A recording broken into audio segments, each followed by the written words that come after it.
This will be an interview on the 17th of November, 2022 at 12:05 p.m. at her residence. And give me your address again. Yeah. Do you know the zip code? I think so too. And then do you have a cell phone number? yes, it's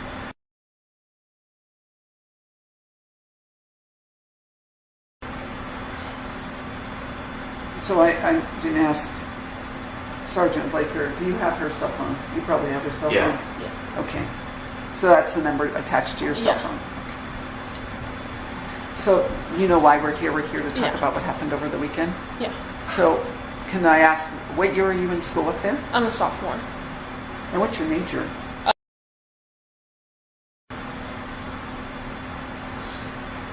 And you've been there both years? Yeah. And how long have you been living in that house? Just since the beginning of August. So how did you end up in the house with the girls? My best friend in sorority, you have bigs and littles. Madison Mogan is, and she reached out to some of us to live with her, and I knew her pretty well, and that's how I got to live there. Where did you live your freshman year? House. So you've always been in a sorority? Yeah. Okay. So is your friend? Yeah, she was in with me as well, and we moved in together into that house. And how did the other girls come to live with you? Xana is a year older than me, and she also knew Maddie, and Maddie reached out to her. Kaylee Goncalves is her lifelong best friend. They're like sisters. Maddie also reached out to her to live with her because they always needed to fill up rooms. And did you know them before this semester? Yes. Through the sorority?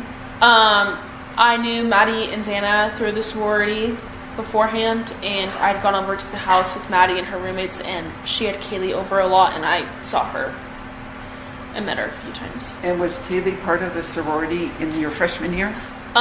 She is a senior, but she was in. So Kaylee just through connections with Maddie came to live with you. Yeah. Otherwise you didn't know her before. Yeah. The introduction through Maddie and Xana. Yeah. Am I pronouncing it correctly? Yeah. So how well did you know the three other girls besides before you moved in? Pretty well. Me and Maddie and Xana hung out a lot. My was best friends with Xana, so I was at their house a lot, and I knew Xana pretty well. What's last name? How do you spell that? And she doesn't live in the house at all? No, she lives across the street at the White's apartments with my friend as well, who is I think she's actually a year older, I believe. You moved in August, and then because I haven't been in the house, Mm-hmm. Where was your bedroom? So obviously, when you walk in, you have the door. Right in front of you is the downstairs bathroom. When you go to the bathroom and take a left, that is the room. Again, looking at the bathroom, take a right, that is just an open spare room.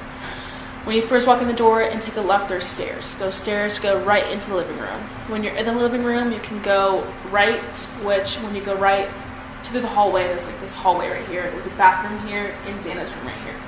If you don't go in that hallway, you just go straight. You can see the stairs that go up to the third floor. Right next to the stairs on the left is my room. To the right of the stairs is the kitchen and the sliding door. When you walk up the stairs to go to the third floor, right immediately to your left is Katie's room. You can look kind of diagonally to your right, and there's the bathroom, and then fully to the right is Maddie's room. So it's a tri-level? Yeah. And you're on the same floor as Maddie and Kylie? I'm on the same floor as Xana. As Xana? Yeah. So maybe I missed that. I'm sorry. So where is Kaylee and Maddie's room? They're third floor. Okay. And you're second? Yes. Okay. And who's in the basement? Just. Okay. I'm sorry, you okay? Yeah, I'm okay.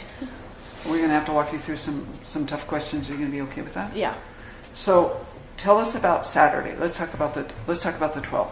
Okay. The day of the game. What time did you get up on the 12th?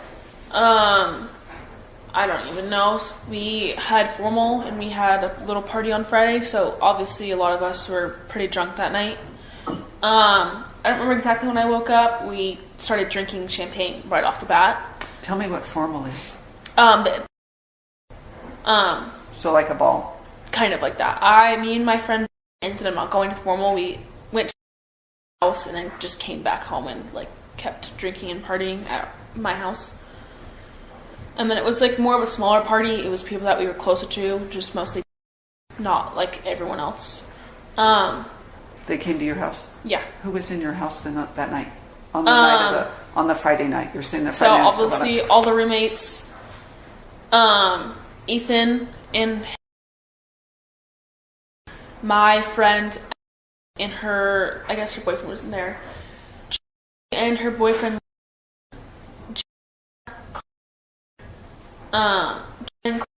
they brought, and I guess brought her friend.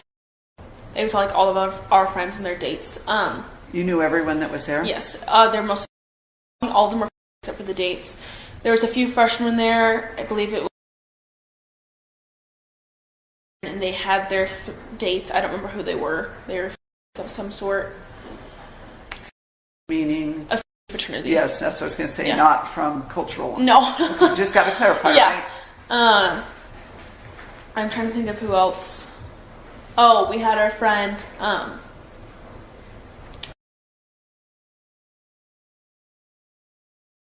I don't think she brought a date, and then later brought her date. And then I believe that was all. Is your first name? Yeah. Well, I guess you could say.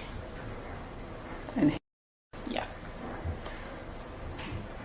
How long did the party go from the 11th to the 12th?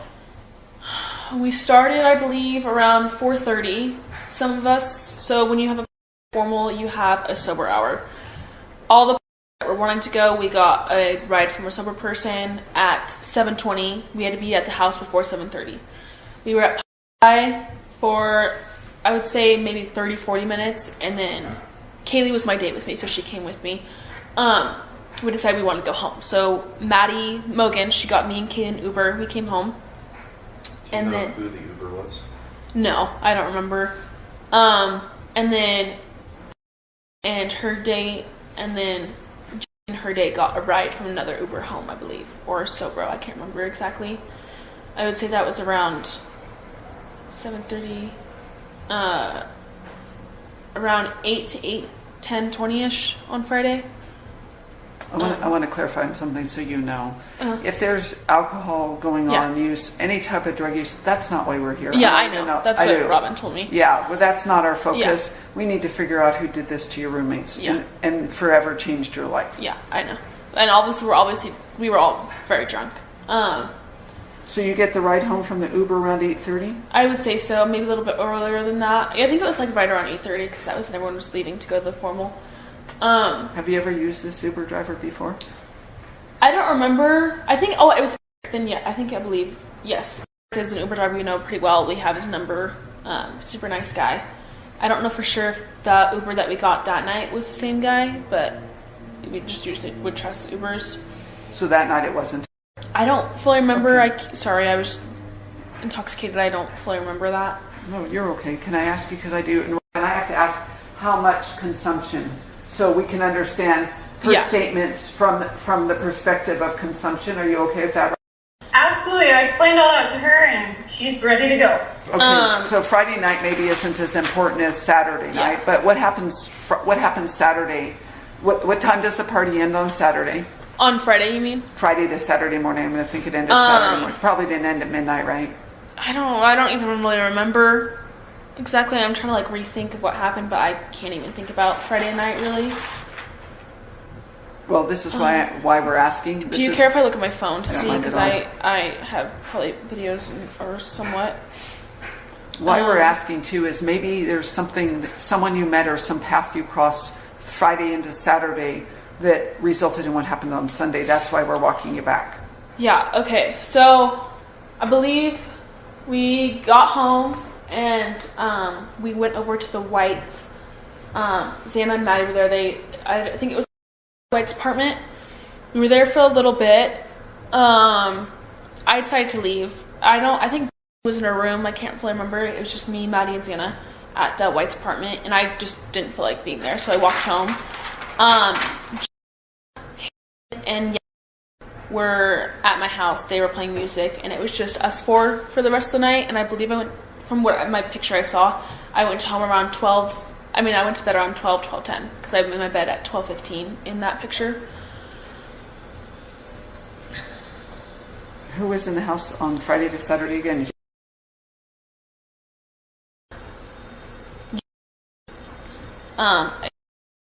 Sorry, his and me.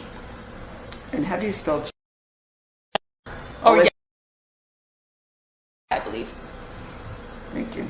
And then I remember Maddie coming home at some point. I don't fully remember when. I don't remember where Kaylee was. She was either in her room or the club. I don't remember talking to her much after we got home. But you were in bed by 12:30? Yes, at latest 12:30.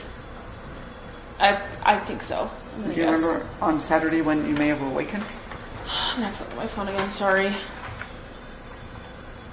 I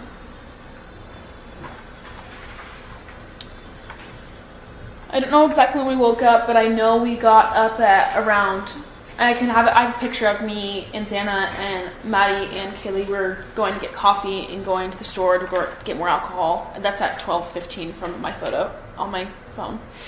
I don't remember exactly when I woke up. Is that on Saturday? Saturday afternoon, I guess you could say. Is the picture at your house? No, it's in the car. I have a video of Xana in the car. That's at 11:44, I guess. So I guess it was earlier than that. And that's us in the car. She had just gotten Starbucks, and then we were on the store to get more alcohol. I believe after that is when we started. We had a few bottles of champagne left from Parents' Weekend, and so we were trying to drink that. Kaylee was she had some good friends at the White's apartment who were having like a little, it was like a day jar, I guess. They had like 100 beers in this little mini inflatable pool thing, but obviously it wasn't filled with water. And a lot of people showed up there, and it was good. Like we took pictures. That's that picture that's going around. We were all really happy. Like it was a great day. Like nothing weird at all, nothing bad at all. What were the plans for Saturday night? There was a lodge party, that's where we went to later that night. That was the main plan. Was like, okay, it's a party tonight. Like those are known as the most fun parties, which is like you want to go to all of those pretty much. And all of you were going? All the roommates were going? Kaylee wasn't thinking so. Usually when you're a senior, you tend to go to the clubs more than the fraternity parties. That's just like the nature of it. Maddie she did go with us for a little bit, but ended up going home to go with Kaylee to the club. What time do you think Maddie left you to go from your function to the club with Kaylee? So I have a assignment that I turned in right before I left to go to somewhere. So pretty much Saturday night we got home from the White's apartment. I'm gonna guess around 5:30 again. I don't fully remember. Again, we were drinking that day too. Like I had just had champagne. Like I had probably around 3 drinks, seltzers. We made food. I know me and Kaylee made pasta, and Xana made the sandwich. Xana, me, all of us roommates. So Xana, me, Kaylee, Maddie were all together. Kaylee decided to go take a nap, and then me, Xana, Maddie were on the couch watching a show. I don't know if we were fully watching a show, but we were eating, talking, and we all decided we were going to take a nap. I took a nap on the living room couch. Maddie went to her room, Xana went to her room, and went to her room. I don't remember when Ethan came around. I can't fully remember. Might have been once after we all woke up. We all set a timer at 8 p.m. to wake up together. They all were getting ready to go out. I'm pretty sure Ethan came over when we all woke up. I had to finish some psych homework, and I can look at when I turned it in. That's when I know I left. But I'm almost positive. I guess I shouldn't say that. I don't know for sure when they left, because again, I was probably still intoxicated. I would say I think it's around 9:30 to 10ish. But you set your alarms for 8 p.m.? Yes, I know that for sure. We all set our alarms for 8 p.m. I'm just going to look at when I turn this assignment in. Let's see. What's the date? It would have been the 12. Yeah, the 12. 12. So I turned my assignment in at 10:12. So then they must have gone before around 9:30, before 10, because it took me about 20 minutes to do this assignment. Were you in the house alone? No, Kaylee was upstairs in her room. She was getting ready for the club. One of her friends came over. I can't remember her name, but I met her a few times. She's super nice. They were upstairs hanging out, and they were all getting ready. I got ready, and I was like, okay, I'm going to go over to sing. I left. If I turn this in, I got ready, so it means I probably left around 10:30. What was the class assignment that you were turning in? It's Psychology 215. Did you have a deadline at midnight or something? Yeah, that's when I had it. Well, I guess it's supposed to be turned in Friday, so I was trying to turn it in. To get some credit? Yes, some credit at least. So you think you left at 10:30 because I had to get ready. This assignment obviously is turned in 10:12. I'm going to say around 10:30 is when I left. When you left, who was in the house? Kaylee, I believe, and I know Kaylee was for sure, and I don't fully remember if her friend was still there. What's pretty your friend's sure. name again? I don't remember her name. She's super nice. I met her. I mean, she's an 8, so like I'm not like close with her, but I know of her, and she's super nice. I just can't remember her name. So, my house is like a 2-minute walk. Like it's right in front of our house, pretty much. Across the street up the little green hill. I guess you would know. As I was walking there, the White's apartment, like the parking lot between the street and the Whites. I was walking down there, I saw Maddie, and she was holding a box of White Claws, I believe. And as she was walking, I was like, oh, like, where are you going? Like, are you not staying? She goes, no, I'm going to go to the club with Kaylee. I was like, oh, okay, well, have fun. I don't know when they left. I didn't go home. I just went straight to the Real quick. The route you took to the... Did you go down to King and cross? Or did you take a shortcut? You know those little stairs that's in between, the tiny little stairs that's next to the Whites? Yeah. Those tiny stairs. I walked down that, walked the Whites parking lot, and then up that green hill. Okay, so when you came out your front, I'm assuming you came out the front door Yes. into the parking lot. Yes. Crossed Queen. Yes. Took that short little path Yes. between the Whites and the blue apartments Yes. to your left. Uh-huh. What point in there is where you ran into Maddie? Right when that parking lot, like that big blue dumpster, I'm almost positive is where I met her, and I was like, oh, like, what are you doing? She goes, I'm going to the club. So you were already down then? Yeah, the I was White down the parking lot, and then, Okay. like, right where it ends in that blue dumpster is where I saw her. All right. Was she headed home with the White Claws first? Yes, she had the White Claws with her, and she was walking home. And I believe it was like one of those mini 6-packs, not like the huge ones. And we're not here. We're not. Yeah, I know. I know. You know that. So I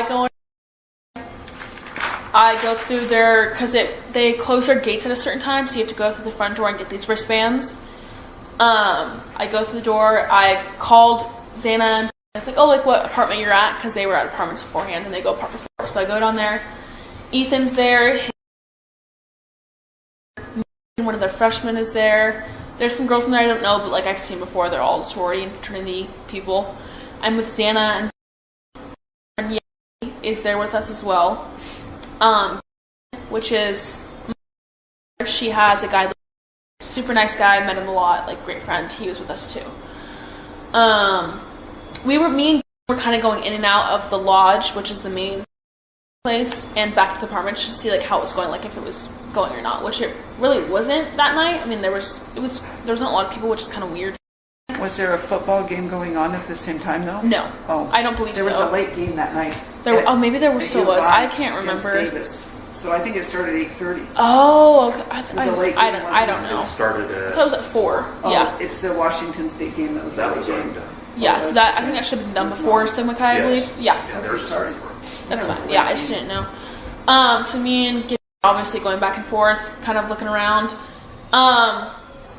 Eventually they go into the room, the apartment, which I think is, I can't remember, I think it's apartment.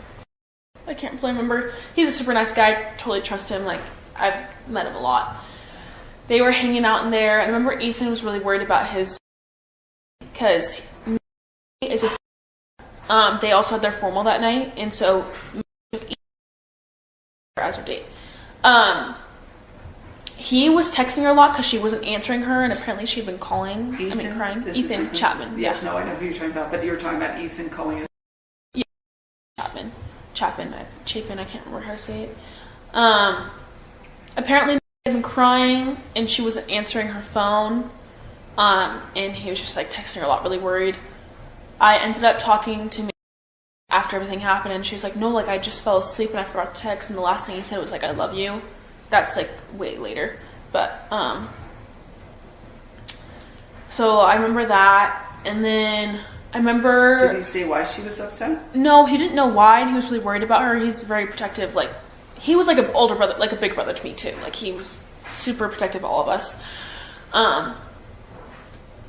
And then I believe it was me that went to the lodge. And I remember saying like, hey, do you want to go to Al?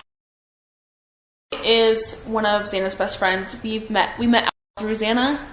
And she was, I guess she wasn't at the house. She has 2 roommates. One of them I know was there, and they were just having, I think there's like 5 or 6 people total at the house, and it's like a 5-minute walk from my house. So I remember telling me, and like, do you want to go later? We just called it. They ended up staying, so me and ended up walking there. It's like a 5-minute walk. I was with him.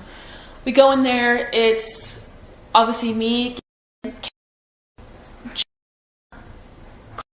and Claire, I mean, best friend, and then twin, and then there's also, I believe, I'm almost positive that's who was there. Again, I kept drinking more. We were playing Rage Cage, like, drinking game, so I don't know fully how much I had to drink. I obviously was probably drunk at this point. Prior to that point, how much you had to drink? Up to the point that you don't remember, how much had you had to drink? So, like, after the nap, I had about 3 or 4 drinks of seltzers. I'm pretty sure. Like, what type of seltzers? Like, just White Claws. Is that 8%? Those are 5%. Yours are 5, so you're doing the lower end? Yeah. That's what we usually would always drink. So this isn't a question of interrogation. It isn't a jam up. Were you doing anything else besides the alcohol? No, me and never have. Dan and Ethan, they would take Adderall every now and then, but that was the only thing they would ever do. Maddie would never ever. Kaylee, I remember her talking about it once when she did Adderall, but that was it. I mean, Dan and Ethan were very smart. They were not like stupid with drugs at all. I remember all I heard about of them doing was Adderall. That's the only thing I've heard of. Me and were never, like, we just never touched that stuff. You just did alcohol? You just drank? Just drank. That was the only thing we did. So we're at her place, obviously having a good time. My friend, do you know what a Borg is? People do Borgs. It's like those huge water jugs you pour alcohol, put vodka and Mio, whatever. It's supposed to like get you really drunk, whatever. Obviously had drinking a whole Borg, and she was very drunk, and I didn't want her to walk home. So she had been talking to this guy named Hayden. He's a super sweet guy. I really like him. I was like, okay, well, I can take with me to go home, and we can watch Vampire Diaries and just cook popcorn, you know? So every fraternity, they have Sobros, which are freshmen that are supposed to be sober for that night so they can drive people home. I tell him, I was like, hey, can you get a Sobro so we don't have to walk? I mean, the walk's not terrible, but like she can not walk very well. We get the Sobro. Was going to come with us, my friend, but she ended up staying at, I believe. I don't know where she went exactly because of me got in the car. I don't know who the guys were that drove us, but like I trust them because I knew them. I trusted them. They were all part of they're known as being like super nice, trustworthy guys. We get home. No one is home. So we go upstairs. The house is kind of a mess, obviously, because we just had that party Friday. Saturday, we were drinking, whatever. What time is this that you go home? Oh, let me check again. I don't know if I fully have a photo. What do you call the freshmen that stay sober? Sobros. Sobros. Yeah. So it was definitely after 1, because I have a video of dancing at 1. So I guess at first I thought it was 1, but it could have been 1:30. I don't know. I was intoxicated. I don't fully remember. I'm going to say around 1:15 to 1:30ish. That could be wrong. That's on Sunday morning. Yeah, I guess, yeah. Do you know who the sober brother was who gave you the rep? No, but like if needed, I can text him. He would know. So we get home. There's popcorn. I obviously make just a bowl of popcorn for me and Lynn, and I put Vampire Diaries on. I don't know for sure, but I think around 20 minutes later, Beth came home and we just laid it down and watched Vampire Diaries. When I first did this interview, I thought it was around 2 when I went to bed, but it could have been later. I don't fully remember. Again, I was kind of out of it. I was drunk. At some point, I did go into my bed. Ended up sobering up, and she walked home. I told her she could get a ride, but she wanted to walk home. And I was like, okay. Do you know what time that would have been? I don't know when she left. I mean, that was like a normal thing. Like, you were never worried in Moscow. It was normal just to walk home. I don't know what time I went to bed. I have no clue. I remember waking up somewhere around 2 and 2:30. Again, I don't fully remember. I heard Maddie and Kaylee come home. Again, the walls are pretty thin, like you can hear everything. So Maddie and Kaylee get home from the club. I noticed they have grub truck, so it's just like that video that's going around. It's them at grub truck. They usually just get mac and cheese. So I can tell they got home from grub truck because they got mac and cheese and they take an Uber home. I have like a video of us. Let me see what time that's at. Oh, you got up and took a video? I went up to, so pretty much, I don't know where Bethany was, but she was upstairs with Maddie and Kaylee in Kaylee's room. I went up there to say hi and hang out with them for a little bit. The video I have is at 3:10, so I guess it was a lot later than I thought. Sorry, I don't know. This video I have is at 3:10. Do we have those videos? Yeah. It was on your phone, right? Yes, it was on my phone, so you should be able to have all this. Does anyone else want to text and ask if he's sorry? So it's the Uber driver that we all know. Is that 3:11 a.m.? That was 3:10. I thought it was around 2:30. What were they asking to text Eric for? To take us back to Grub Truck so we could get more food. Oh, okay. Yeah. Grub Truck was like the best place to go when you were drunk. So who's in the house at 3:10 a.m.? I don't know where Zen and Ethan are. Okay. I don't know if they came home or not, but I know for sure. I know was in the video. We can hear her laughing. So it's me, Bethany, Kaylee, and Maddie. That is who's in that video.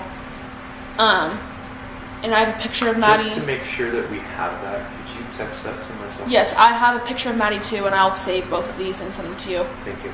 And I can screenshot the timestamp too. I can send it to you after this whole Yeah, thing. that's fine. And that's Okay. on the 13th of November. That's on Sunday. I guess it's really early Sunday. So I guess that was at 3:10. I thought it was earlier. I didn't know that. Before we go farther, you said when you got home with, you said no one was home. No one was And home. you even went upstairs. No, I never went upstairs. Oh. But because Kaylee and Maddie came home later, that's how I knew they were not there that time. So what about Ethan and Zaina? Their door was open. I could see that. I could tell that they were not home. Their door was open at that point when Yes, you came? well, sorry, I can't fully remember. I don't know for Okay. sure if their door was open or not, but I believe they were not there. I mean, maybe they were, but at that moment, I believe they were not. Okay. So obviously, Let me step back because that's a fair question. So when you were talking about Ethan trying to get hold of his sister, did he leave your group to go check on his sister? I don't think so. I don't know. I think he thought that she might be either at her house or like at the formal, wherever it was. I don't really know. I don't remember talking to him a lot. Me and yes left that little group to go into the lodge, so I don't know where him and Xana You went never after. saw him again. No, I did not see him again. So after the video of me, Maddie, Kaylee, and in that room, I did text, and I'm gonna guess you have those text. I can screenshot all of it to you. Okay. I texted. I was like, "Hey, are you driving tonight?" He goes, "Yes, I am." And then me and Kaylee were like, we're not gonna go anymore. Like, we just didn't feel like going, so we never did. I went into bed. I have a big habit of locking my door because I watch Criminal Minds a lot, and it kind of messes up my mind, so I get freaked out about everything pretty much. I don't remember if I locked my door or not that night, but pretty much there was music playing in the living room, which is very normal. People come home, like our roommates come home drunk with some people, you play music. That's normal on the weekends. Not weird at all.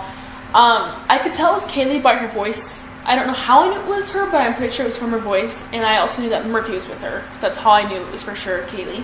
Her dog. Yes, her dog. What time did you go to bed? What time do you think you went to bed?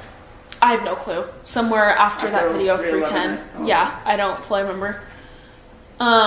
When did you text our, that would help us? Yes, I'll look at that. Because you went to bed after you texted him? Yes, I went to bed. I was walking downstairs when I texted him, so it would have been like right after I Were went. you using your normal phone texting to talk Yes. to these people, or were you using an app or something like that?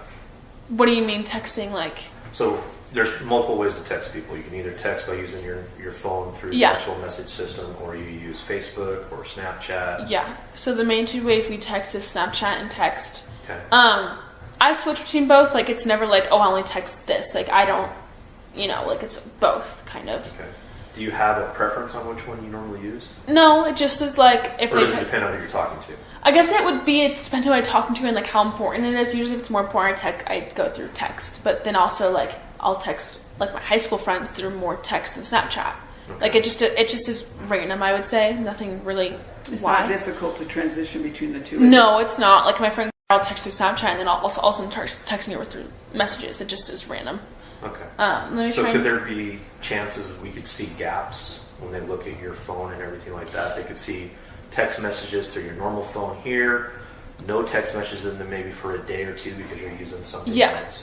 I thought, are you guys able to go, like, download my Snapchat stuff in there, or is that not possible? So I've been traveling these last couple of days, so I don't know everything that's been done up there in the Moscow and what they've been able to find. Okay. But if I have information that it's normal for you to do certain things, then it helps them. Because there is a gap on your cell phone. There's a gap of communications on your cell phone from Saturday, but it resumes normally on Sunday. Yeah, that's probably why. If there is any way that you guys could download that stuff, I would really like you to have that, just so you can get a better timeline and figure anything out, if that's possible.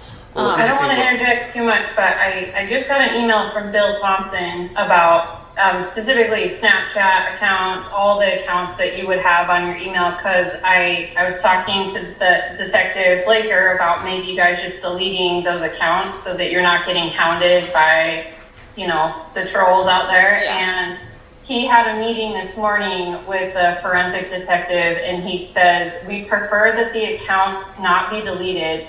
If it would help, we could get your client's login information to Detective Mowry, and he could then change the passwords so your clients wouldn't have to worry about the accounts.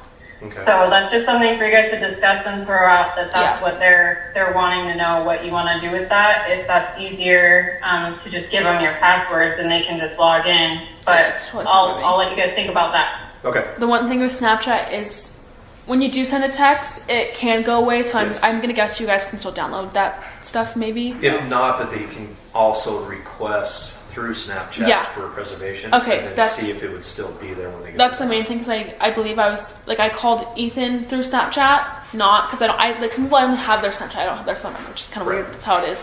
What's your login information on Snapchat? Like my user. User and then your. So it would be.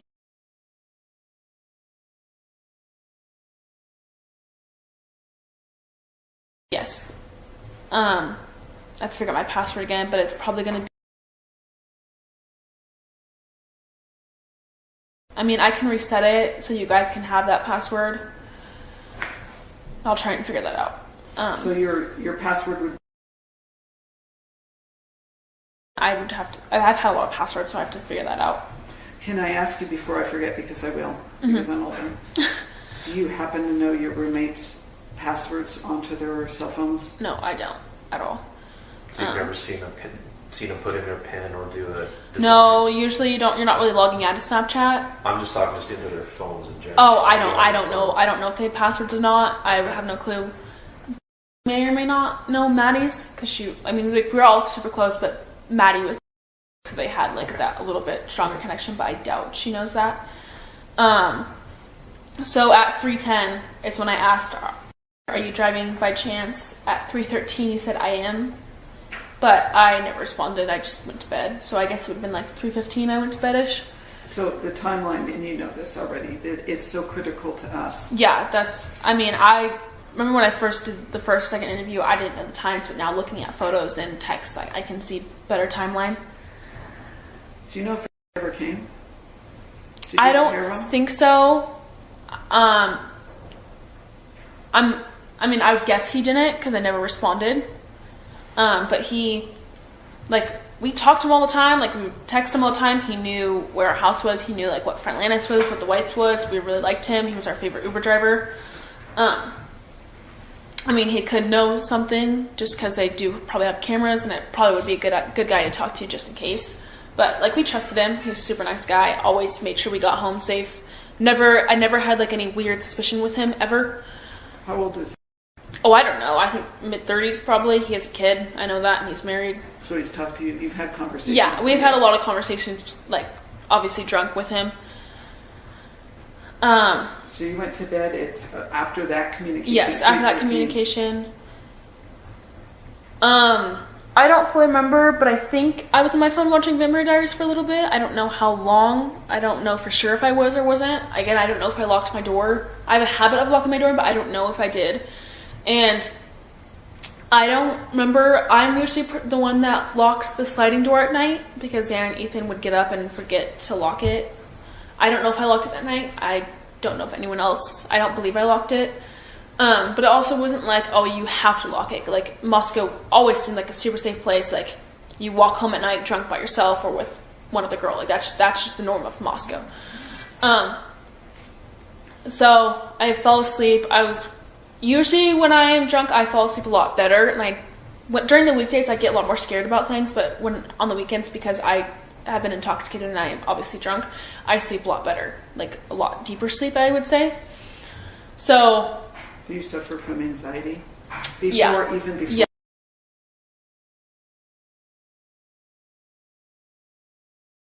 I just remember, I remember waking up around 4 to 4:20. I have text between me and Kaylee at just text from me to her at 4:20. Let me make sure. Well, I have to step back because I forgot to ask you. After the initial White Claws, what else did you consume? You had the 3 White Claws you told us. So yes, 3 White Claws. Going to the house, I had some of Borg, obviously. Rage Cage, I don't know what they put in it. I don't believe it was hard alcohol. I think it was just seltzers. I'm pretty sure it was just seltzers that store. I don't remember it being any hard alcohol. Obviously, it's called Rage Cage. Yes, it's like just drinking game. I had a little bit of, I don't know how much I would say, of Borg, which obviously has like vodka brunettes. I don't know how much. I don't know how much I drank, but obviously some of that. And then I would say I probably had like 2 or 3 more drinks, maybe a few more. And what were they? Also White Claws. Oh, okay. Yeah. And where were they at home? What do you mean? Did you drink them at home? This was at house. Okay. Did you drink anything at home when you ate the popcorn? No. So the drinking had stopped? Once we left the house, it stopped. So at around 2 o'clock, basically, based off what you told me. I think so. I don't fully know. I'm like trying to think again. Because I know the last video I have is house was dancing at. Let me look at that again. That was at 12:57. So I would say, I don't know, 1:15, 1:30 I left, just basing off these videos that I have. So we got that sober home, obviously. What we watched Vampire Diaries, had popcorn. Maddie. No more alcohol. No more alcohol. So then I guess I told you that rest of the part. So you're in your bed, you said, so we interrupted you. So you awakened at somewhere between 4 and 4:20 a.m. Oh, yeah, I have text that I texted Kaylee. So on my phone it says 5:22 because the time changed, but Moscow's an hour behind. So at 4:22 in Moscow, I guess, would that change also my Snapchat video times? Yes. So then all of this would be an hour behind. That kind of messed everything up. Sorry, then I guess everything would be an hour behind. But on your phone now, you're saying at 4:22 you texted Kaylee the first time. But now since we're in Boise, it changed to 5:22. I don't really know why. Because we're an hour ahead. Yeah, an hour ahead, and I made sure because I sent a screenshot to my mom that had my time, and it showed my mom's time, and obviously switched over because of Boise time. Sorry, that really confused me. What did you text her? I said, Kaylee, what's going on? Please answer. So. Why did you ask that? I'll start from there. 4 a.m., around 4 to 4:20. I don't know if I was still drunk. Probably was. I don't know for sure. I was really asleep. I woke up out of nowhere. I heard her playing music. How do you know it was her? I guess I should ask that. I don't really know for sure why I knew it was her, but I think it's because I heard her voice and she's probably singing. I knew for sure it was her when she walked upstairs and she said someone's here. That's how I knew for sure that it was Kaylee.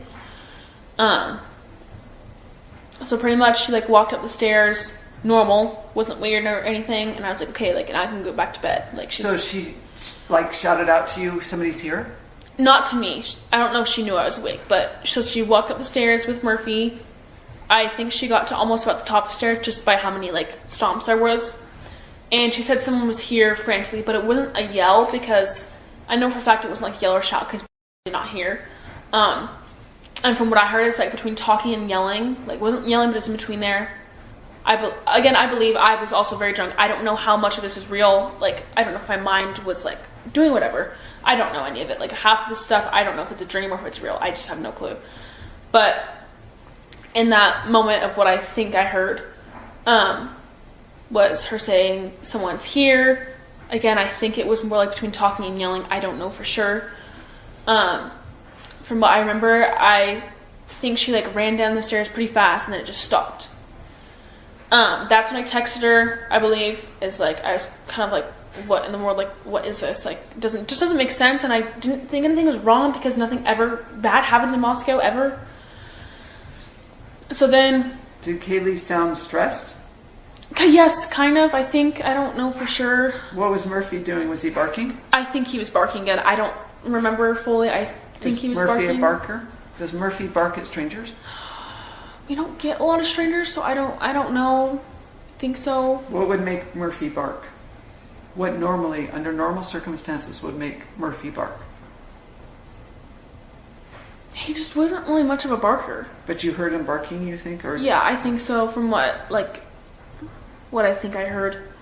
Can I step back a second? Yeah. Okay, let me ask you this because you've been consuming alcohol, but I have to ask you because you have gone.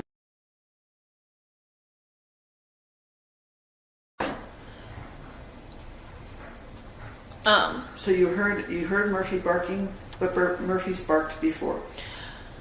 I mean, like, so when in the backyard there's dogs out there and he would bark at them. I don't think he ever really barked at people. Again, I don't like remember fully. I'm just guessing off of what I think. But I do think I think I remember hearing barking when Kaylee said that. And I just like something about her like running down the stairs really fast because of how like fast she was stomping. You couldn't hear that. Yeah, from what I don't know if it's like real or if my mind's just like drunk and awake. I don't know really. Well, that's important for us. So yeah, we can't tell you whether or not that was reality. Yeah, I mean, I have no clue. I keep trying to remember, but I don't know what's real and what's not.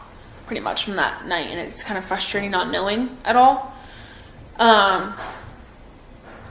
I don't remember who I called first. I don't remember when I called them. I mean, I guess I could look on Sunday from my phone. Was this at the time you heard Kaylee running? Yes. Okay. Let me look from Sunday. What's Kaylee saying? She just said someone's here and then nothing else, from what I remember. But it sounded like you said you heard her say someone's here, then heard the frantic. Yes, that's what I think I remember.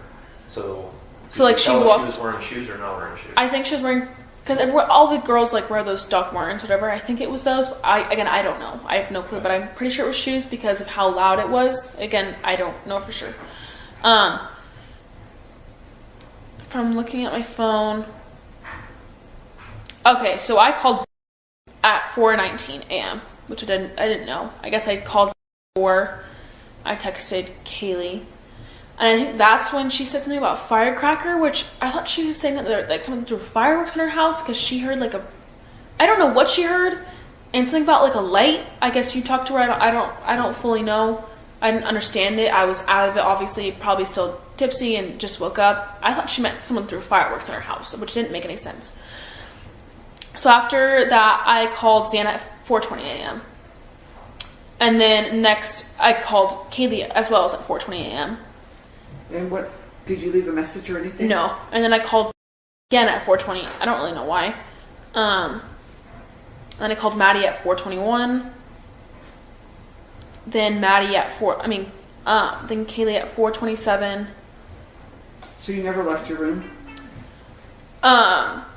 So after I heard Kaylee say that, from what I can remember is I opened the door, And I do remember like looking up the stairs and then looking to the side, and I could kind of see the living room, but not fully. And I just remember like seeing nothing. So I slept to the door and locked it because I was freaking out. Like I didn't know if there was a guy there. I don't know if anything was there or not. Like I don't know. I opened the door again. Again, I don't know if this was real or if my mind was just like playing with me. But from what I think I heard was someone was crying in the bathroom, and I think it was Kaylee. But I don't know. I couldn't tell, and I just... Which bathroom? The one me and Xana share on the second floor. So the second time you opened your door? Yes. And again, I don't know for sure if this is in the bathroom, just like what I think happened from what I think I heard and all that. And then from... After like the crying, I think I heard someone, like this guy's voice I had never heard in my life, just saying like, no, like it's okay, I'm gonna help you. But it wasn't in this nice way, like it was a weird, creepy way from what I think I remembered. And I'm pretty, again, I don't know anything for sure. I think I called out for Kaylee and Xana because it was the second floor, and I was just like, Kaylee, Xana. And so if someone was there, they would have heard me, and I don't know. So when you heard his voice, where would he have been when you heard it? I think the bathroom. I don't know for sure. It could have been. It just seemed too distant from the living room. So I just I think in my mind just suggested, okay, bathroom. That's what I think I hear. Like I think it's bathroom. And what was it again? He said, I'm sorry. He said, no. He said, it's okay. I'm gonna help you. I think that's what I said. Again, everything's kind of fuzzy still. I don't fully remember. Was it directed at you? No. I think what he was saying that to was whoever was crying in the bathroom. And I from what I think I remember, it was a male voice. And what did you think? What were you thinking at this time? I don't even know what I was thinking. I was just like what in the world is going on? Like, who is that? Like, are they talking to the girl crying? Like, I don't... And you thought the girl might be Kaylee? Yeah. That's what I think I thought. But you're only thinking that because of the position of the bathroom in their bedrooms, but you don't know that it's Kaylee. Yeah, I have no idea if it's Kaylee. I have no clue at all. That's just what I'm thinking at that moment is like, I just thought it was Kaylee, but now I'm like, as that moment, what I thought was it was Kaylee. Now, after hearing more stuff and thinking more, it could have been Xana. But from that moment, I thought it was Kaylee. It's more important. That's what I was going to tell you. It's more important because I know you've talked to Kaylee, sounds like, from Dustin's interview. Yeah. Don't allow, if you can't, that information to influence what you knew at the time that we're asking you these things were happening, because we're trying to figure out who did this, and we can't have those influences drive our, we're trying to do this, so like at that moment, you thought it was Kaylee. I thought it was Kaylee. I totally thought it was Kaylee. Had you ever heard that male voice before? No, I've never heard that in my entire life. It was not Ethan's voice whatsoever. I know Ethan's voice, and it was not Ethan's voice at all. And the tone of the voice, what did it sound like? It was like almost like a sorry but like creepy tone. I don't really know how to explain a voice. I guess it's kind of hard to explain. But it wasn't like, it's okay, I'm gonna help you. It was like, no, like, it's okay, I'm gonna help you. Like, it wasn't like this frantic, like, I'm gonna help you. It was just like, it was just weird from what I remember. Can we step back for a second? Yeah. I don't watch Vampire Diaries. It's not my genre. But I like scary movies, and I will tell you, I watch Halloween every year. Yeah. The same original. What was on the Vampire Diaries going on before you went to bed? So Vampire Diaries is just about this girl and these two guys that are vampires that like fight between her. It's not supposed to be scary. It's just like those kind of like rom-com, like fictional, like dystopian kind of movies. I don't remember what episode we were on. I'm gonna be honest. I don't remember I just remember watching Vampires. I don't remember what episode it was, what we saw. Like, do the vampires rescue girls? Kind of. I guess you're gonna have to like. I guess I would look it up to understand it more. No, the only reason I'm asking is could that seed have been planted in your mind from a movie you had just been watching? When you went to sleep? I guess it could have. It is vampire. Like I guess I don't know, but it's like vampires. One of the vampires is always dressed in like a black suit, black pants. So like that could have been. I don't know. When you were jolted awake, or when you became aware. Is that normal for you? Do you wake up under those circumstances, or do you wake up naturally? Well, I have like a lot of times, like my mom will come in, I like gasp because I get freaked out a lot, like really easily. But the fact that I jumped up so fast and locked my door, like, as fast as I did, not normal at all. I don't know, like, something just came over me. It was like, get up, lock your door. So something in your mind was processing. But Yeah. you don't know what it was. I don't know what it was at all. I have no idea. When that first happened, was Murphy barking? I think so. I don't know for sure. I think I heard barking, but again, I don't know for sure. It could have been my mind, just like, I don't know. When you opened the door the first time to look up and down the hallway and up the stairs, was Murphy barking? No. Well, I guess I shouldn't say no. I don't know for sure, but from what Do you remember if Murphy was barking? I don't think so. I think he was only barking when Kitty said something, and then I think he left the house. Like I like, you know when sounds get more distant and you can hear them getting more distant?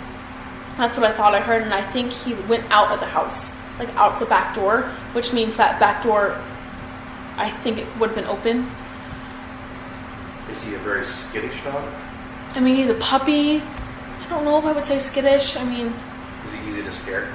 I don't think so. I don't really know for sure. I mean, I only like, I met him in August, so I wouldn't like know a ton. I guess you could say. I mean, he's still like a So puppy I in have a to way. go back because we recorded this. Yeah. When you say he left the house, you're talking about the dog. Not The dog, not Murphy. the subject that was in From the house. what I thought and from how I could hear him barking, I thought he had left the house. And was that the second time or first time? Because the First second time. time when you open your door, The first time was when I thought. I guess when I opened the door, I think like I just looked around. I didn't hear any barking.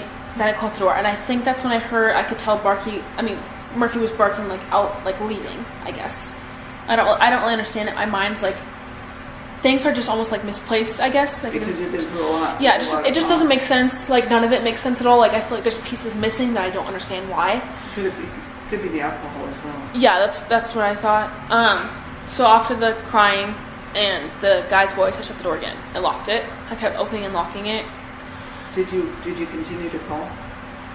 I don't know. So like I can see I called Kaylee at 4:27 a.m. and then I called Xana at 4:28. So I don't know when those calls are between opening and locking the door from those 3 times, because I think I opened the door 3 times and then shut it 3 times.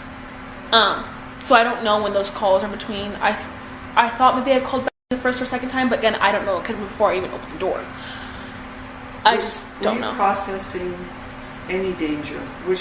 No, it was just like, I mean, obviously I was scared because I was like, why is there someone in the house? But like when I thought about it, I was just like, I mean, we have parties here a lot. People come in and out all the time. It's normal for people to come in like with other people. Like that's not weird. But I mean, I just didn't understand like what was going on. Like it didn't make sense to me at all. Like I never would have thought, oh, like intruder, murderer. Like that never crossed my mind once. That's what I don't understand. So I want to tell you, from the first time I heard the story, the perspective I had, not your story, but hearing it from the detective sergeant, I thought, this is why it's important, that the offender was talking to you. No. That you're going to be okay. No. It was directed at the person crying in the bathroom. Sorry if that got mixed up, but like. No, you're not. Yeah. This is why it's important. Who do you think that person was talking to? I think it was Kaylee, and I think the guy was talking to Kaylee in what I think was the bathroom. That's important. But do you see my perspective? Yeah, that makes more sense. Then that means he knows you and he wants to protect you. And that would be important for his investigation. That makes more sense. So obviously I locked the door that second time. I don't know who I called before, after, whatever. It's on your phone though? Yeah, it's on my phone. And So did you ever call anyone outside the house? no, it didn't even cross my mind. I was just calling my roommates. You know, that's like my closest friends who I trust. I called Ethan at one point. I mean, let me go on Snapchat. I don't know if it's still there or not. If it is, can you take a screenshot of it so we don't Yes. lose it? And nobody's answering the phone. What about? She answered the phone. And what'd you say? I don't remember what I called her. I don't know at all. And I have the text, but I just remember her saying something about fireworks. Fireworks. That's all I remember. I don't remember what I said to her. It just says Sunday Ethan couldn't talk. I mean, do you want me to screenshot it still? Yeah. Timeline. There's no time. There's no time on it. I don't really know why. Was but that through Snapchat? Yeah, that was just not Sam's number, but the reason I called Ethan is because, like, Ethan's the one that we trusted. It was like, if Ethan's here, then we're safe. Because me and are always freaked out at that house, like, someone's gonna, I don't know, me and are always kind of freaked out by that stuff, and we would hear Ethan and be like, okay, Ethan's here, like, we're safe. It doesn't matter, you know, he's 6'3", big guy, like, we're safe. That's why I called him.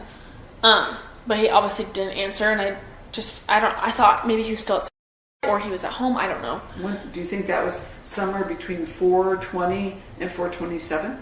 I have no clue. Okay. I don't have any memory, really.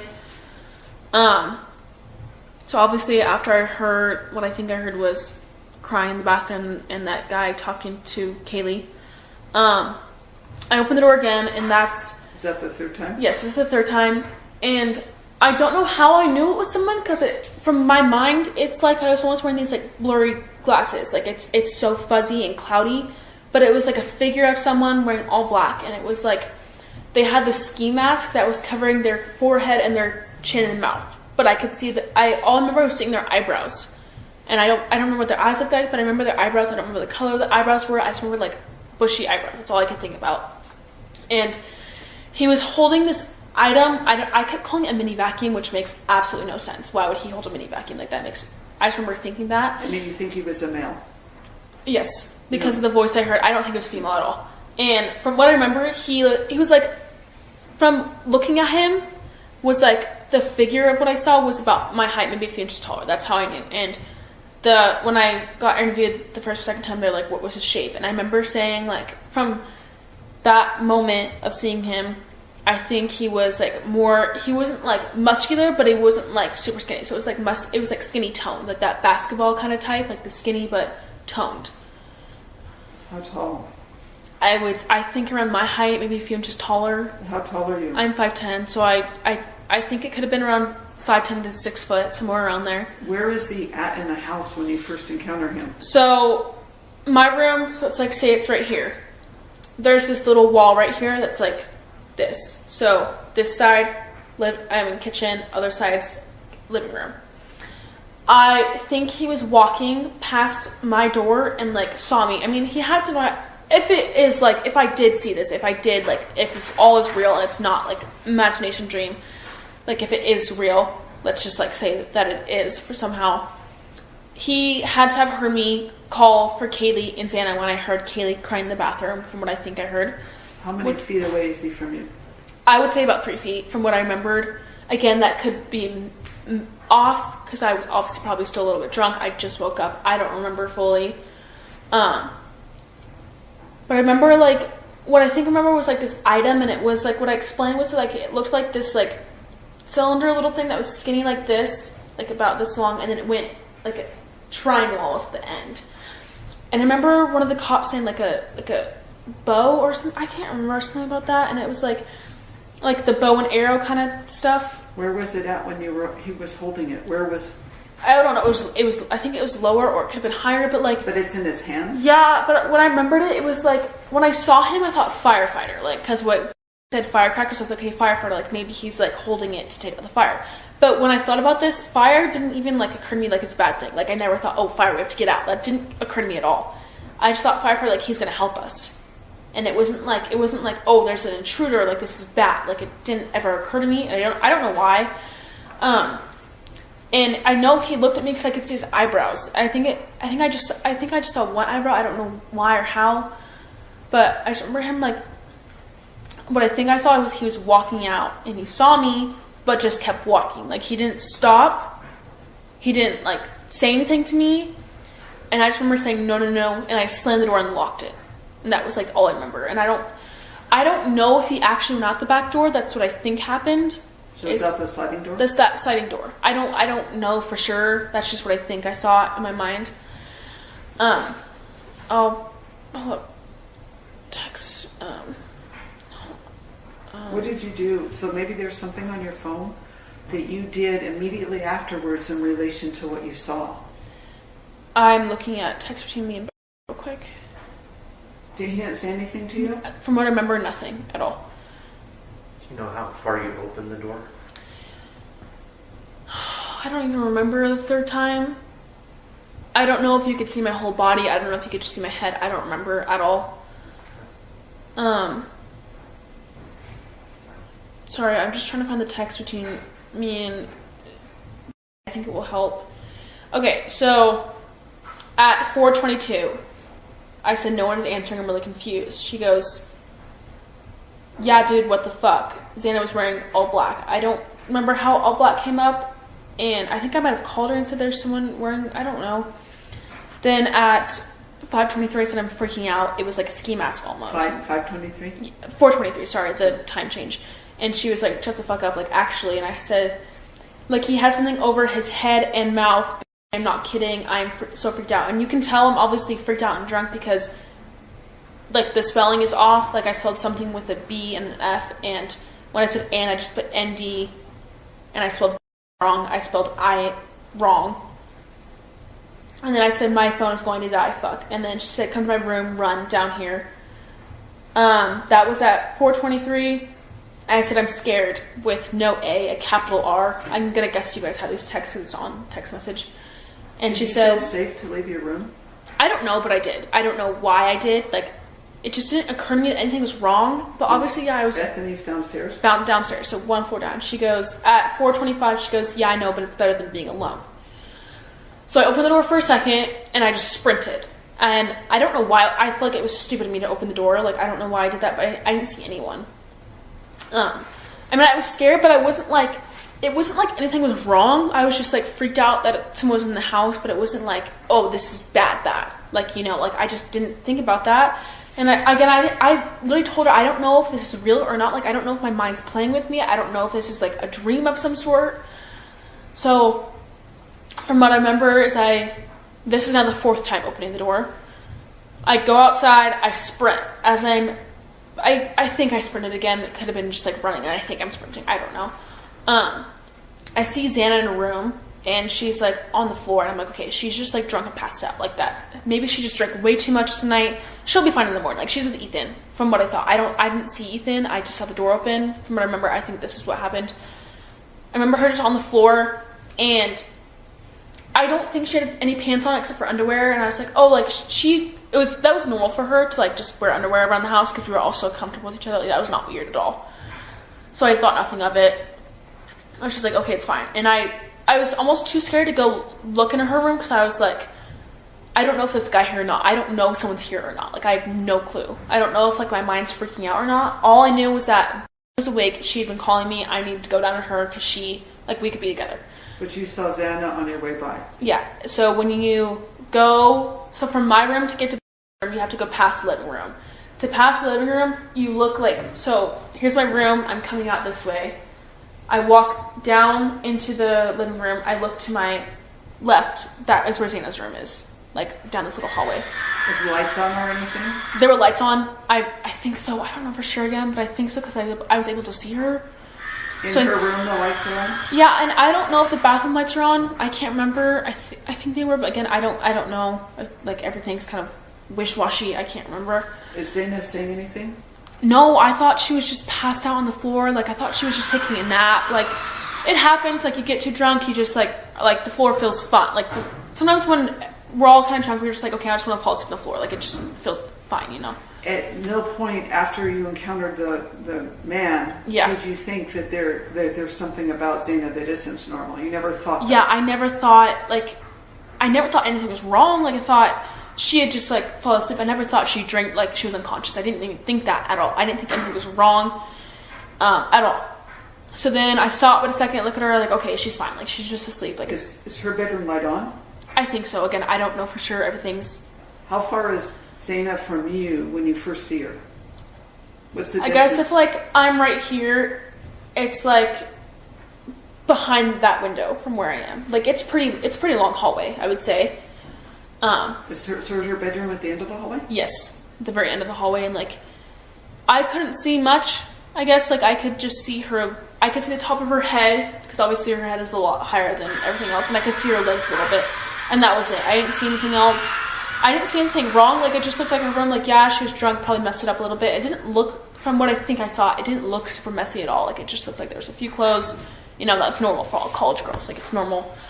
So this distance you're talking about, would you have been able to see her if the lights were out? Probably not. So some light had to have been on. I think so. That's what I'm thinking. Do you guys have night lights in your No. house? I don't. I So mean, nothing I lighting the don't. wall? I mean, we have this. Well, I guess I shouldn't say that because we have like little twinkle lights that go around. Like, Decorative? yeah. So I guess that could have been it. Maybe there was just decorative lights, and that's how I saw Xana. I don't know. And we have this little Scentsy thing. I don't know if it's on. We're pretty good at turning it on and off, so it's not like going on through all night. But it does have a light. I don't know if that was on. Where's the Scentsy light on normally? Where's it located? I'm sorry. So from my room, you first walk into the living room. There's like, so there's like, let's say this is the door to the living room. Right to your left is this bar cart with like some alcohol and like some decorative stuff. Right to your right, there's this little table that has drawers, and that's where the little Scentsy thing is. And then the couch. Would you have been able to see Xana with that light from the living room? I don't think so. This is important because in our world, for an offender to leave lights on a house, you increase the risk of identification. They would rather the lights not be on. So it's important that we get this straight. I mean, I think Xana's lights were on. There's no way you could have seen her otherwise, though, correct? Yeah, I think so. Yeah, so I'm not trying to plant a seed in your Yeah, head. I know. But think like, about where you're at when you see her. If all the lights are off, you wouldn't have been able to see her normally? Well, I mean, we have so many twinkle lights, so I might be able to. I have no clue. I can't. I'm sorry. I just can't remember. No, that's again. I'm not suggesting you should tell me something you do not know. Yeah, I don't know if her lights were on or not. I have no clue at all. But you could see her. I could see her. I know that I could see her. And which way is she facing? Which way is her head facing? So, like, let's say, like, that couch is the back of her wall. That's where her head is, and her legs are towards, like, forward towards me. And then what is she wearing? I don't know what her shirt is. I can just see her wearing underwear, and that was normal. Like, she was really comfortable with us. She would wear just underwear around the house, and that was fine. Did you call out her name? No, I don't think so. I don't think I did. I thought she maybe was just asleep, so I don't want to wake her up. And then I, like, ran down the back. She could hear me walking down, so she opened up the door, so I didn't have to wait for her to unlock it. And I just locked the door. And I was like, I don't remember what we talked about at all. I don't know if she does. I have no clue what we talked about. I just remember us being scared a little bit, but like, we didn't think anything was wrong at all. We thought, okay, maybe someone's just passing through. Like, maybe we just like, the house would make a lot of noises too, because I think it is an older house. And it's like, I'd be at night and hearing just like, you know, like the cracking noises when houses make when they're older. Settling. Yeah, that would happen quite often. And so we were kind of used to that, and we just didn't know. And she just said something about a light in her room, like a firecracker or a firework. I don't fully remember, and it just was kind of weird. I was like, what? I don't remember if I talked to her about the guy. I don't remember if I talked to her about what I saw or what I heard. I have no clue. I just remember, like, we fell asleep pretty fast in our bed, and we didn't think anything was wrong at all. I have to ask you, you were running at first, and at what point did you stop running and she heard you walk to her room? You said at first you were running, and you must have felt comfortable at some point. Well, I guess I was running. So, when I got out, I stopped and looked at Xana for a second. This is what I think happened. Then I ran down the stairs. I kept running. I don't think I was walking at all. I think I kept running until I got to her door. So it's important that it's not what you think, it's what you know. I don't know any of this. Okay. I don't know at all. This is all from what I think happened, because I don't know what is real and I'm just, like, my mind's waking up. So I don't know at all. So of the things we've been writing, are most of it what you believe and you remember happened, or you're thinking what happened? This is all what I remember, but I don't know if anything of it is real. I don't know. I can't differentiate if anything is real or if anything is a dream. Or if it's just like imagination. I have no clue, and I've been trying to figure that out like the past 2 days. Like, what is real? I don't know at all. That's what it's just like. It's frustrating because I'm just like, I want to know, and I keep thinking about it, but I can't tell the difference anymore. Like, I don't know it's just all like mixing together, and there's pieces that just don't make sense. Everything of it just doesn't make sense. So none of this I can say I know for sure. None of it I can say I know for a fact that happened, because I don't. But you know some things that are factual because you have a timestamp on your phone. Yes, the stuff on my phone, that is factual. And everything else, no. But you remember watching the movies, eating I remember popcorn, before everything, like from when me, Kaylee, Maddie, and Bethany were in Kaylee's room, all of that beforehand, I remember that, because I remember exactly that, like, all of that I remember. Again, like, I don't remember what episode of the Vampire Diaries we were watching, but I know it was Vampire Diaries, because I remember putting it on. You don't remember got home? You don't remember what time? I don't remember. I think I went to bed before. I think I went to my room before she left. That I have no clue about. I don't know when she left. I don't know where she went. I don't know. I think someone told me that she walked home. I don't know exactly who. I don't know when went to her room. I don't know if she stayed on the couch. I have no clue at all. That stuff I don't know about because I think I was in my room before that. Do you think that you opening the door three times is part of what you're trying to piece together, or it actually happened? I think it's what I'm trying to piece together. I don't know for sure if it fully happened. Like, it's just like I don't know if my mind's like making up stuff like at that moment when everything was happening. I don't know if my mind was trying to make stuff up so that I can remember it. Like, I just don't know. It just doesn't make sense to me, and I don't know how to fully explain it, I guess. Well, what's important for the detective sergeant and myself is that you're not telling us something that's not true. Yeah, I know. That's the most important thing here. The fact you can't remember, I understand that you're traumatized, but that you're not intentionally telling us I know. things. Okay, but this is like, this is all stuff that this is what I remember from that night. Again, it's something I don't know if it was real or what happened, but this is what I remembered. Some of it could be real, some of it could be not, I don't know. This is what I think I remembered. So watching you, and I've done hundreds of interviews, and so as the detective sergeant, I believe you're recalling some things from memory. The dog barking isn't something you can make up. It's not something you feel. Either the dog was barking or the dog was not. Do you know what I mean? Yeah. So it's the things we hear is different than the things we think we saw. Yeah. What we hear is something awakened you. Some noise, and then you heard crying. Yeah. That you heard that. Yes. You're not filling something in. Something brought you out of sleep. Yeah. And it's probably what you're suggesting is that you heard somebody crying. You don't know if it was Kaylee. We're not certain because you don't know that, right? Yeah. You know somebody was crying. Was it a woman? Yeah, it was a woman. I know that. And were they saying anything? No, they were just crying. Was it unusual for your roommates to cry?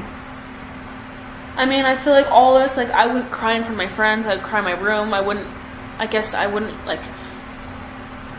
really cry in front of my roommates. Like, we were comfortable enough, but if there's like my own situation going on, I wouldn't. I guess I don't know. What the crying sound like? Just like. Do you ever cry when you're frustrated? Yeah. Do you ever cry when you're hurt? Yes. Do you ever cry when you're scared? Yeah, and I don't know which one it was. I don't know at all. You just heard crying. Yeah, I just heard crying. I can't process what kind of crying it was. So I have learned through interviews, and the detective sergeant knows this, and so does. What you hear is not necessarily distorted, but what we see can be from trauma, right? But what we hear is distinct, right? Yeah. What I heard, what I smell, that's unique. So what you heard is as important as what you saw to me. Yeah. We always ask this. Did you smell anything unusual? No. Didn't smell anything. Cologne, anything like Nothing. that? Perfume? Nothing.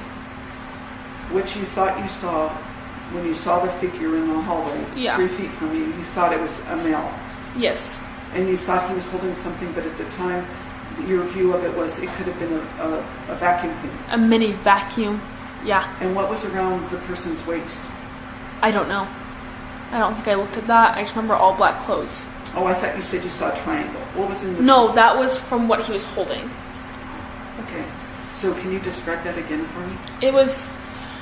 It was like cylinder like this, I guess like about that long, and then it went out and in like a triangle. And how was it? How was the person holding it? I don't know. I have no clue. I can't remember that. I just remember seeing it, and I don't remember if he had one hand on it, two hands. I have no clue. I don't know. I don't remember how he was holding it exactly. Were there lights on in the hallway? I don't know. I can't remember at all. Okay, let's go back a second. Would there normally be lights on in the hallway? Do you leave the lights on for your roommates if they decide to stay out late out of consideration since they are your roommates? Do you leave any hallway lights on or anything? I mean, for me, I like to leave a hallway light out there because it just makes me feel better. But I don't know if I did. I don't know if anyone else did. That's something I don't know. Because you went to bed ahead of the other people. Yeah, I don't know. Would it be unusual for you guys to leave your lights on? No, that would not be unusual at all. I mean, Xana and Ethan like to turn them off, but like sometimes I would leave them on. We would go down and get food, and in the middle of the night leave the lights on. Like that was normal. When I didn't ask this before. When was the last time you saw Xana? At 4. So that was when Ethan was trying to call his sister, wasn't answering. Xana was with I guess I have oh, that was not the same video. that, like, Xana was with him. And I just said, like, I don't know if I told him where I was going. I don't know if I told him when I was leaving. I just knew I was told at least yesterday if they wanted to go. And that, I think you left there at 2 in the morning? No. That was before then. What time? Can you give me a time frame? I'm trying to figure that out. And she was with Ethan? Yes.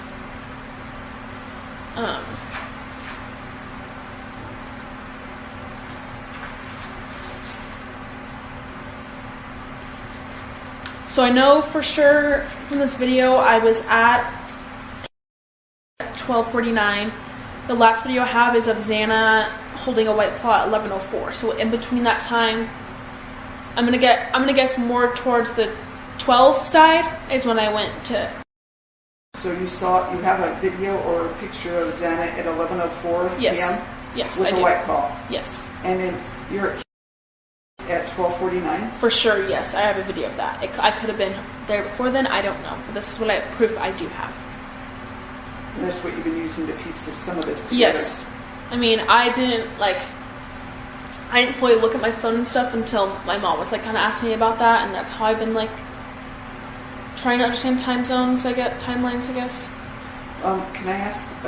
It's not a judgment question. Yeah. Did Xana and Ethan ever stay at Ethan's house?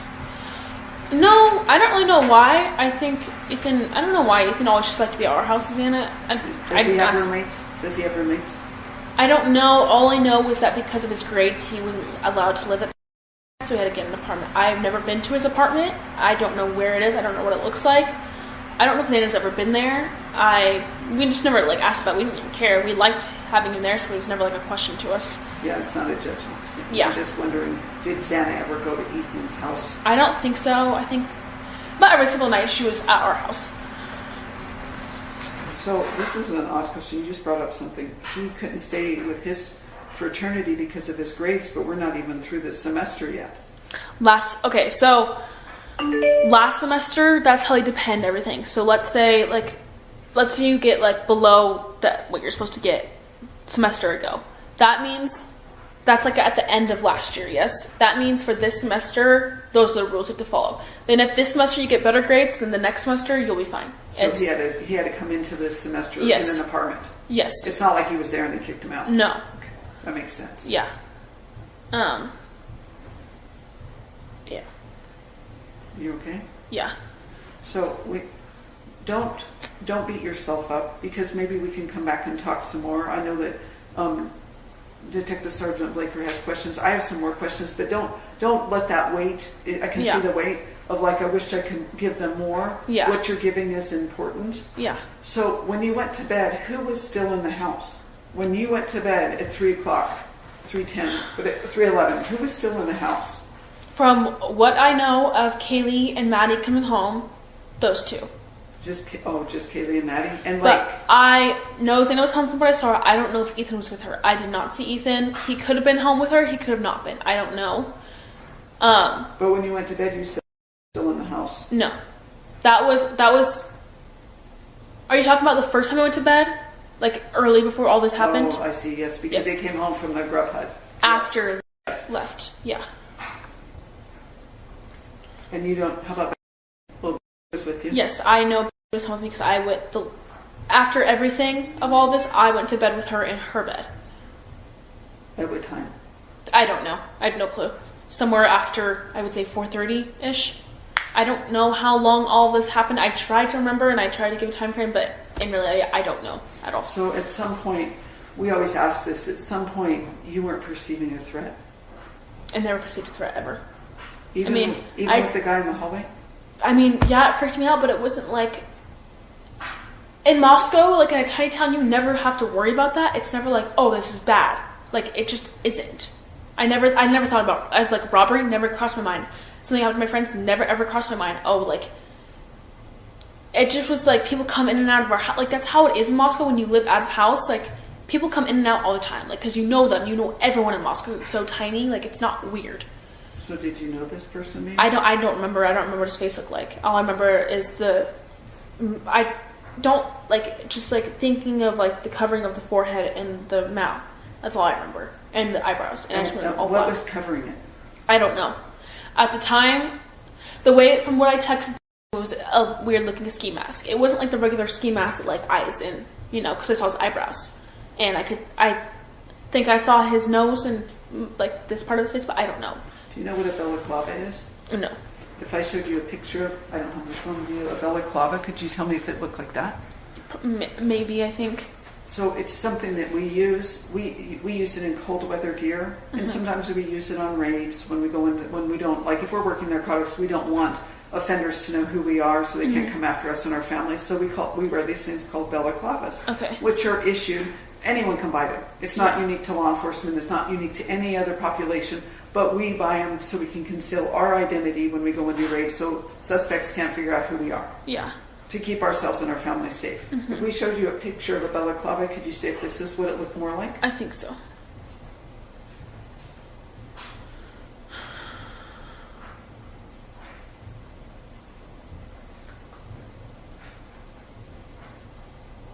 He never said anything directed at you, the person that you saw in the hallway. Never. Was there movement going on? Thank you. That could have been. I think that could have been it. Okay, possibly. Yeah. Was this, you couldn't see his mouth? No, and I don't remember if I saw, I don't remember if I saw his nose, but I know I saw eyebrows, and I don't remember what his eyes looked like. I just remember seeing the eyebrows, but, that could be it. That would make sense why the forehead was covered and this part of his face was covered. And so, I don't know this. Detective Blaker knows a lot more than I do, and I probably know some things too, but have there been any issues leading up to Sunday with anyone that you can think of that would have done this to you, your roommates? So obviously the cops will just tell us anything weird. About a month ago, Kaylee was taking Murphy out, and she just saw this figure watching her, and it freaked us out for a day or two. Then we forgot about it. It wasn't a big deal. People live up I guess you maybe have seen my house. When you go out in the backyard, there's that hill of all those brushes, and there's houses up there. It could have just been someone walking outside their house. I don't know. But obviously it freaks us out for a second because we're an all house girl. That's why we loved having Ethan, because it's we always were no one's gonna come to our house if Ethan's here. We would always talk about that. We feel so safe with Ethan's here because it's 6'3" guy. He's pretty big. It's you wouldn't really come to a house when there's a 6'3" guy here. And then another time, I also told the cops this. I think it was about 2 or 3 weeks ago, maybe a little bit more, maybe a little less. Kaylee had told us she went to Winco. I don't know what she was buying. Xana was in the car. Xana waited in the car for her. Kaylee is very good at being aware of her surroundings. She's always been like that. And she noticed this guy was following her. And I think what she said that was, no, this guy didn't have any stuff. It was just kept following her, wasn't checking anything out. This guy kept following her. And she noticed as she got to the register, this guy was still following her. So she rushed out of Winco into her car and got in the car, threw the stuff on Xana, locked the doors. She could see out of her side mirrored camera that the guy was right behind her in the car. And then she went home. Nothing, it kind of freaked us out for a second. She was just be careful when you go to the stores. And how many weeks? Probably 2 or 3 weeks ago. And we've been hearing stuff on TikTok of stuff happening at Target and Walmart. Just people I've been hearing a lot of stuff about sex traffickers at stores, and it's we worried about it. We were just okay, we'll just always go together, but it wasn't a big deal, I guess, because I don't know, you just don't want to think about that. Whenever anything happens, you never think it's going to be you, pretty much. You just don't think about that. And then let's step back a second, though. The guy at the store, is he in his car when he's close to their car, or he's actually physically following her? Physically following, yes. Does he say anything to her? Did she say? I don't think so. I don't remember. I don't remember her saying anything about that. And that was at Winco, not Walmart. Winco, and she never she was a little freaked out about it, but she wasn't let's call the cops right now. All this, it wasn't a big deal, really. And there was another time, obviously our front door, it's fixed. I don't know how well it's fixed, but our door was broken for a little bit where you would have to shove it to close it. And I talked to some girls last year, and they'd be yeah, we would leave our doors so broken we had to leave it wide open. It would just be wide open. But I couldn't handle that, so I would like just shove it in there. But pretty much me, Maddie, and Bethany, we left the house to go to Starbucks, and we came back. When was this? I don't know, like 2-3 weeks ago. 2 to 3 weeks before the event? Like, as of right now, 2 or 3 weeks ago. Okay, thank you. Maybe more, maybe a little bit less. You went to Starbucks over by them all? Yeah, that one. And we come back home and the door's wide open. So we call Ethan. We're like, Ethan, are you home? And he goes, no. And we tell him what's going on. He just laughs. Like, it's not a big of a deal. Like, you guys are fine. So we walk in and our washer's going. And that was normal. Like, we were all washing clothes and it made a sound. We all screamed because we were freaked out. And we go into the spare bedroom on the right and we just grabbed Ethan's golf clubs. And like, we were kind of joking around, but we were also kind of scared. Like, it was like, oh, like, no one's going to actually be here. Like, nothing ever happens, but we were also like, kind of like, just kind of creepy, you know? So the door was closed when you left, though? We don't know. We don't know if we closed it. We have no clue. Okay, I'm sorry. Yeah. And the door was broken, so we don't know if it was like, that was when it snowed, so maybe like the wind busted open, or like, we just didn't know. So we got like Ethan's golf clubs, we went through the whole entire house, no one's home. So we're like, okay, like, we were just being stupid, like, stop, like, we need to stop freaking out, you know? Like, just calm down. And those are the only like 3 weird things I would say. Did you guys ever call the police? No, because it Not was on just the Winco? no, like, it was just like, you don't want to be that person that calls and it's like nothing, you know? Like, it wasn't that big of a deal. Nor was the door thing. Like, no one was in the house. We're like, okay, like, it doesn't matter, it's fine. Did any of your roommates ever say to you that they have been freaked out by somebody recently? That in any interactions, they worked, I saw 2 of them worked at the Greek, Mad Greek. They never had anything anything weird. Never. And like, we would always talk about stuff. We never had anything weird. Remember one night, this was pretty recently, she heard someone scream. So she had one of our friends who lives at Identity pick her up and stay the night there. But none of us, the rest of us, heard that. So we're like, okay, like, that didn't freak us out. We were just like, okay, whatever. Like, because only one of the 6 of you heard it. Yeah, and it wasn't like we have so many people, like, we have a lot of neighbors around us, like, again, like, Moscow's small. Like, I have friends that go to Seattle and Chicago, they have some weird shit happen, but it wouldn't happen in Moscow, you know? Like, you never expect that, and nothing bad's happened here in a long, long time. So, you just didn't think about it, really.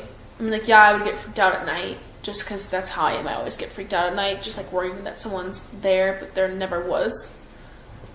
So I have to ask you a question, and this is not a judgment, so I know why you're thinking, I believe what you're telling me, but you're not telling Detective Sergeant Blaker and I anything that will prevent us from solving this. You're not trying to fill in pieces because I'm not saying maliciously to prevent us or to assist us, because that won't help us. Do you know what I mean? I know what you mean. Yeah, you know, I understand. And it's not a judgment. Yeah. I just we don't want to follow this path and spend time and find out that this is really, you're not absolutely certain. But there are some things, I think the things that you heard, I think the crying and the voice, I don't think that you could you could create that in your mind. Those are things we hear, that something brought you out of your sleep. Yeah. You didn't sleep through this whole thing, and at 11 o'clock. No, I can tell I was awake because I was calling, texting people, and I remember texting. That's your evidence that you were up. And you were moving around. Yeah, and I, like, from the things I saw, it's like what I think I remember, but again, like, I don't know how real it is. Like, I don't know if my mind made it up or if I did. Or, like, if it was actually, like, you know, real or something. Like, not I did, but, like, saying if my mind made it up or if it was real. So the voice you heard, you believe you heard a man. I believe I did hear that. And I believe I did hear someone crying. Kaylee, I guess I should, what I believed at that moment, I heard Kaylee crying. And you believed you heard a male voice saying? I believed I heard a male voice saying, it's okay, I'm going to help you. And it wasn't directed at you? Not directed. I knew it was not directed at me because I was more distant. I could tell it was not, like, it was not towards me at all. So this is the question I have to ask. Yeah. If he saw you, why do you believe you were spared? I don't know. I've been asking that, like, nonstop. It kind of freaks me out because I'm just like, I don't really understand why I was spared. Like, I'm a girl. I am 5'10". I'm not that insanely strong. A guy is a lot stronger than I am. If he wanted to hurt me, he would have. That's what I don't understand. And I've just been, like, wondering, like, did he know me? Did he not know me? Like, was it because he didn't know me and didn't want, like, and felt bad? Or was it because he didn't know me and knew I wouldn't recognize him? Like, what was it? That's why... It's just, like, that's why I want to... It's, like... if we do find this guy, that's like one of the first things I want to know is like, why did you not? You didn't open. He never ever tried to open my door. That's what I know. I know nothing. Like no one tried to open my door. Like he could have stabbed the, like from what we know now was a knife. He could have stabbed the knife through my door, tried to open my door, anything. You probably could have kicked down that door if you wanted to, but he never did. So I do know this, and so does the detective sergeant. He passed by occupied rooms that posed a risk that he would be apprehended if you hurt him. So the question is, he passed by occupied rooms to go to other occupied rooms. Yeah. So he had to go by your room to get to the other two rooms. Unless he got, I mean, I remember Katie was kind of worried about someone climbing that balcony up there. I don't know if someone could climb it, but I feel like if someone really, really wanted to, they could. I mean, I don't know how. Was there snow there, though? There was snow, correct? I think so. I don't remember if it was snowing that night. I think they would have found shoe impressions, but I'm not planting a seed to make you swear that you'll never sleep again. That is not my goal. Yeah, I know. But we're trying to figure out, is it somebody you knew that knew that was your room and bypassed the room because they weren't intent on harming you? I mean, that's what doesn't make sense is like, they had to have known our layout to want to go past my room, to not go to Kaylee. Occupied room. Yeah, that's the thing is like, I don't, from what I remember, I don't think I locked my door that night. I don't think I did. And that's what weirds me out is like, if I didn't, how did he go past my room, not even care that I was in my room? Like, he probably knew all of us were at home that night. And it's just like, I feel like it is someone that we know, and I feel like it's someone that had probably been in our house either last year when girls used to live there, or this year somehow. I don't know. It just is weird to me that when me and Beth were talking about it, like, he had to have known the layout of the house. He never went to Beth's room. What if Kaylee was living down there? He wouldn't have known unless he knew us and knew the house. That doesn't make sense. Well, in our world, to pass an occupied room, it's to really go weird. to unoccupied rooms becomes concerning if the direction comes from the door he enters. Has to make him walk by your room. Like, my door is almost right in front of the view when you walk in that sliding door. That's the first room you see. He didn't go to my room. That's why we wondered if you know him. That's what I mean. That's what it has to be. Like, he had to have known who lived in what room, like where everyone was. Of who that could be? No, there's no one. Like every person that like knew Kaylee, Xana, Ethan, and Maddie loved them. They never had any grudges. Like, everyone loved them. It was never like, I never heard anyone say, "Oh, I hate them. I hate this. They did this. They did that." They never had any bad things said to them ever. That they told you. Yeah, that they told me, or like what I heard. I mean, like in Moscow, once a rumor starts, doesn't go away. Everyone hears about it. Like it's just such a small town that, for a college town, I guess I would say, everyone knows everything. So like, if someone hated this person, you would know. And I never knew. Did they ever say they had an issue with a patron at the Mad Creek? Never. What about an ex-boyfriend or anything like that? No, I know Kaylee and broke up, but I talked to Kaylee about that, and she was like, "Yeah, we mutually decided to do this. We're still friends. We still talk. We're still on good terms. We share Murphy. Like, we're good." And like they co-parent Murphy? Yes, like that. And I trusted him. And I mean, I didn't know him as well as I guess I didn't know him as well as I knew Ethan, but I trusted him. He was a super nice guy. Never, ever, ever had I heard him be rude to Kaylee once in my life. Never heard anything. And from talking to, because we all would talk about relationships and stuff, like, I never heard Kaylee say, "Yeah, he did this to me, he did that." Like, nothing ever concerning ever came up. I think it was just like, they had been dating for such a long time, it was time to like roll its course. That's what she said. It was like, it's time to roll its course. Like, we mutually decided it's time. How long did you date him for? I don't know. I think it was, I don't know. I mean, you could probably figure it out from social media. I mean, or talking to her mom. I don't know. Or Jack as well? Yeah, Jack as well. So she told you that Jack handled it well. Did you see that Jack handled it well? Yeah. He came, like, he would come over and talk with Kaylee and play with Murphy. And it was never weird, ever. Was she dating anyone else? Or seeing anyone She else? started talking to me, and I believe Jack knew, and it wasn't like a big deal at all. I mean, the whole on the video on Twitch of the Grub Chuck and Jack, is that's kind of what made us interested in that, because I guess you know that Jack had anger issues. He was a hunter. He had multiple hunting weapons. I mean, I'm not saying it's him, because I can't say that. Like, that could ruin his life, and he could not be it, you know? But from what I know, I don't know if you know this yet, but my friend, who was best friend with Xana, we went to like a balloon ceremony for all of them, and I was talking about, she said, yeah, one time, like, he just, like, I guess can both tell you that he like kneed one of their best friends in the stomach and like just pretty much beat her up for some reason, which I don't know why you would beat up a girl. Doesn't make sense. But he was kicked out of for in-ear issues. He didn't have any connection to except for which Kaylee was talking to, which is just a weird coincidence. Like, it could have just been coincidence. We don't know. I mean, it's just like, that's the only thing we can think of, and I don't know. It's just weird. Who did he punch in the stomach? I don't know her last name, but I know her really well. Did she call the police on that or make a report? No, I mean, I don't think she did. What was the issue with her? Oh, I don't know. I have no clue. Oh. I mean, you could probably try and talk to her about that. She would probably know. She knows more than I do. I mean, all like this part of is all hearsay. Like, it's not what I know. It's what other people know that have told That's me. important. Yeah. What is her name? I have to look up her last name. Please. I believe. What? Let me look at her Instagram real quick. Please. Sorry. Well, hold on. I don't.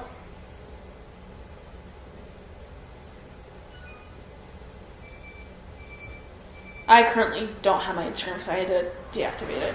No, that's okay. We can figure it out. We Okay. have access to the school records as well. Yeah, She's that would doing probably there be- as well. Well, she used to be, but now she's at. Maybe? I think? Yeah. Was that a recent event? Yeah, she decided to switch from. Like, last year, she finished out UVI and then switched to CWI, like, as of this semester, I believe. So who told you the story about punching in the stomach? It was. Okay. And then I talked to her about that earlier today, and she explained that a little bit more. So they both know about that. And which I think you wrote down her last name. I asked how to spell it. So most of the students have left up there. Do you happen to have any phone numbers for any of these people? Huh? Do you happen to have phone numbers for any of these young women? I have a phone number, but I think you guys have her phone number as well, because she was at the station with us. She was at the PD with us? Yeah. Okay, hurry up. Yeah. Sorry, my dad keeps calling me. I'm just gonna text him back real quick. Is this your stepdad? Are they out there Stepdad, freezing? that's my stepdad out there. My actual dad is. Are you freezing them out? No, we have a casita back there that has heating. Oh, good. I'll I just was text worried. them I was thinking they're going outside and we're going to keep them there 2 hours. And it's like 20 degrees. They've been working. Sorry, I'll just text them instead.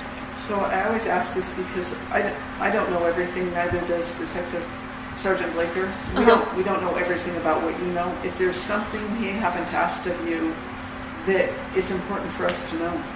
That you think, why didn't they ask me? And so we're going to ask you, is there something that we haven't covered that you think is important for us to figure out what happened here? Nothing right now. I mean, the only weird thing that we had was that no one took our DNA at the station, which I know you guys are doing now, which I'm totally free to give up. But the one thing is about the DNA stuff is Friday night we did have a party, and you have most of those people, but like there's going to be a lot of DNA, and we had parties about every single weekend. That was normal. We did deep cleans, but like I don't know if you can take away every single DNA just from a deep clean. I don't think you can. So it's just like, I hope you find something, but it may be really hard because we have people over all the time. Yeah, When we did you understand do that. the deep clean? When was? Do you know when Parents Weekend was? Yes, it was the weekend. So that we did the deep clean either Wednesday or Thursday. I think we did both days. I'm pretty sure. Well, what's important is there is evidence in this scene that the offender left, and that's what we're going to focus on. There is. So that's important for you to know. It's going to give you some help. Well, that's good. Yeah, it's important. I'm glad what you're volunteering, that you're willing. Yeah, I mean, I like when they asked my phone, I was like, I don't care what you find. I don't give two shits. Like, I just want you to find this guy. That's all I care about. Is there anything you want to ask of us? I don't know if you can tell me, but is there any people of interest? Anything? Well, some of the ones that he's been provided before, we're doing the follow-up. Those are the first ones we're doing follow-up. So there are like people of interest. Yes, Oh, but not suspects. Not suspects, So people of we want, interest. What's important is we're like you. We Yeah. don't want to ruin somebody's reputation That makes if they sense. have no involvement whatsoever. That's what my mom was telling me. Is like they're not gonna like in the press conference. They can't say anything if there are people of interest because that would just like let's say it isn't that would ruin his whole entire life, you know. So I understand that part. Like you can't say someone's a You're suspect. important though. I mean, we're not trying to put extra pressure on you, but Yeah. you're important because maybe you did see. You're the only eyewitness that put somebody in that house. Yeah. That's why it's important if you can sort through it with who's your may I ask. Oh, what's her name? I mean, they're qualified. They did. This is. I don't make light of this because Yeah. I work with victims all the time with trauma. Right? They didn't just start their practice yesterday. This is somebody established. Yeah. It's in a it's. I can't remember her name. Oh, what's her name? And she's been doing it a while. Yeah, she's been doing it for a while. So can you keep working with? Yeah, I'm going to. I met with her yesterday. Really liked her. She's really calming, and I feel good with her. And the good thing is, I've worked with victims for 42 years. The further away you get from it, you're going to start piecing things together. The trauma is just too raw and too real right now. Yeah. And you've lost your friends. Yeah. That's compounding. These are people you were connected to. Yeah. And you cared about. In time, things will start to fall into place. And for your own peace of mind, I want that to happen for you. I'm not selfish. Yes, it is somewhat about the case, but it's also important that at some point in your life, you get to move on beyond this trauma. Yeah. So let's say, like, somehow I piece something together. Should I call you and be like, hey, like, I remembered something? You can call me. I have a business. But what if it's something like but all this is like, I don't know for sure. Even if I don't know for sure, but I think this is piecing my memory, should I still? Yes. Okay. Because what if it is real? Yeah. And we don't know about it. I mean, that's the main thing is, like, I wish I could understand if anything of this was real. But, like, seeing that guy again, like, it was just, like, cloudy. Like, what if he wasn't even there? But, like, after everything that's happened, like, I think he was there. But it's like, how much do I actually know is real? How much do I think is, like, made up in my mind? Do you think you can remember enough of him to give a composite for a composite artist? No. Not enough. No, I don't remember what his eyes look like. I don't remember what his nose looked like. I just remember eyebrows. I don't know exactly what his eyebrows look like at all, really. I just remember thinking, like, eyebrows. So, like, I couldn't even, like... Earlier you said because they were bushy? Yeah, bushy, but that's all... Like, I don't remember the shape. I don't remember, like, the color. I just remember, like, bushy eyebrows. That's the only thing I can remember. And when you saw him outside your door, was he moving? Was there movement going on? I've been trying to think through this, and I've been trying to think, like, what do I remember from that? And I just, like, I don't remember if he was just, like, standing there or if he was walking. But what I think was going on was that he was, like, slowly walking, like, across from the living room to the kitchen out the sliding door. That's what I think I remember. So I haven't been to the house. Is there a drop from the sliding door, or can you walk out onto the street without having... So pretty much you go out to the sliding door, there's just, like, this gray cement patio thing. Then, let's just say your back is at the outside of the door and you're looking outside. To the right, you have to go, like, there's, like, some rocks and some bushes you have to walk down. Then to your left, there's just, like, this hill, like these bushes, and then behind, like, kind of to the back side, you can walk past my window, and there's, like, this hill of, like, bushes and stuff, and then up there's, like, houses. So I mean, it would be kind of hard to, like, run up it or run down it because there's all those, like, rocks and stuff. Especially in the middle of the night. Yeah, so I'm kind of confused, like, if there wasn't there, why that way? Like, that doesn't seem like the smartest and fastest way, but I mean, which direction is the front door from your bedroom? The front door, you have to go, again, out to the living room and downstairs. When you hit the bottom of the stairs, directly to your right is the door. So it's, like, kind of a little bit of a walk. So it's a typical tri-level? Yeah, typical, pretty much. Okay. Can you think of anything else right now? No, I'm trying to... Oh, this was something else that I remember.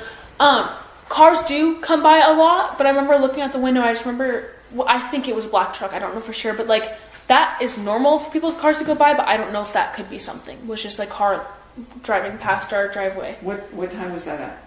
That was right when I went down to see, so I don't know exactly when that was. Was it moving? It was in movement? I was moving. I wasn't stopped at all. It was moving, and, like, people drive by our driveway to go, like, around, like, this side housing neighborhood a little bit. Like, we hear cars go by all the time. Like, that's not weird, but when you were making your way to the room... That's not when I heard. Oh. It was when I got into the room. I don't know why I looked out the window, but I looked when I just saw a car, like, driving by, and I believe it was what I guess I shouldn't say I believe because I don't know for sure, but I think it was a black truck. But I don't know for sure. It could have been, it was just dark and I thought it was a black truck. But there was a vehicle there? Yeah, but it was, like, it wasn't stopped, it was moving. And, like, from my window, again, my window is, like, if, like, let's say this is the front of my room, this is my back room, this is my window right here. there's like a neighbor, I guess you would know that neighborhood up there. I can hear cars go by right there all the time. Like, that's normal. It doesn't weird me out. And I, like, from what I think the car was just going up to that neighborhood. But again, I don't know. But I thought I'd just let you know, just in case it could have been the suspect. Yeah, like, I don't know. It could have been, but who knows? And you said you sure it was a truck? I don't know. I think it was a black truck from what I'm thinking. But again, I don't know for sure at all. Were the headlights on? I couldn't even remember. I can't remember that at all. What drew your attention to it? I think I just wanted to look at the window for some reason. I don't know why, but I remember seeing the red lights on the back of the truck. Brake lights? Yeah, I don't really know why. I remember seeing that. It was like, I don't know if they're headlights or not. I just don't know about that. But I just remember seeing the red lights, kind of. You've been through a lot. In time, you'll remember more. From my experience working with victims, you'll remember more. So anything, even if you don't think it's significant, we would still want to know. Yeah. What are your plans? Are your plans just to stay here? It's a hard decision right now, isn't it? Right now, there's a candlelight memorial I'm going to with some of my friends. That will be, I think, just like, when I got to, I guess I gave the name. They all knew Maddie. Talking to them was really nice because, so they were super close. And it's just like nice knowing that other people are going through this too. Like, it's not just us. Like, there are so many people.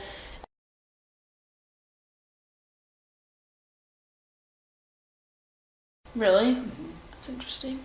So I have to ask you because I never did, and I think Detective Sergeant Blaker would probably have asked you this. Who's someone that called 911? So, I guess I'll start from that morning. I woke up. I don't really know when. I know that she called. I think that she called. That I called her at 10:50, but I believe it was later. The same. No.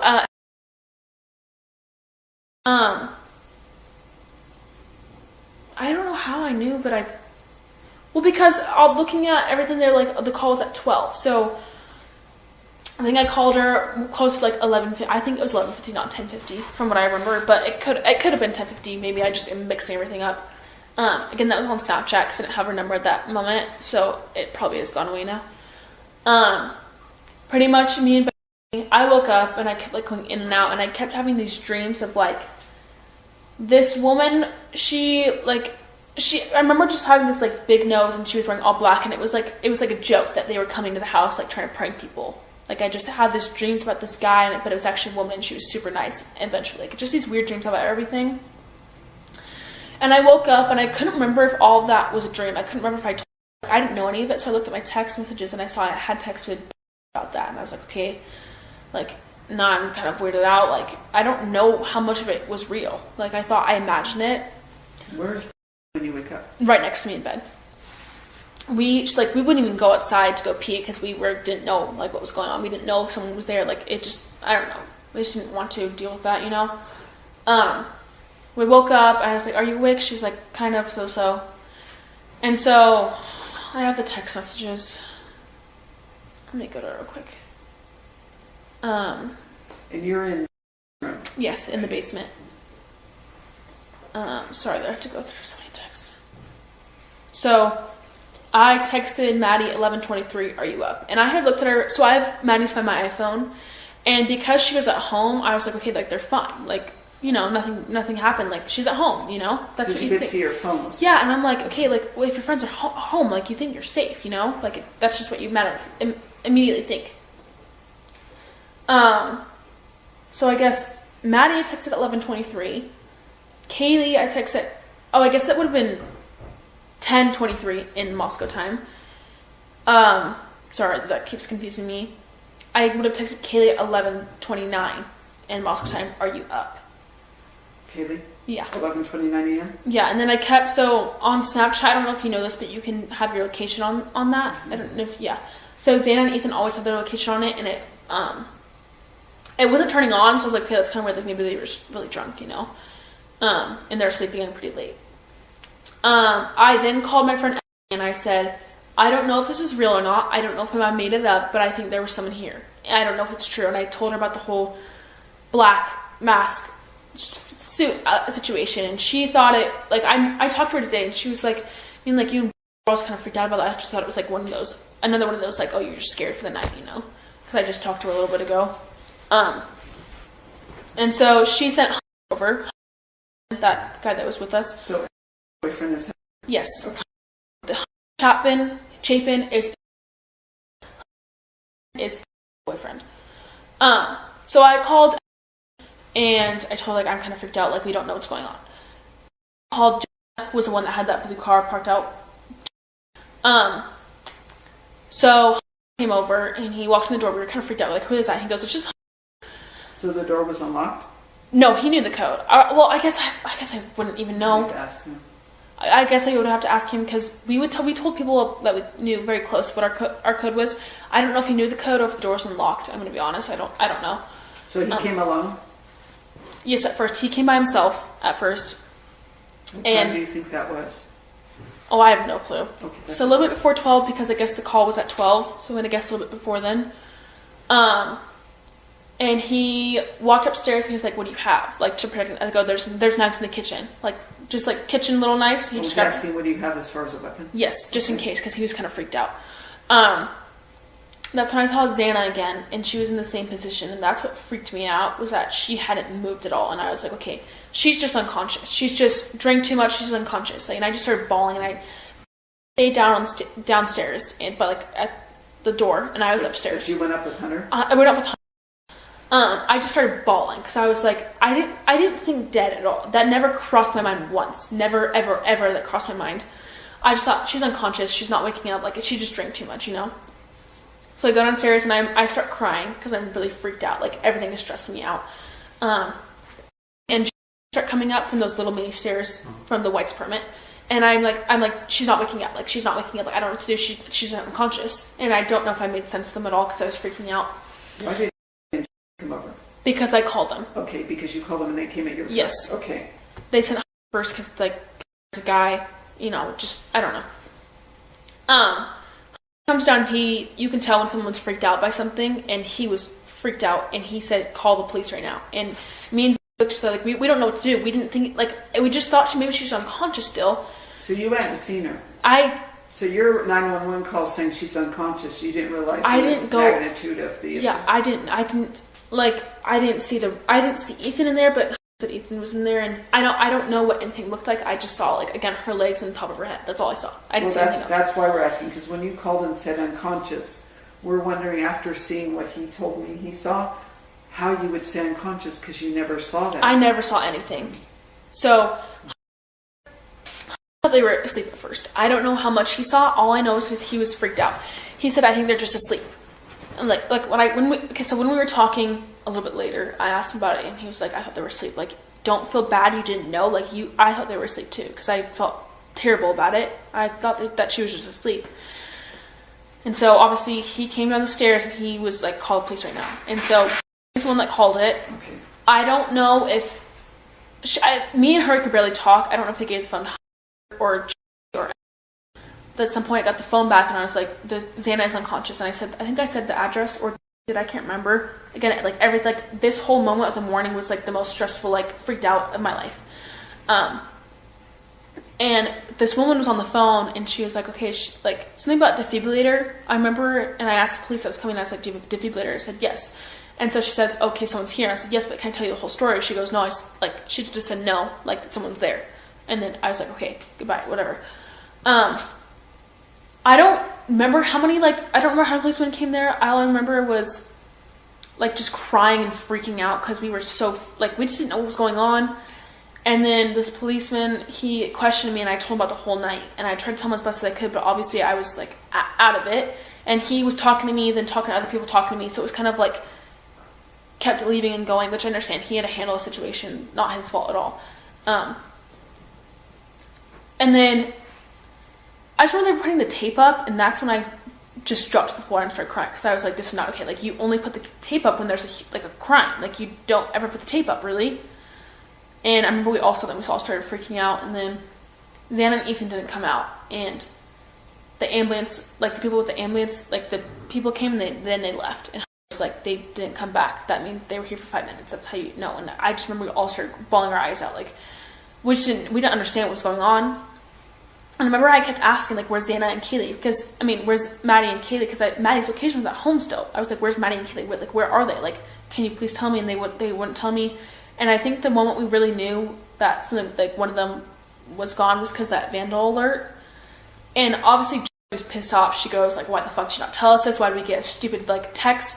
And the policeman was like, you were not supposed to know that right now. Like, you just weren't. And we were obviously pissed off, but, like, I mean, we don't know what their job is, you know, like, we can't, you know, I don't know.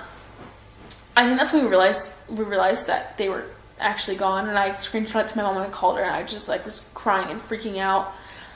And I think it was before that I knew Maddie and Kaylee were gone. I don't really know how, I don't know who told me, but that was just, like, I couldn't understand it. Like, I just remember crying and freaking out. Like, how did I not know? Like, how were we asleep and we didn't know that they were dead? Like, how did we not know at all? Like, we just never made that, me and Bethany never ever made that connection that a murder would be in the house. We just never knew that. Like, our friends were home. It was fine. We were in the house.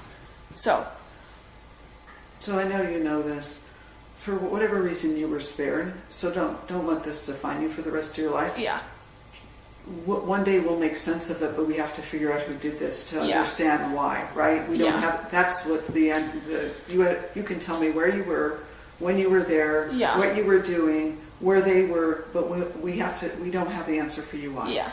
And that's going to be Detective Sergeant Blaker's job, is to figure out why this happened, and then get an answer from the person responsible for it and hold them responsible for this. Yeah.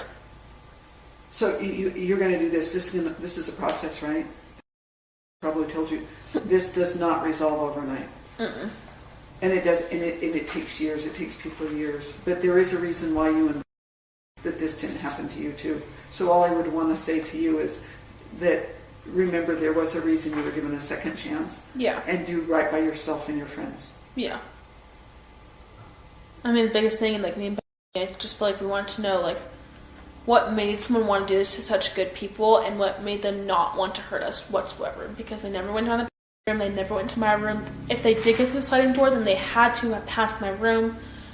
If not, though, because I haven't seen the layout of your house. Yeah. What door would they have used not to pass by your bedroom?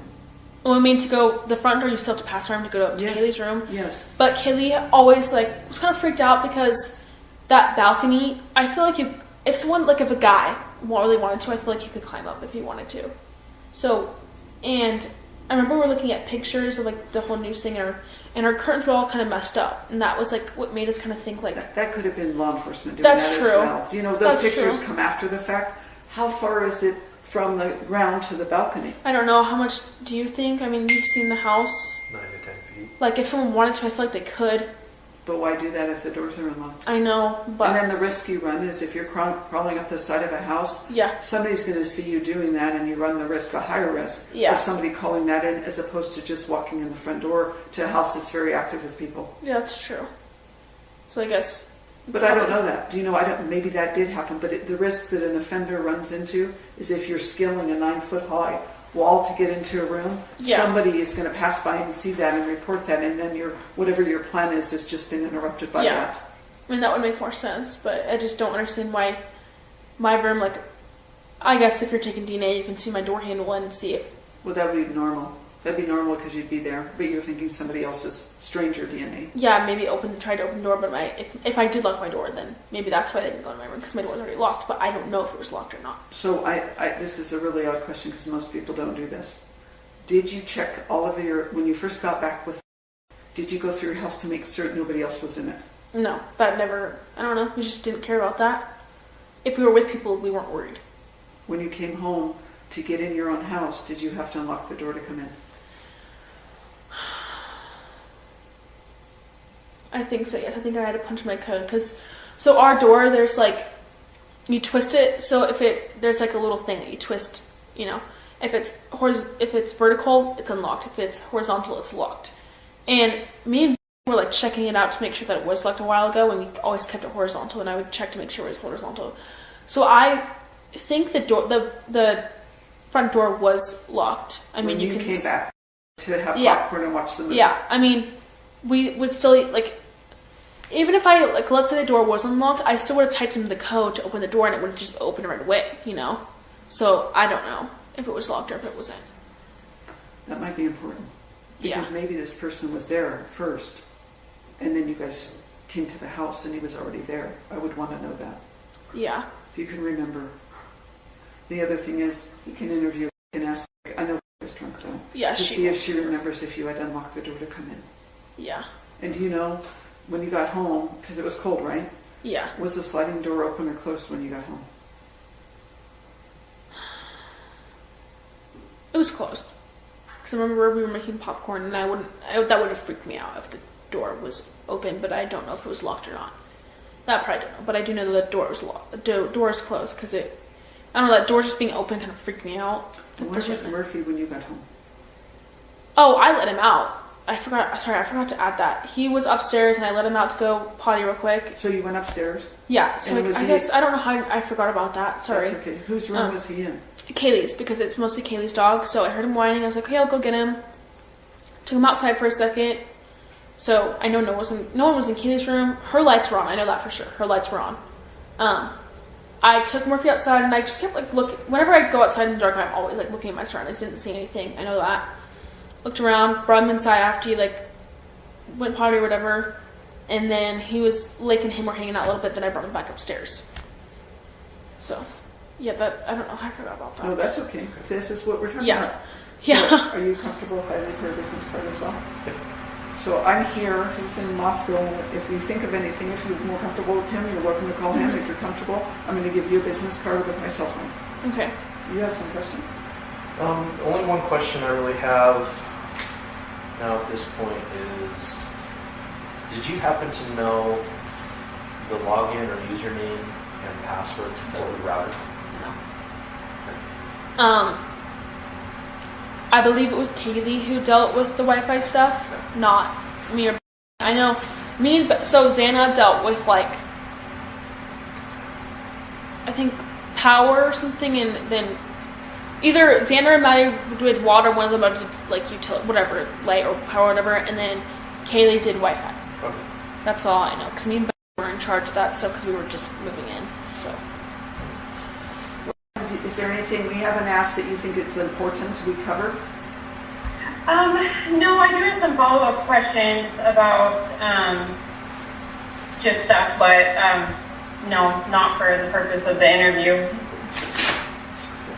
Then I'm going to terminate on my audio recording the interview concluding at 2:11 p.m. on the 17th of November 2022. Today is December 30th, 2022. It's 11:12 a.m.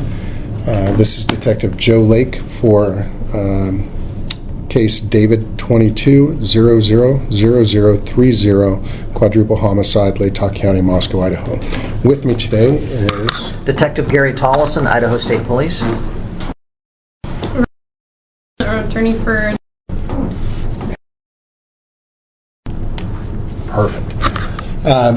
As we previously stated, you do not have to answer our questions. You are not a suspect. If there's a question that makes you uncomfortable or you just don't feel comfortable with, just let us know and we can bypass it. If you build comfort towards it later, we can address that later. Okay, but and at any given time, you can tell us I'm done, and we understand. Okay, so we are truly appreciative of you taking time. This is interview 5. I don't 6. Yeah, it's been a lot, and we are truly grateful that you're so cooperative and helpful with this. Your attorney is present today, which is Robin. If at any time Robin needs to stop the interview, she knows what to do. So, all right, we're going to start with the VBQ. Thank you, very long form. The first question on here is your relationship to the victims, how long you've known each of them. So you've known Xana since August of 2022. Can you tell me? Well, August 2021, because I joined my freshman year, which would be August 2021. Okay. Xana and Maddie Xana's a grade older than me, Maddie's 2 grades older than me. I met them through there. I got close with Maddie because big is Maddie, and so me and would go over to Maddie's house all the time. I didn't know Kaylee at all, really, until that following spring when I met her the first time, Maddie had told me, Xana, and Kaylee that we're all going to live together. That's when I met Kaylee, and then I got to know her more this semester. I didn't know, I knew Ethan and Xana were dating, but I didn't really know Ethan at all until this semester when I first met him.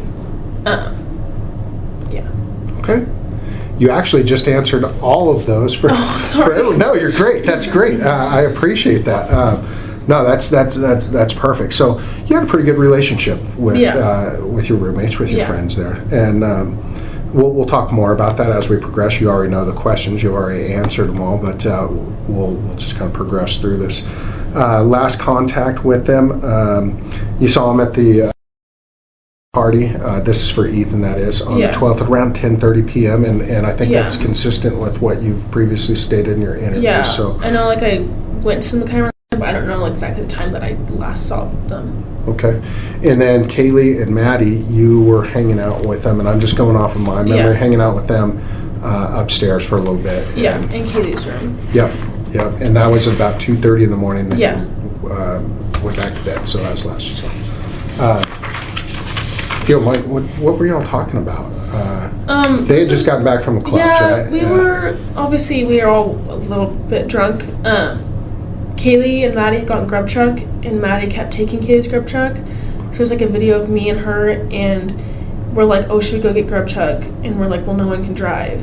So we were debating texting the Uber driver. We knew him really well because we Ubered a lot, and so he knew most of us. Okay. So that was like our last conversation, was deciding if we That's why you were calling or texting. The Uber driver, he knows us pretty well. I gotcha. Okay. It sounds it's a really unfortunate reason why we're meeting today, but feel free to fondly recall, like we just did, because sometimes it can be helpful. Mm-hmm. All right. So, sorry that's the last time you saw him, but it sounds like that was a good time. Yeah, it was a good time. Good.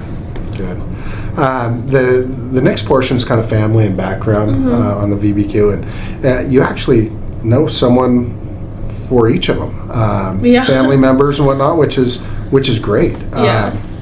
So for Ethan, I've had the opportunity to meet both of them. What do you think about? I think they're both really nice. I know Ethan is bigger sometimes because I know they were both very protective of me because I was like their little sister, and she's really nice. Her and Xana were pretty close, and her and her friends would come over to our place all the time, and she was always super sweet and super nice to us. But I don't know Ethan or their parents' names. Okay, and that's all right. Out of Ethan and which one was kind of the more dominant? I wouldn't say me, just because she was like they're younger, like always kind of like they were more protective of her. I don't really know which one was more dominant, like Ethan or I knew Ethan a lot more than I knew from what I've seen, maybe Ethan, just because I guess people that I know knew him more, I guess. Okay. No, that's fair. Yeah, I don't really know. For Xana, you know her father's. Have you met? Yeah, for Parents Weekend, he came up. He met my mom. He was super nice. And also Parents Weekend, came up and visited. I think that was maybe first or second time I've seen her. I don't know if she's came over to the house before because she's only like 30-ish minutes away. But she came over for a little bit for Parents Weekend as well. Do you know where she came from? Wazoo. I think she's as well. I don't know for sure what sorority she's in. So I've yet to meet, but I hear she and Xana look a lot. They look a lot alike, and they always denied it. Xana kind of got annoyed when I said they looked alike. So even their father had told me a time or two he actually got them confused. Really? they looked a lot alike. Yeah. And you know that Xana, you wrote down here that both Xana and Ethan were in a relationship. Yeah. Pretty good relationship? Yeah, they were pretty good. I think it was about a year. They're both very similar. They're like very goofy. Like if they're there, then it's like when we go to parties, if they were there, then it'd be fun. Like that's how they were. And everyone knew Xana. Like all of you, I knew her. And then obviously everyone knew Ethan because he was dating her. So they know Ethan by association to Xana. I mean, I didn't even really know him until I met Xana. And people probably knew him beforehand because he was. But yeah. It's interesting. You're not. Everyone tells me that same thing. It's just they're just a lot of fun. They kind of life of the party, and when they show up, things are gonna get a little more fun than they've already been. So, for Kaylee, you knew that she had a relationship with John, and it looks like now. I don't know if we know that there was something between her and, but can you tell me a little bit more about her and relationship? I know, like, after Kaylee broke up, it was very mutual. Like, there was no hard feelings, and he still came over and hung out. Kaylee had just been kind of talking to me. I don't know if they were, like, officially made it something, but I knew she would stay over at his place. We would pick her up every now and then. And they ended up talking, but I don't know, like, how serious it was. Okay. Didn't he ever come over and just hang out with Kaylee or I hang out at don't the know. house? He, like, when we had parties at our house, and we have a lot of and so he'd be over quite a few times, and I know him just from U of I, but I don't think he ever like came over and just hang out with Kaylee. Okay. And then also has been like through our sorority at like Greek life and stuff, so I don't think he ever just like hang out with just Kaylee at our house from what I know of. Okay. Now from what I understand, you're pretty tight. Yeah. Okay. But they're also kind of it's associated. Like out of my friend group, we would just hang out, and some guys are always very like don't always go together. But I've heard there's been a few. Yeah, there's been a few. Yeah. Yeah. I mean, I don't fully know them, and I don't really know why they're not like super close, but that's just how they are. Okay. For Maddie, you know her mother is. Have you met? No, but I was like sitting next to Maddie, and I saw her FaceTiming her mom, and knew that her name was Kate. And I know she has a stepdad, or maybe her mom's just dating someone. I don't know his name though. Okay. And you know that she was in a relationship with. Yeah. How was that relationship? That was pretty good. They've been dating, I think it was a little over a year. She would call him like about every single night. There was one instance, I think it was during spring break. She was in Mexico, and she was drunk and like was dancing with. Maybe accidentally kissed him. I don't know the full story because I wasn't there. When you say, are we referring to? I think that's his first name. Yeah. But I think they talked it out, and they seemed pretty fine after that. Like they just moved past it, and like whenever we would go to Del, she wouldn't really say hi to Del, like not make it like worse. And like me and would say hi to Del, but that was pretty much it. Okay. I would have loved to have added columns on here for you and. But that's not part. But from everything I've learned, you're all just really good people, and describe the quality, both positive and negative, of the victim's relationship, i.e., strength of bonds, ongoing conflicts, so on and so forth. Yeah, I kind of mixed that question up. It's okay. So for Ethan, you describe was at the house a lot. Yeah. We liked him there. Social, goofy, easy talking. You ever just hang out with Ethan, just shoot the breeze? Not just by myself. I wouldn't say I just hang out with him by myself. Usually, like Xana was there, we'd hang out with Ethan. To me, he was more like an older brother, I would say. Yeah. Usually it was all four, like 5 of us, me and the girls, and then Ethan would be there as well. Because usually Ethan was wherever Xana was. I've heard that a lot, actually. Yeah. For Xana, energetic, positive, energy, hardworking, nice, genuine. Yeah. Let's talk more about that. She was just like, obviously she was like the party of the life, but she was also very hardworking. Like she wasn't just this party girl. We had our math class together. We both failed it a few times. And so Xana was the one that always like pushed me to actually go to it and actually do good on it. And she like would set a certain time she would set to that class. And I think a lot of people didn't know that she was very hardworking because people just most saw the party side of her. But she was very hardworking, and she if she's gonna tell you something, she can tell you the absolute truth. Like she's not gonna like if I were to ask her a question like, "Oh, does my outfit suck?" She'd be like, "Yeah, it does," or she would just tell me the absolute truth. That's what I mean by like genuine. Like she's not gonna lie to my face. That's a good trait. Yeah. Yeah.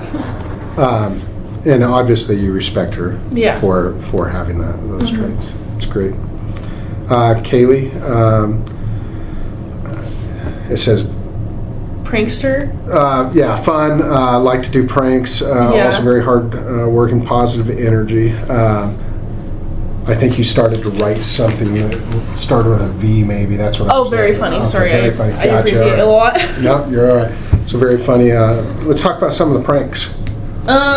One time this was before school started, we were all in the living room, we had some guys over, and Kaylee wanted to do this prank. It was like this fake number, so you like are able to text someone without them knowing that's your number, like it's a fake number. So she started texting Xana as like a fake person, was like, oh, another beer bong, another pair of shit, like I can see you wearing your black Converse, like those kind of pranks. And we would just be laughing, and Xana would be like freaking out. She was like, no, someone's actually texting me. And then she would look at Kaylee, and Kaylee would just start laughing. And then, so me, Kaylee, Bethany, and Xana all got to the house before Maddie did this semester. And we never like, we hung out with Kaylee a few times, but not that much. We didn't know her that well, but we got along with her really well. And she would always be like, oh, like, you know, I'm such a prankster, we should do a prank.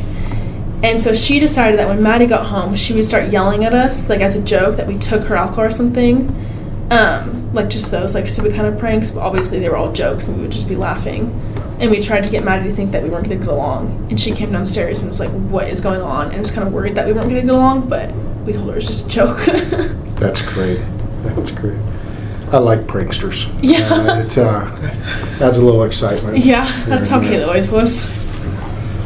For Maddie, a very loving, genuine personality, a social and outgoing person. On her, you actually identified the only conflict I think of was last year in Mexico when she kissed Maddie and talked about it and seemed to work out. Yeah. And past it, right? Okay. That's very good. That's you know, these are some things we just don't get to hear about a lot, and I hate to say it because we don't ask the questions, and we need to ask these questions. We need to learn a little bit more about the positive side of people and so on and so forth. So thanks, that helps us. Arrests, court involvement. This is funny because, and I don't mean funny in a bad way or anything, but every person that I put this in front of in your age group says, nope, I don't know anything about this. And I'm like, well, hold on now. Let's talk about this. There's been parties and disturbance calls and people running out the back door of that house on numerous occasions and so on. And they're like, well, yeah, but we weren't arrested. And I'm like, yeah, good point. All right, good point. Obviously, we had the cops come to our house quite a few times. Yeah. And usually it was like Kayla or Maddie would talk to them because they were 21, and me and Xana were always kind of scared. But from what I know, there was no like arrests. I don't know if they ever got like tickets or anything. Right. I don't know like about that kind of stuff, and like no like arrests for drug use, alcohol use, that kind of stuff. None Good. of that I knew of. Good. You know, yeah. We all have our youthful indiscretions. Yeah. I openly talk about this because it's funny. When I was in college, I paid my rent by having keggers. I was a business major, right? Had to. Anyway, Interesting. Back then we had keggers. We didn't. Yeah. Anyway, so we all have our youthful indiscretions. Describe victim's personality. For Ethan, you have really good relationships. He and Xana had a really good relationship. Been dating almost a year. There's not much there. Well, there's nothing for Xana, and I assume maybe that's because that was just because they were together. Okay. For relationships. Okay. For Kaylee, she and John broke up, but it was mutual. Yeah. No hard feelings. From Kaylee, co-parented Murphy. Murphy, how old was Murphy? Like, he was a puppy. I don't think he even turned 1 yet. Maybe he was 1. But that was mostly Kaylee's dog. Like, she never would, like, make us pay for anything. And I think Kaylee and John did get Murphy together. And so Murphy would sometimes just stay at John's house, sometimes at Katie's house. More our house. But then I know he came over a few times after they broke up to hang out with Murphy and Kaylee. And, like, I walked in, Maddie and Kaylee and Jack we're all hanging out with Murphy. So like I knew, and Kaylee told us like it was both mutual terms where they broke up, and there was like nothing hard, and that they'd all still like they would both still have like love for each other no matter what, because I think they'd been dating for like a long time. Yeah, I think so too. Yeah. So I saw like Instagram pictures from like high school, I think is when I saw. It's a long time. Yeah. Yeah. Did you all kind of took care of Murphy though, from what I understand? Yeah, I mean like I would take him out all the time, but like she would usually, if she was gone, she would put Murphy upstairs, or she would make sure like we were okay with him being there, because he would whine a lot, or like sometimes he would get a little annoying, but we all got just kind of like helped out with him. Good.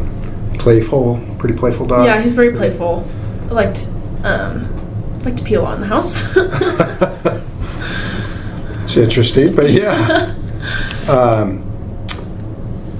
For Maddie, you put that she and had a great relationship. Yeah. Kind of doing the long distance thing. Mm-hmm. Did she ever talk about that a little bit, the long distance thing, and that was No, tough? I remember like last year, because me and Quinn do long distance, and Right. she was asking me like, oh, how do you do it? And I was like, you just like have to communicate and talk a lot. And so I know she and Jake would call about every single night, and he'd come up and visited. And the weekend before all this, he got her a flight to come down to Boise to see her, and so that she never said it was like anything bad about doing long distance, but obviously it's a lot more difficult to do. But they just made sure to talk a lot and call all the time. Good. Yeah. So it sounds like you kind of helped her out with that a little Yeah. bit. Good for you. Yeah. Yeah. Personal habits. You put slept over at the house a lot. Yeah. And I assume that's a crossover with Zayna there too. Yeah. For Kaylee, after her and Jim broke up, she had been staying over with me a few times anyway. Okay. How about with Maddie? Had she been staying with anyone periodically or anything like that? She only stayed like, well, obviously she had Jake, so she wasn't like staying over at anyone else's house. And she usually like, when we would all go out, we usually would come home at night, and then Kaylee would like, I think she only stayed at my house a few times, like not like a lot, but only a few times. And then I've never been to Ethan's like apartment. I don't think he ever slept there really. He usually was at our house nonstop, but we liked it. Like me and liked it because it was like, oh, there's like a male in the house, so it's like safer. That's how we always felt. So like when Ethan was staying over, like we wanted him to stay there. Gotcha. Yeah, no one's ever said that they've ever actually seen him stay at his apartment. Yeah. Which is kind of funny. I don't even know where it's at. Yeah, it's not far away. Yeah, I have no clue. Yeah, that's kind of funny. Pretty consistent there. Recent positive or negative behavioral changes. For Kaylee, said something about the Winco thing and someone following her, but it didn't like change her personality, is how you put it. And just so we're all on the same page, there was an incident. We looked into it. We got footage, and yes, there were two men that was it the Winco? Yeah. Okay, because I remember she had told me she came home and she was like, "Hey guys, we have to be safer." She was like, Xana was in the car. She had gone in the store. She was just getting alcohol, and she's the kind of girl that's very aware of her surroundings. And I remember her saying one guy. Maybe there's two, but from what I remember, her saying one. Yeah, and that's my fault. I shouldn't have said two, but there were actually two. Okay. There was one actually trailing and one out in the parking lot. Yeah, I remember she noticed, and she was walking out, and she realized the person behind her didn't have anything. So when she got to the car, she threw everything on Santa, locked the door, and someone was behind. Like she could see in her mirror behind the car. And she told us that, and me and her kind of like we all kind of freaked out a little bit, but then we just kind of pushed it over. Like, okay, we'll just like go with each other to the store now, you know, which we usually always did. Like. It's a good plan. So you just enlightened me a little bit. So would you say it was pretty mutual that you were all learning from each other? Yeah. With incidents like that? Yeah, I mean, like when I know when Katie said she'd taken Murphy out, she saw a shadow. Like obviously it freaked us out a little bit, and we would lock the door, which I thought locked, apparently it never did. But I thought it locked. Like we would all just make sure like we would like take care of each other in a way. But when little things happen, we would think about it and then move it on. But then me and were the ones that were always kind of freaked out in that house. Like I remember one night I texted and I was like, I really think someone's outside my window. Like I really think so. And I've always been paranoid like that, like always have been. And he was like I don't, like it's probably nothing. and so I just take melatonin to go to bed. But me and were always really freaked out, and the rest of the girls were never freaked out. Like Xana would be like, "Oh, you guys are being paranoid," but me we would like lock our doors every single night because we were just kind of freaked out. But when little things like this would happen, we would just kind of like move on from it. Like it scared us for like a little bit, and then we wouldn't really care about it. Well, you know, it's always a good idea to lock your doors, your windows, things of that nature. And I believe your window was locked in your room. Yeah. So yeah, good. Any significant events prior to the murder? You put Xana's mom. I just knew she was. I think it was like a week or two before, something about her mom texted her to see her in Lewiston, and then it came up that she was there for court about something, and so Xana was like, I don't even want to see her, and I don't know how I knew. I think Xana told me that she was an alcoholic, I think. I don't know for sure, but she wasn't very close with her mom, like, at all. She was just with her dad, mostly. Yep. Okay. Did she elaborate at all on anything? No, she never really talked about her mom. Okay. And neither did, like, with Maddie, she never really talked about her dad, so I didn't know if her dad and mom were, like, fully divorced or, like, what that was. Right. But yeah, I didn't really hear much about her mom. I just knew she talked about dad a lot. Gotcha. Yeah. How about Kaylee? Did she talk about her parents very much? Not really. I didn't even know them until I went to the memorial that was for all four of them. She didn't really, like, I never knew their names. Still don't know their names. Never really talked about them, really. She just said that, like, remember the one thing she said was, like, yeah, our parents would pay for everything, and she did everything by herself. So that's why, like, me and I was like, oh, she's the, like, the motherly one, and the very, like, got her whole life together, because she had, like, an insane job that she was able to ride a Range Rover, which was, like, we were all, like, just, like, baffled by that, because it was, like, insane. It's like your roommate bought a Range Rover, like, that's very impressive kind of thing. Yeah. But yeah, like, it's quite a status symbol, right? Yeah. And able to pay it, like, all by herself without any help, and then pay for college too. So that's how, like, we always called her, like, the more mother kind of, like, I feel like in Pringles you usually have one person's like the mother. She was like that. Would you, if she's more of the mother, how would you describe Maddie? Maddie and Kaylee were very similar in that way. Like, they're the reason I know how to cook now, because I didn't know how to cook at all. Like, both, like, I remember one weekend, Maddie and Kaylee left, and me and Xana were in the house, and Xana goes, finally the moms are gone, we can do whatever we want, like, as a joke. So, like, to us, they were both as the kind of motherly part of the group. How would you, if they're kind of the motherly, how would you describe Xana?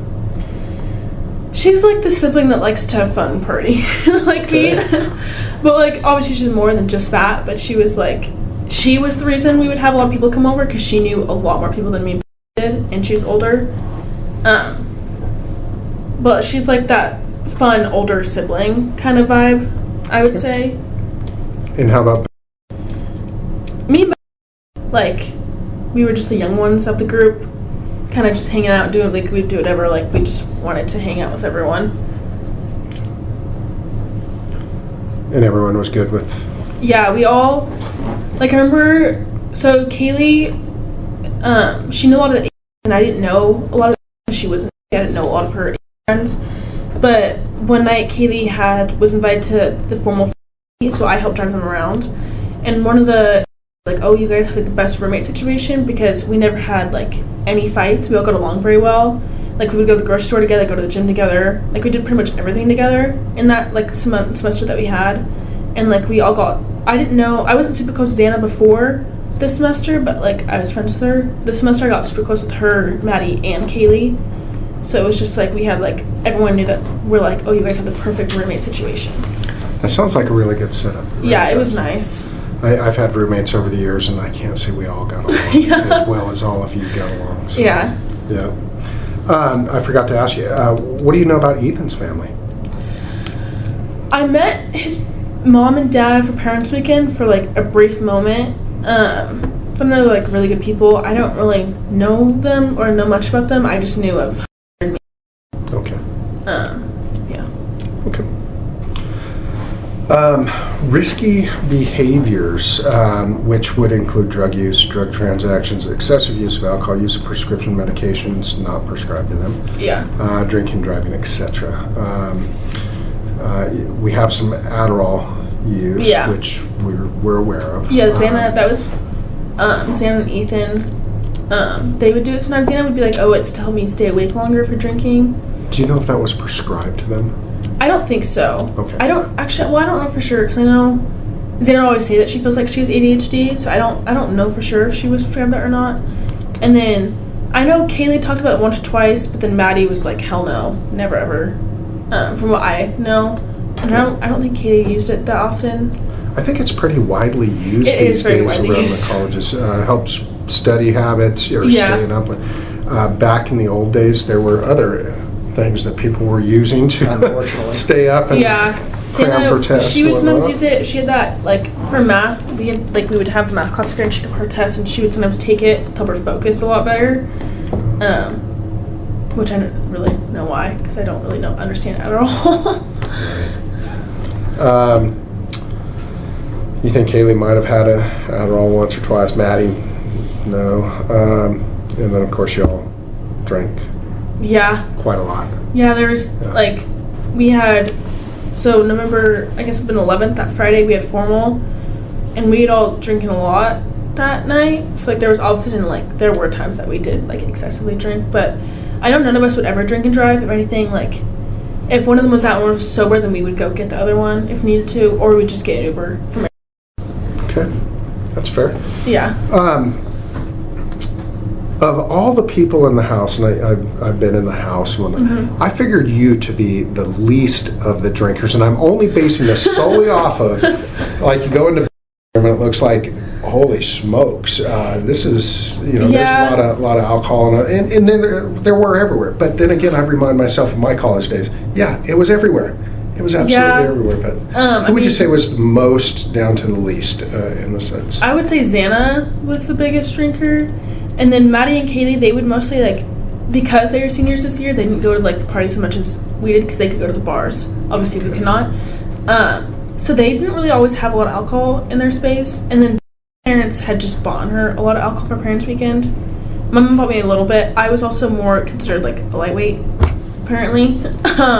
But definitely Xana and Ethan were more of the heavy drinkers.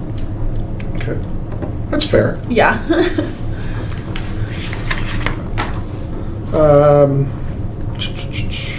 Daily schedules. This is kind of interesting, but for Ethan, you didn't really know his daily schedule. What do you know about his daily schedule? What would be his routine as far as you know it? Well, and I don't know, he didn't have a job. He obviously had his frat stuff at some, so they would have, like, meetings and stuff he would have to go to. I know he took classes, but, like, I didn't know his exact schedule because I'd be leaving, coming back, and he'd be gone or still there. Like, I would never really ask, like, oh, what's your class schedule kind of thing. Okay. And then for Xana, she usually, so her and Maddie worked at Mad Greek. They sometimes had the same shifts, sometimes different ones. Xana she would usually do afternoon, like 5 o'clock shifts, or sometimes during the weekends, like on Saturdays, or other days she would do earlier shifts. So there wasn't, like, a set schedule really for that. And then Maddie, she had her internship, which was from the summer. I don't know if it was the same internship she had this semester. I don't remember what the name of it was. But she usually had, like, in-person classes pretty early, like at 9. And then she would have her internship job, and then she would work at Mad Greek usually later in the day. I think she usually would only work, like, 1 to 2 times a week. Okay, so really part-time. Yeah, part-time. Yep. Okay. And then Kaylee. I don't think she ever, this year, I don't think she had any in-person classes. I think she might have been taking 1 or 2 maybe online. I don't know for sure. And then I know she worked at home for this business because she would talk about a lot of her, like, meetings and stuff. But I don't know what the business is called. And she just had, like, the last guest bedroom that had, like, the little treadmill thing in the office. Maddie and Kaylee had put that together. Oh, downstairs? Yeah, downstairs. Okay. The guest bedroom on the right when you first walk in, that one. I think Maddie mostly used that, but I think Kaylee did use it sometimes for working, but she also had her computer upstairs. So I know Kaylee just had her job. I don't know if it was an internship or full job, but I know she got paid for that.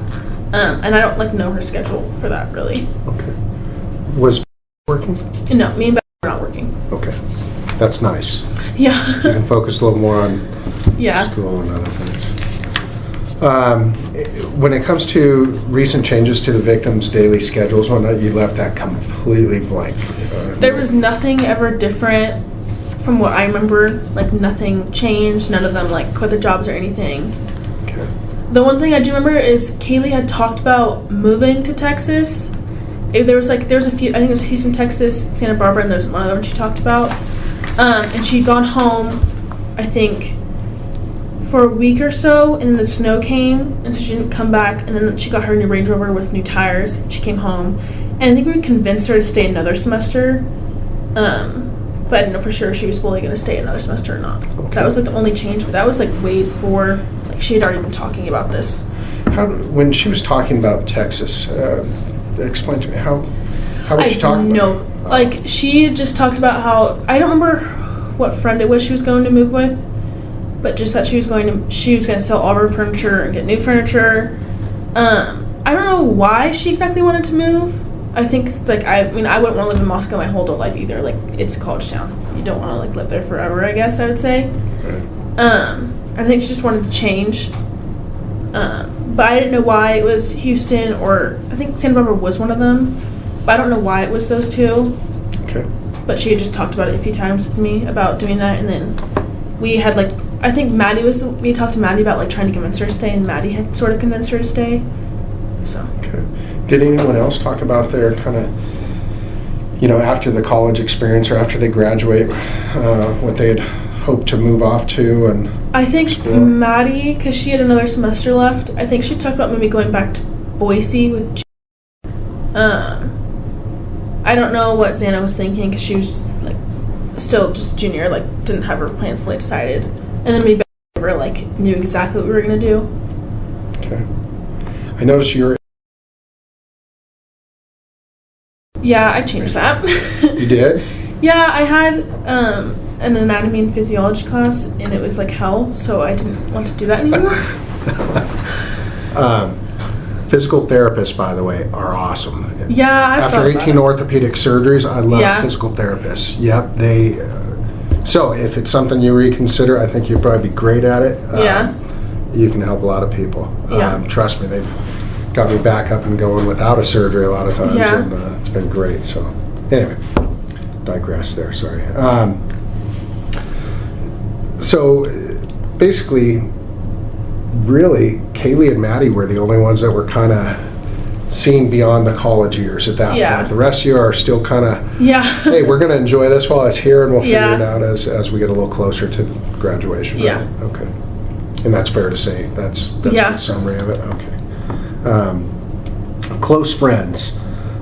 This one's actually really cool because you put in a lot of friends for all of them, which is Yeah. great. This is for Ethan, that is. Brother, I think you knew all these guys since freshman year, so on and so forth. Yeah. Anyone else you can think of with Ethan? Anyone else that he hung out with a lot? No, those are just always, like, frat brothers. Those are the ones that I know mostly of that would come over to our house a lot. I can't think of, like, anyone really else besides, like, outside of that main group. Okay. I feel like mostly frat guys, they kind of stick to their own frat. I don't really know why, but that's just kind of how it is sometimes. Right. Okay. I generally don't add names or whatnot, but does a person with the first name, does that ring a bell at all? Have you ever hear anyone talk about it? What's his last name? Yes. I know that because we would go to apartment all the time at Simkai. He's another one that we Okay. would hang out with. He's blonde. Yeah. I believe, yeah, that one. He's super nice too. Yeah. He hung out with us all the time too. So that was also another close friend of Ethan's. Okay. Okay. Yeah, he seems like he was pretty close to him. Yeah. And you guys, it sounds like maybe had been to his place. Yeah, whenever we, like, they had, like, this, they called it a watch party. It was, like, their main, like, party place. And then they have all these, like, little apartments. And Ethan didn't have one at because of his grades, I believe. So he had, like, an apartment out there. But we would go hang out in Pete's room, which I think was, I can't remember fully, but we'd go hang out there all the time with some of those guys and with Santa and some of her friends. I think it's mostly the only apartment we would. I don't know if lived with that apartment now, or if it was a different one. I can't remember really. Okay. His brother. Yeah. Yep. Okay. For Zaina, you put both. Yeah. And close with me. When we are talking about, are we talking about which? She's my baby. So last year it was like Xana,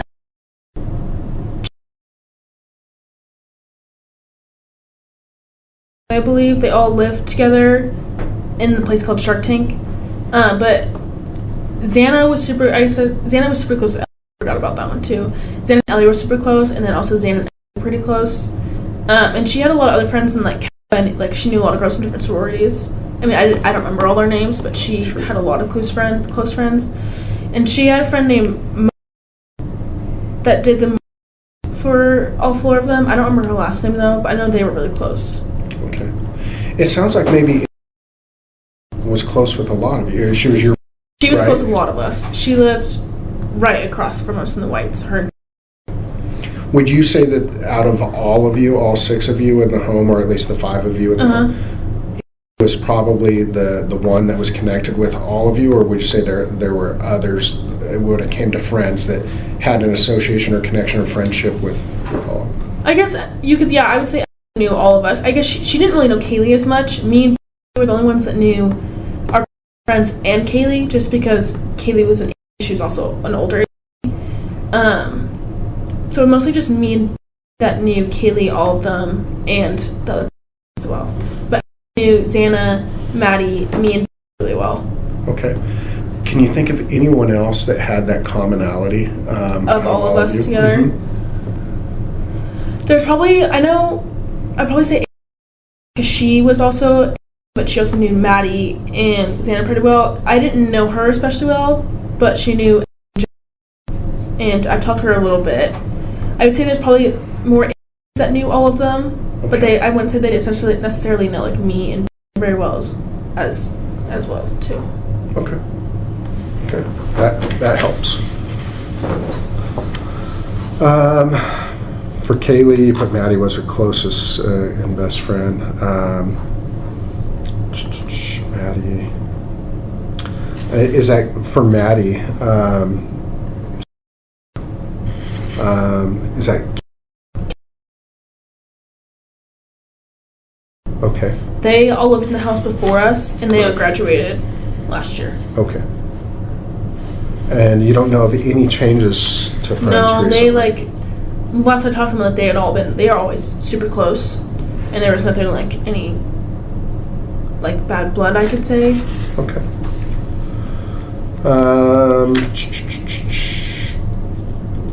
In this question, it's basically discussing fear, concern, or discomfort with a person or a situation.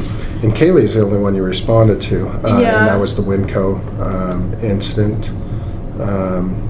And then Murphy as well, and she thought she saw a shadow of someone. Yeah. Where would that have been, that shadow? Where would she have seen that at?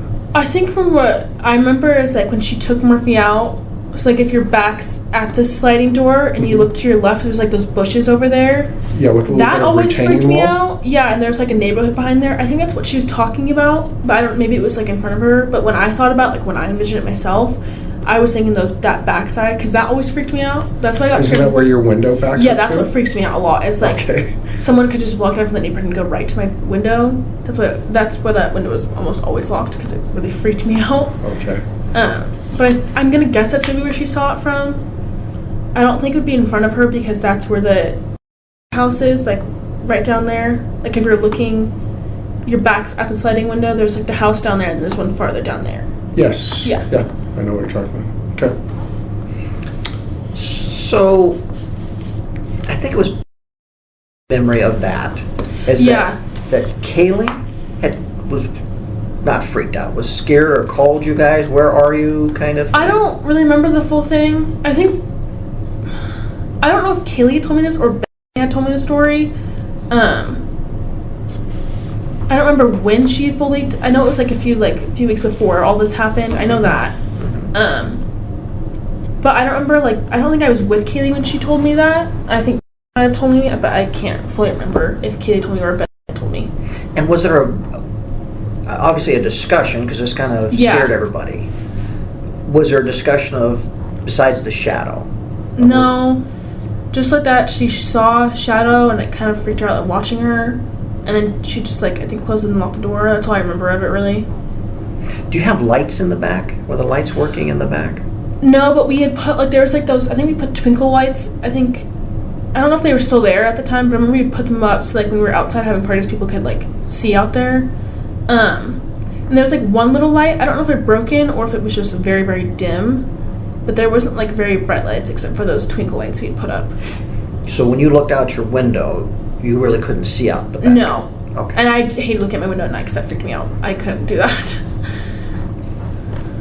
I noticed on your window, by the way, you had it like lined with plants and other things that could be knocked over. In my words, my opinion. Is that why you had them lined up there? So No, I just, like, I wanted my plants to have sun. That's because my mom had bought me a ton of plants. I just put those there.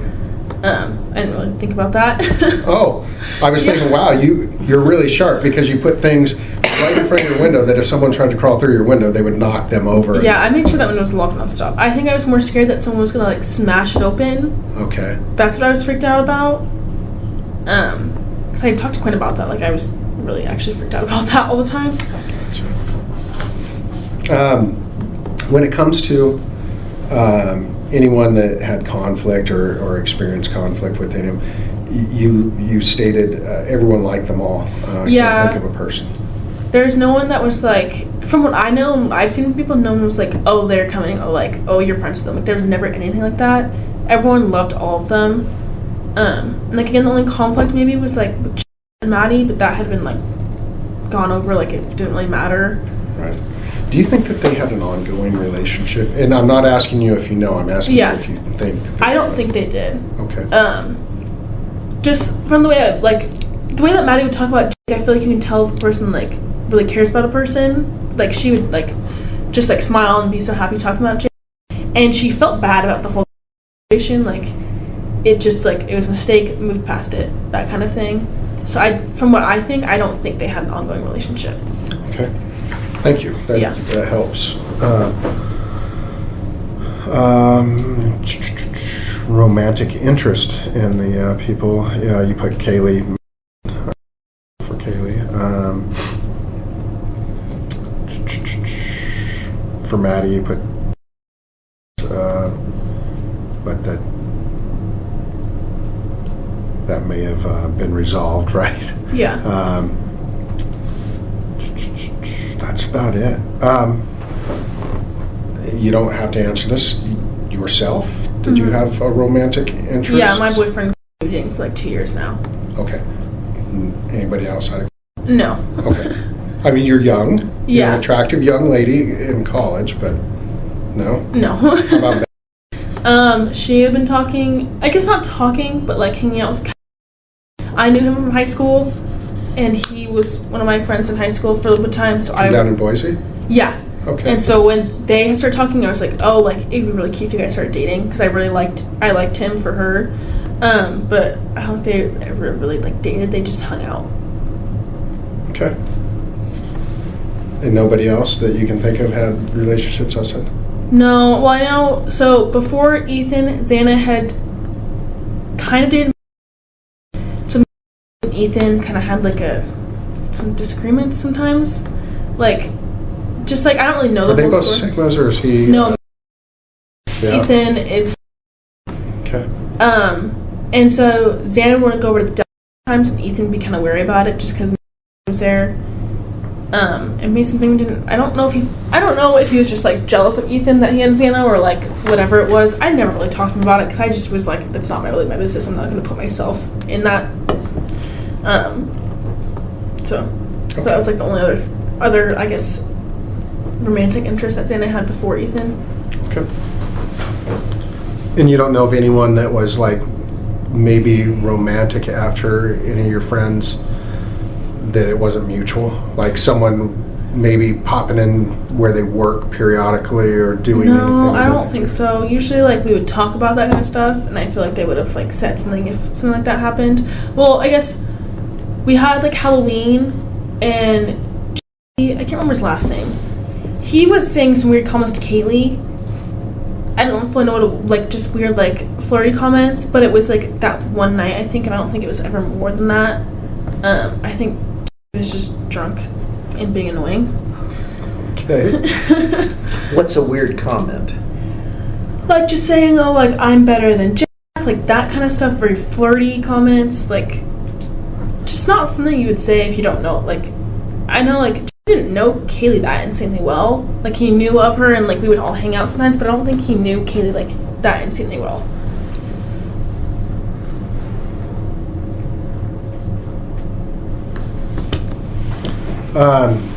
Reputations among people they knew or who knew them. And this is just so consistent that Ethan is just a fun, goofy guy. Yeah. Tell me about a couple of times where you got to see him just being a fun, goofy guy. Well, there was one night, it was Halloween, and me and my friend were doing one thing too. My costume had broken, so I was kind of drunk and pissed off. Not at anyone, just myself. So Ethan had given me clothes because we were at and I was pissed off, and Ethan kept calling me Thing 42, and I was like, no, I'm Thing 2, not Thing 42, because it was like a joke. And I have like videos of like me messing around with him, and he's just like making fun of me because I was wearing like his brother's clothes, blue hair, sunglasses. It was just like that kind of stuff.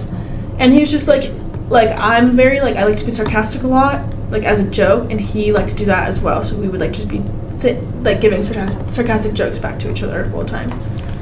That's a lot of fun. Yeah. Zaina, you're like, yeah, fun party. Yeah, everyone knows her. Yeah. Would it be pretty safe to say she's kind of the hub when it comes to the parties, like the center? Yeah, I would say so. Like, I guess she's the kind of girl that everyone knew. So it's like, I guess you could say hub. I don't fully know what hub means, but more of the center of attention, maybe, put it that way. Like if she's there, people just naturally gravitate toward her? Yeah, I would say so. Okay. Like if Xana's there, like you want to go and say hi to her and hang out with her, like that kind of thing. Okay. Kaylee, you didn't really know until the semester. Tell me a little bit more about Kaylee. What do you think about her reputation or how people perceived her? I guess like I don't fully know her reputation because like throughout our roommates we knew her as like the funny, like fun one, I would say, but like because she knew a lot of older, I didn't know those girls. Like I knew of them, but I wouldn't say like I knew what they thought about her exactly. So I wouldn't know like her full reputation. But like with us, like we knew her as like the more motherly kind of friend that like had our whole life together, that liked to joke around all the time, that kept us like, she was the one that kept, because we had chores we had to do, and she was the one that would make sure that we kept on the chores and that kind of stuff. So that was like her reputation to us. And she never really went out, like when I knew her, maybe me knew her, she didn't really go out to parties because it's like once you're a senior you don't really want to go to the frat parties, I guess. So her and Maddie would be at the clubs all the time. So I guess I wouldn't really know like her reputation with other people exactly. Okay, that's fair. How about Maddie? Let's talk a little bit more about that. Sweet, gentle. Yeah, she was like, I guess everyone would say what she was like the cute, like very loving person. Very gentle. I don't think I've ever seen her stressed in my life. Like she's the kind of girl that like if something bad happens, she finds positive about it. She was that kind of girl. And everyone knew her as well, like as like the cute, nice girl. That was mostly her reputation. Okay. How about? I would say it's the same. Me and Maddie are very much alike, like very cute, gentle. Like I've never seen Maddie mad. And they're big and little. Yeah. Right. Yeah. I've never seen like any of our roommates mad ever. Like I guess like people have getting frustrated, like Sam's gotten frustrated about math, but I've never seen them like mad or frustrated about anything.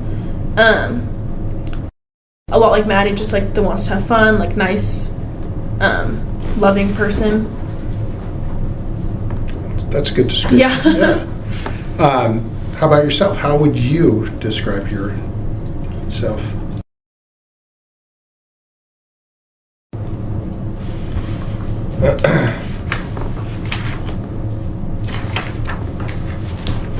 we normally don't get to ask these kinds of questions. Yeah. So if you see me kind of looking at and pondering, it helps me to understand you and your friends so much more. So again, thank you. How would your friends interact with strangers? And I think you did one answer for all. Yeah, well, it's just like at U of I, everyone kind of knew everyone. Okay. So it wasn't like you're meeting new strangers, but it was like we would sometimes, like when Maddie was working at Mad Greek, we would go there and like get free food. And she was always very like, when she would meet people, like greet people like for serving people, she'd always be like super happy, super smiley, super upbeat, like that kind of thing. I would say Xana's like that as well. I never like those. I would say I only saw Xana and Maddie see really strangers really. Kaylee, she didn't like work at a restaurant, so I wouldn't say I knew what she was like towards strangers, but like if we were to ever like go to the grocery store and like people were to say hi or something, we'd always be very nice. Like, they're never like rude to strangers. Okay. And how about same way, all of us were like that. and very you as like, well? Yeah. like respectful to people, not like out of the gate just rude kind of way. Okay. If somebody were, and I'm going to throw out a hypothetical here, and let's start with Maddie. If Maddie's standing on a street corner all by herself, and a stranger comes walking up, and they can't cross the street yet, and the person engages her in conversation, and maybe it's semi-inappropriate conversation, how would she deal with that? I think she'd probably just walk away. Okay. There was like one time my dad came to the house. He had just been standing outside, and Maddie was like looking at him like, "Who the hell are you?" Just kind of like very protective kind of thing. My dad was like, "Oh, I'm just," you know. She's like, "Oh, okay." So like she can be like, if you're giving her the wrong vibe, she'll be sassy to you. But if you don't like, if you're very nice up front, then she's not going to do that to you. But she's very like, she's very strong-minded. Like if you're going to mess around with any of us, she'll tell you to back off. Okay, it's a good trait, right? Yeah. Right. How about Kaylee? I would say she's kind of the same way. I wouldn't say she's as sassy as Maddie can be. Maddie had more of like, it's not like a bad sass, like it's a good sassiness, but I wouldn't say Kaylee really had that. I don't really know how Kaylee would interact in that way, just because I didn't, like I've gotten a lot closer with her, but I wasn't like as close with her as I was with like Maddie and Xana. Okay. And how about, same question, Xana? Xana would tell him to go away. She's more of a fighter. So if someone's gonna like mess with her, she's gonna tell you, and she will fight back at you. But if you do that to her first, then she will. But if you're not gonna do anything to her, then she's like totally nice. Okay. And Ethan? I don't really know how he would be. I guess like the main thing is he would just be very like if Xana was with him, like he would be like very protective. Like for all of us, he was always very protective of all of us, but like in a good way. But I think he would just like joke around with them or whatever. I think he'd just try to make some conversation. Okay. That's always kind of how I see it. Ease the tension, maybe? That's what I always see as Ethan. Like he never wanted to create anything. Like he just wanted to like keep it mellow, you know. How about you? How would you respond if you're standing on that street corner and a stranger comes up and maybe starts talking to you, and it's even maybe getting to the point of inappropriate or... How would you respond to that same scenario? I think she would just like kind of laugh and just like try and let it go, like just kind of ignore it a little bit, but not like rudely ignore it, just like, you know. All right.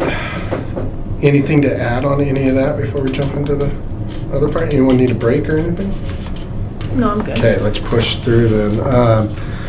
Education and employment. Ethan was not working. Xana worked at Mad Greek, which we've already talked about. Kaylee was working at home. And Madison was working at Mad Creek and an internship, you think, since the summer. Yeah, I know she had an internship in the summer, but I don't know if it's the same internship she had this semester. Okay. Could have been different, or it could have been the same thing. And you weren't working, and nor was okay. This one's a really interesting one. This next question is describe any online activities the victims may have engaged in that could result in financial gain. There is so much of this out there these days that can result in it. And it's funny because not funny again, I shouldn't use that word, but as I've talked to people, I got kind of this common trait. None of them said anyone did it, but everyone keeps talking about feet pictures. I did not know that feet pictures were so valuable anymore. I mean, do you know about this trend? Yeah, I do. I know one of my friends has sold feet pictures for money, but I don't think they have in particular. And we've all talked about it before. We've all talked like, oh, like, you could just make money from this, The girls I've talked to about this, that some are from different stores, are like, oh yeah, just take pictures of feet and sell them. What? Who's buying pictures of feet? I don't know if any of them did that. I don't think they did. Okay. We talked about it before. Where would you even market that or sell that? There's like apps and like I don't fully know because I've never done that. Buypicturesofmyfeet.com. Yeah, or like one of my friends, she just knows the guys that has a feet fetish and said he'll pay her money if he can have feet pics. It's kind of weird. Okay, I mean to each his own. But, there's a lot of other ways out there too. OnlyFans is huge. Yeah, I know. Like we had all joked about before, but we've never done that. And I know someone said that Kaylee had an OnlyFans. She did not, from what I know. I feel like I would have known if she had OnlyFans. I'm like, from what I know and what she's told me, I'm pretty positive she does it, but maybe she did and I just didn't know about it. Okay. But she just really doesn't seem like the person to have an OnlyFans. Okay. So and part of the reason I'm asking these questions is these sites can sometimes draw unwanted attention. And some of them that I have listed as OnlyFans, of course, sugarbabies.com, Craigslist, some of these other things. I mean, there used to be a lot more publicly available sites than there is now. Federal government shut down a lot of those, fortunately. But things as simple as eBay. Was anyone like doing eBay type stuff or marketplace type stuff? I mean, like I've bought Air Jordans off eBay, but that's like the only thing. I don't think they've like sold stuff on eBay. From what I know, I don't think so. Okay. I noticed all of you are very photogenic in your social media stuff. Yeah. And there's a ton of that out there. Yeah. You obviously know what a media or a product influencer is and all these other things. I'm just learning all this stuff. Yeah. I don't do any of that stuff, but I got this really good intel analyst that works in my group for me, and she's the one that goes out there and finds all these things for me. And she by the way, commented on you and your friends. Thought you're all very lovely young ladies. Great pictures out there. She could see that you all had a good relationship. I noticed that at least two, and I'm not going to use their names, were putting themselves out there a little bit more than others. Did they have open, and you know which two I'm talking about? Mm-hmm. Okay. I'm going to guess Kaylee or Maddie. Yes. Were those open source? I mean, were they open to the public? Could anyone go out there and look at those? Were they? Because here's where I'm going with this. Is this intel analyst who's working with me? She is really good. She's like, these girls should have been influencers. They had enough following, yourself included one. They had enough following, enough, that charisma through the lens of the camera and whatnot to be doing products and other things. She's like, I don't know why they weren't, but was that something you all ever even talked about doing? I think a lot of girls talk about that in general. I think it would be fun just to earn money from posting pictures. That would be amazing. Don't have to do anything, just post pictures. I know Maddie did. She would take pictures for a swimsuit brand, and I think she would make money from that. I know that. That was only a few times kind of thing. I know she had a picture from a while ago of her with the swimsuit for that brand. I don't think Kaylee ever I guess all of us would post a lot just because it's that's how we are nowadays, but it wasn't to make money, really. I wouldn't say so. There wasn't an end goal of possibly being an influencer or a product sponsor or something? No, I mean, we all talked about how fun that would be and stuff. Okay. And Maddie had a Pinterest account where she'd post photos and she had a lot of viewers. I think that's the only thing. It was maybe, you can make money from Pinterest, but it wasn't that was her goal necessarily. It was kind of jokes. I mean, started doing that. But it was more just a joke. It was whatever, So, you'll have to excuse me for my social media current ignorance about this stuff. I always thought Pinterest was like recipes and how to build furniture. Yeah, now it's like I use it for like outfits and eye makeup, like that kind of stuff. It's kind of changed. So like some people just use it for recipes, some people use it for like inspiration. Okay. So it's pretty widely utilized for a lot of things, and it can be one of those pay sites, right? I think it's like, you know, Instagram that do like brand collaborations. I think you can do that, but I know Maddie wasn't doing that. Okay. And you don't know of any other activity that No. anyone is, okay. That sometimes can really be kind of helpful, you know, if we know about some of these other activities. I don't want this to come off sounding weird, but everyone has a dark side to them. And what I mean by dark is not malicious or evil or anything. What it is they don't want light being shed upon it, right? Because whatever, you know, it maybe is not socially acceptable from their friends or their family or something like that. So they kind of keep that as their secret off to the side. And sometimes those things help us to piece together, you know, why someone would be associated or connected to such a crime like this. So nothing else out there though that you're... No, not that I can think of. All right. Nothing for past employment. Did you have anything on that, Gary? No. Okay. Describe time spent on other campuses. You got Zana down because of her sister. Yeah. Did you guys ever go to WSU games? We did not. I think Zana may have once, I think. I don't know for sure. But we had gone to Pullman to like eat food, go bowling, like, because they had a lot better food and more stuff to do there. But I've never been on the Wazoo campus. I don't know if Maddie has either, but I know Zana has to like see her sister, that kind of stuff. Okay. I don't think Kaylee's, I mean, I didn't, maybe she has in the past, not from when I knew her this semester, she hasn't. Okay. Okay. I hear the WSU games are a blast. That's what I've heard too. Yeah. U of I, those making a comeback, right? Yeah, they are. Surprisingly. As for, you know, groups, fraternities, sororities, study groups, research groups, program type stuff, you have for Ethan, for Zana. Vandal Solutions. What's Vandal Solutions? I wasn't in it. It's kind of hard to explain. It's pretty much, it's like if you're in a business major, they have this class called Vandal Solutions, and it helps you understand like how business works and how to sell stuff.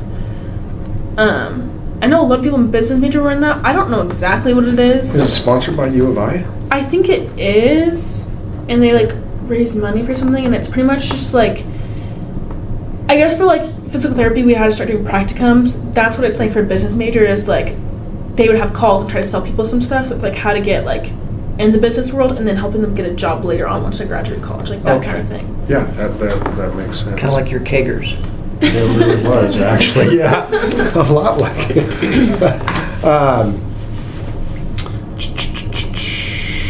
Yeah. Anything else on any of the program? So I know in school, I never participated in this, but a bunch of my buddies did because we were all poor, even though we were working all the time, going to school and whatnot. But they would volunteer for different research projects and other things like that. I'm not saying any of them were getting electroshock therapy, but we suspected a couple. No, I don't think they were. Like none of them, like when I think of research projects, I think of science research projects. None of them were in science, so Okay. none of that. I can't think of anything of that sense. So I'm going to ask it differently. Do you ever take any or pay for what we used to call short classes? Instead of doing a whole semester on a subject, you could pay for a 3-day seminar, you could do a 5-day seminar. I have not, and I don't think, I mean, I don't know if they have, but from what I know, I don't think they have. Okay. Do you know if any of the other girls had any of those type of courses? You know, you could go for the seminar and... I don't think so. Not that I know of. Is it like those classes you take over the breaks and it's like compacted into... Exactly. Yeah, I know one of my friends from Boise that goes to Chicago, she's doing that, but I don't think any of them did that. Maybe they have in the past when I didn't fully like know them as well. But from when like this semester, they did not. Okay. And did you ever see them advertised or any brochures? Well, I'm not really dating myself. Anything online about these classes? No. And the only thing advertising really is like for Vandal Solutions, Xana asked me to go to the class to earn like points or something for the class. For Vandal Solutions class, we went, and it's just so like pretty much Vandal Solutions do this thing so like they can recruit more people to be in the class. Right. So that was the only thing really that they ever had. Okay. But it wasn't like Xana and Maddie were recruiting us together. They're like, oh, can you go do this for me for like so I can get points for the class, pretty much kind of thing. Do you know what kind of classes those were that they were? Just that Vandal Solutions class. Just the Vandal Solutions. Yeah. Okay. Cell phones, you all had iPhones, it looks like. And you had a communication string going, and you all added Ethan to that string on Yeah, 12. we had a group chat with the 5 of us, and then we changed the group name to Cougar Den. I don't know why. But then me, Ethan, and Xana were all in, I think it was apartment at and we were like, oh, we should add Ethan. So we added Ethan that night to the group chat. Okay. And I'm dating myself here, but we used to just pick up the phone and call people. But with texting and whatnot, I know that texting used to be like really cool. But is that your primary form? Because I understand everyone uses direct messaging now and all kinds of other things. I kind of switch. Like I use Snapchat and texting. Like sometimes I'll have a conversation with the person on text, and then in the conversation with them on Snapchat. I would say more people use Snapchat. I don't really know why. But I kind of just like, if it's more important, like, oh, like, I'll text, but sometimes it's not always just important. Like, it's just like, it just switches randomly. I don't really know why I use both. Sometimes I do. Is that kind of the same for? I feel like that's how most people are. Okay. Like, obviously, you text your parents on text, not Snapchat, because I feel like that's kind of weird. But, like, when you meet a new person, you ask them for their Snapchat, or not really their number. I don't really know why. Yeah. How times have changed. Yeah. Huh. Okay. So Snapchat's really a big thing then. Mm-hmm. Gotcha. Is that the one where it disappears, the message disappears after X? Yeah, you can do that, or you can like make it like stay for 24 hours. You can save it. What about TikTok? I've heard of TikTok videos. Yeah, it's just like videos. Do you remember what Musical.ly was? That's pretty much what TikTok is. It's just people post new videos. Like sometimes you'll do like get ready with me, or like dancing videos, or like informational videos. It's just kind of like whatever you want it to be. Okay. Anything else social media wise? No, I know Maddie had a Visco, but she never like used it. I don't know when the last time she used it, but she didn't use it at all really this semester. Is that a payment thing or something? No, it's just like it's pretty much like Instagram, but not as like. It's like posting pictures, but not for like the whole likes and the comments and that kind of stuff. It's just kind of you post whatever you want. But I think me and Bethany mostly just used it. I don't know if Xana had a Visco or not. A lot of like my year had Visco and used it a lot. And how do you spell that? VSCO.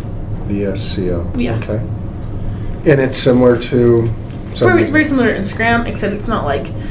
I guess Instagram was more about like the likes, comments, followers, all that kind of stuff. Visco not about that at all. Like it's just like you post whatever you want kind of thing. It's mostly more of a girls app too. Like not a lot of guys have the app. Okay. It's mostly like just girls have the app. I'll have to check my daughter. She's in your age group. She probably has that. Yeah. Anything on that app that could possibly, I mean, is it public source? So can someone access it? Yeah, Visco, one thing about Visco is you can't private it at all. Okay. But you have to like type in the exact username to find them pretty much, but it sucks because you can't make it private. So you can't browse it, you can't search for geographical location? I guess you can, but it's like Instagram's a lot easier to search people because you can just like type in their name, you can probably find it. Visco, it's like you gotta search most of their username, which can be kind of hard to find. But you just can't like make Visco private as like Instagram you can. Okay. Outside homeschool work, spend their time. For Ethan, he spent time at the fraternity. The rest of you would go shopping and go to the store. We would do like Costco trips together sometimes, or like going to restaurants together. We kind of did because I didn't have a car. Car crashed, so we all kind of did everything together. Like if someone's driving somewhere, we would go with them, that kind of thing. When was the crash? A few weeks before this happened, I believe. I would probably have to ask, I don't know the exact time of when the crash was. Do you know where it was? I think it was on the road to Spokane because she was getting a flight to Reno, but she had to drive to Spokane. All I know is like it wasn't her fault. Something, I don't remember the full story about what happened exactly. Okay.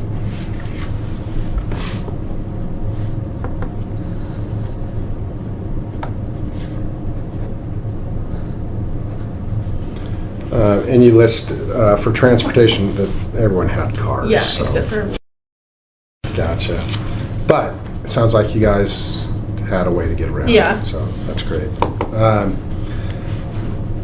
We're moving on to the current situation, and we're going to have some additional questions within this spectrum. Okay, so again, if you need to, or this scope question, if you need to take a break or something, let us know, or if you need us back off the questions, let us know. Okay, so in this is, the first question is, what do you feel and believe may have contributed to your friend's death? Yeah. And go ahead, elaborate on Just from what I've heard, and like the autopsies, that Kaylee was the main target. And I remember when me and my were driving home, we had this like weird feeling that it was Kaylee just because of all the stalking stuff. Like we just thought it was her.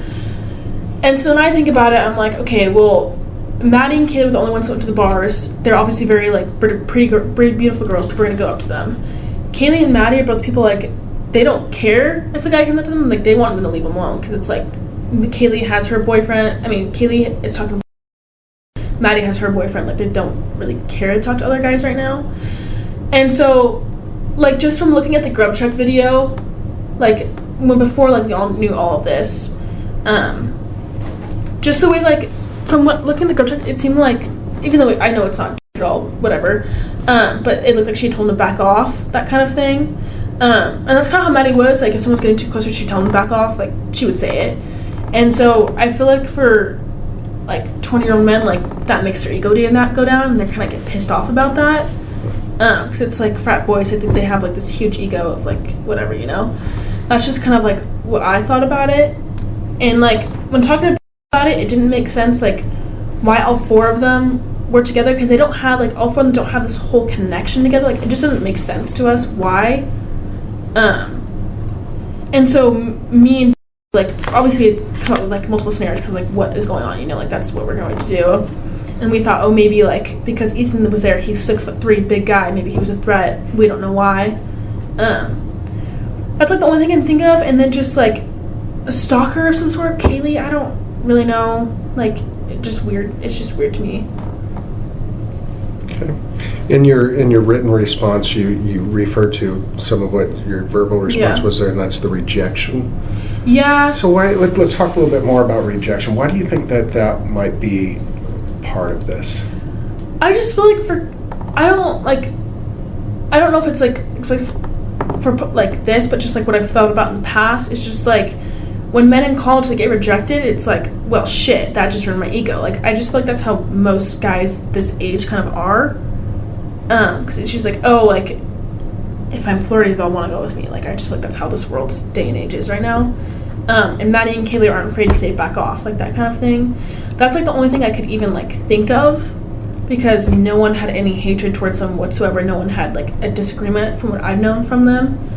So like when I think about that, that's the only thing I could think of. Okay. That's fair. Did they ever say anything like that had happened? No, or but would they joke about something like that would happen, or discuss it? Not that I can think of, but just like in general, like I knew like if someone would get up too close to Maddie and Kaylee, like Maddie would just be like, go away. Like she just obviously she would be careful about it and not be stupid about it, but she would tell them like, okay, back off, you know.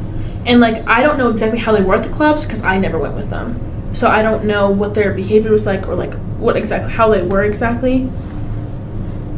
How about at the parties at the frats? You never saw them at parties or interact Well, it's like with. when we'd have parties at our house, I would see them, but it's all guys that we all knew and liked, so there's never any weird stuff like of a guy getting too close. Only the weird thing was like with Kaylee, and I think Kaylee had told him like, what the fuck, like, you know, kind of back off kind of thing.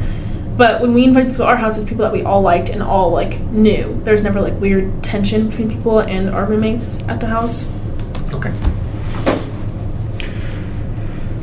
This next one's a big one, and had we done this interview yesterday, and I'm not blaming this, it worked out fine, but would you have been able to put anything down for the second question, which is, do you know who is responsible for the murders of your friends? No, I thought it was Walter the whole time. Serious? Yeah. I thought it was him until when I did the last FBI interview. They had said Jack has been so cooperative, blah blah, and that. Is that the one with Aaron? When you did the interview with Aaron? No, it was the one on the Zoom thing. Maybe that was Aaron. I can't remember. No, it was with you. Oh. Yeah. I think my mom had talked about all the media stuff, and then someone said something about how he's been in the same exact media and that he's been so helpful and cooperative, and that made me think, oh, that was a good way that it wasn't him. So then I was like, okay, well, shit, it's not him. Like, I don't know who else it could be. And I really thought it was from UVI, because it's like they knew where we lived. Because for me, to go up to Katie and Maddie's room, you have to go past my door. I don't know if I locked my door or not that night. I usually did when I wasn't drunk, but I was drunk that night, so I have no clue. So that's why I kind of just figured it would be someone at UVI that knew exactly where all of us lived in that room, in the house. Because obviously they never went down to the bedroom ever, from what I know. So that kind of just like made me think, oh, it's probably someone from UVI. But like, we've been talking to some of our friends, like, who could it be? And we couldn't think of anyone. And the only thought we had was just because of, like, he lived next door to us, he was a blah, blah, blah, like, just random stuff like that. He's like grub chuck. But then we saw the video of Maddie and Kaylee and walking together, and we're like, oh shit, like, they were walking together. It wasn't like, you know. That's what also kind of made me believe, like, it really wasn't him. So no, I wouldn't have known at all who it was yesterday. Okay. Have you ever seen this Brian Koberger before? No.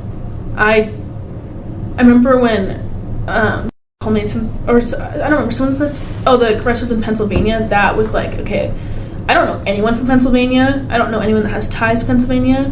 And so that like really weirded me out, which is like why, like, I feel like the people that we know, if they had family in Pennsylvania, like I would have known, you know? So this, like, it does shock me because it's like, it's a WSU student. Like, they don't know them, so what was the point exactly? Like, for me, I would have thought it'd be like some stalker that was obsessed with one of them or something. Okay. Have you seen a picture of Mr. Koberger? Yeah, I looked him up today when I found out, yeah. So you've, I'm not sure which picture you've seen of him? I've seen the mugshot one with the vest thing, I think. Okay. It's on there now. Yeah, it's all on the internet. Okay. Wow. Yeah.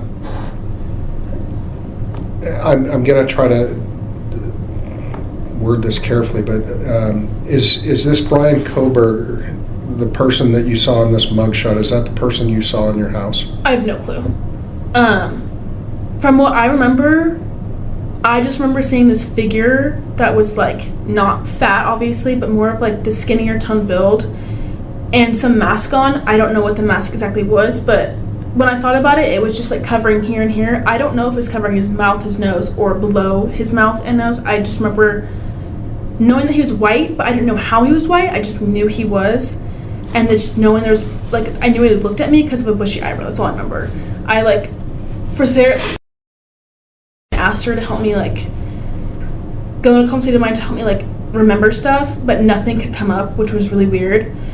The only thing that helped come up was, like, hearing Kaylee's footsteps, but not hearing another pair of footsteps. That really freaked me out, because obviously I'm right next to there, and so I was like, okay, well, why didn't I hear his footsteps, or like another pair of footsteps? But I have no idea what he looked like. I don't, like, when I looked at his picture, nothing came back to me at all. So that, like, I don't know, I feel like if I saw that, my mind would be like, oh yeah, that's him, but it just, I don't remember at all. Okay. So, Yeah. when you had gone down to the room and stuff that night, said you had described that he had a big nose. Do you remember saying that? No, I don't remember that at all. And I know, like, when the police came to my house to do an interview, I was looking at my text to have, like, proof of stuff, and it said Xana's wearing all black. I don't remember her texting me that at all. I don't remember our conversation. All I remember was something about a firework or fire, so I thought someone had thrown fireworks in our house or something, but I don't remember a big nose at all, like, at all. That's, like, all I remember is, like, some bushy eyebrow and all black and some sort of mask, but it wasn't, like, one of those circle ski masks. That's all I remember. and this thing he held, but I kept calling it mini vacuum, which I don't really know why. That doesn't make sense at all. I just remember calling it mini vacuum.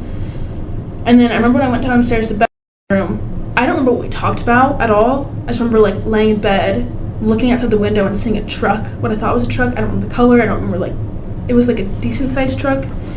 But I remember saying like it could have just been like the neighbors because I could hear trucks going by all the time, you know? But I don't remember what we talked about. I don't remember what I called her about. Yeah, so I have no clue.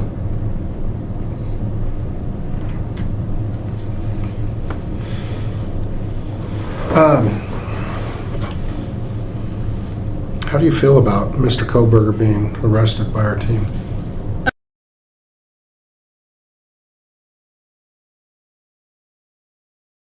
Yeah. So on the clothing, when you were talking to Aaron, the FBI agent, Yeah. you described it a little bit more. You had a dark or black shirt. Yeah, and like from what I remember, I thought it was ribbed, like the shirt was ribbed, but I don't know for sure if it was. But I just remember everything being all black, and this thing, which I thought was a mini vacuum, I just thought it was all black. I don't really know for sure if it was actually all black or if that was like real or not real. I just remember like it was just like this figure of all black, and I knew it was a person, but I don't know why I thought it was like a firefighter or something at first, but just because of Bethany said something about fireworks fire, and I just remember like slamming the door shut and saying no, no, no, like just slamming it, locking it, and then it said something about just come downstairs, like it's better if we're together. I don't know the exact text, but I have the text, and just like going downstairs because I didn't like. You don't remember the sliding glass door being opened or closed? No, I couldn't remember if it was or wasn't, but I remember Murphy had been barking like a little bit, and I remember I could hear his barking be distant, and so I thought the door was open, but I didn't know for sure. And then when we like later on, we'd been looking up about it, and the sliding glass door was open, and that's how I was like, okay, like I think the glass door was actually really open because they had posted a picture of the door that it was open. So at the time I didn't know for sure if it was open or not. Okay. And I believe with the interview with Aaron, you said you thought he had boots. You don't know why he had boots on. But. Yeah, I thought they were just like black boots. But again, I don't know for sure if it was actually black boots or not. Yeah. And the vacuum cleaner. It was, I don't know why I called it a mini vacuum, but I just remember it being like this cylinder thing that was long, and then it went out and in, which I don't know how that's a mini vacuum, but I just remember thinking it was a mini vacuum. Okay. I don't really know why. And that didn't look like anything in the house that used to be in the house? Not at all. Okay. How long do you think that was? And I wasn't planning on talking about the object at all, but Yeah. when I was just watching your hands illustrate the Honestly, size. I don't know, just because everything's very blurry. Like it's, when I think about what I saw, it's like I put these blurry glasses on, and so everything's like, just doesn't make sense. I don't know exactly how long it was, like maybe that long, maybe longer, maybe shorter, I don't know. It just didn't really make sense to me at all. Yeah. Okay. How are you holding up?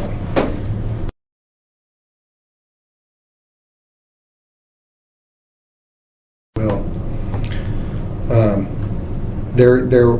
and just so you know, there was no coordinated effort with law enforcement to make the arrest of the suspect prior to the memorial. We have legal standards that we have to obtain, and we were doing everything we could to make it happen as quickly as possible. Just so happens to be on the same day. Yeah. So I just wanted you to know that firsthand. So I don't know if I have many more questions. I'd like to turn over to if Ryan has anything or any follow-up or clarifying questions on any of the responses. Are you okay? Do you want to take a break? I'm okay for now. I'm just like shaking a little bit. I mean, I don't know. I think a million things.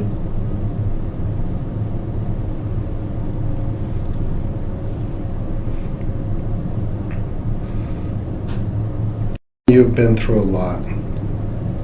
You have, and I can't tell you how appreciative we are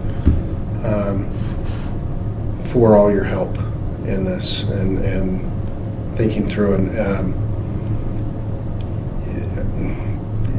there could be a tragic incident where 100 people witness it, and there may only be 5 people at best that have even a 90% recollection of what actually happened, even though they're all literally staring at it. So I don't want you to beat yourself up. Don't.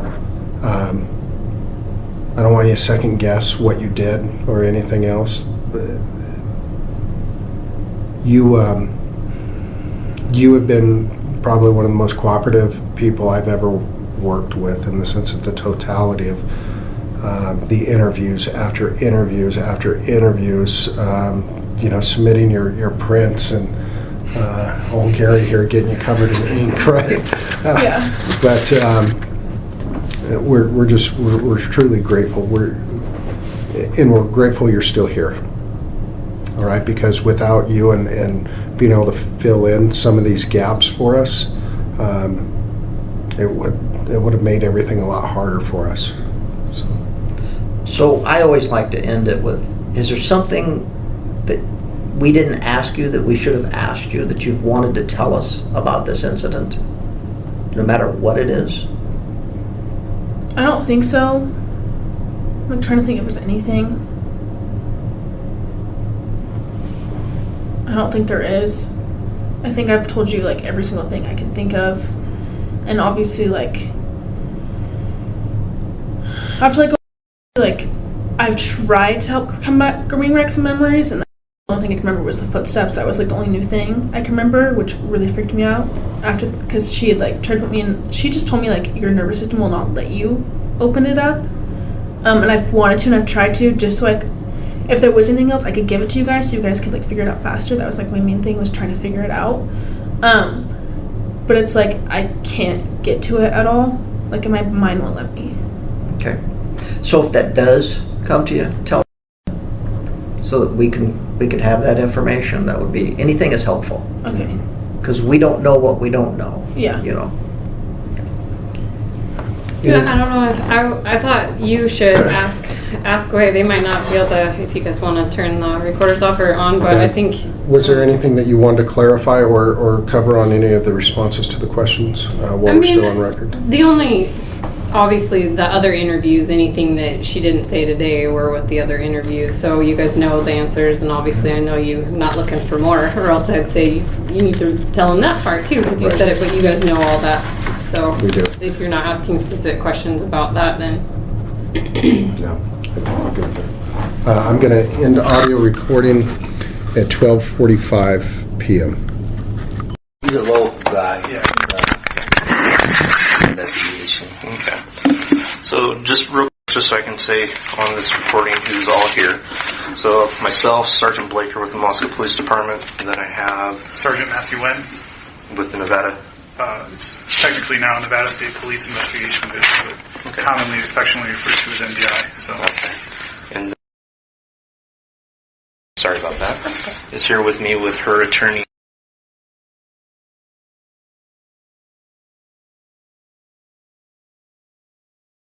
And the transcriber, the time is approximately 11:55.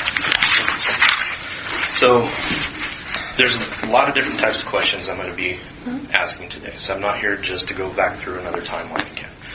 Based off of our investigation now, we have some other things that we kind of want to get some information on. And we're hoping that that's something that you can provide to us, okay? So I'm actually going to start with those questions first, and then at the end we'll go back over your timeline a little bit better, okay? All right. So let's see. The first question I have for you, just trying to get some ideas of the routine of the house. The front door code. How many people have that code? I only know like 3 people that have it, and then all of us roommates. Okay, so everyone that lived there? Yes. Okay. And how many people actually lived in the house? That actually were like paying rent. Were sleeping in the house? Like every single night. Pretty much. Okay, so me, Maddie, Kaylee, Xana, and Ethan. Okay. What about that other downstairs bedroom? No one. No one was living in that room? Okay. So all of you had the code and then 3 other people? Yes. Do you know who those 3 people were? Do you know the last name? And what was the purpose of her having the code? She was one of my best friends, so she was always coming over. Okay. And who else had it? Can you spell her last name?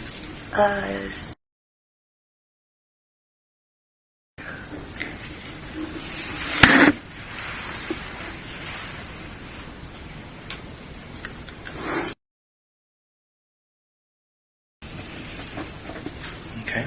And just another friend, or? Yeah, one of my best friends. Okay. And then who else had it? And then... Okay.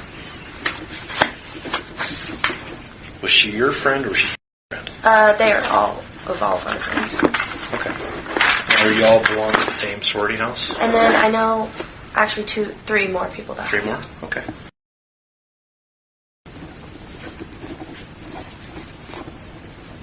Okay.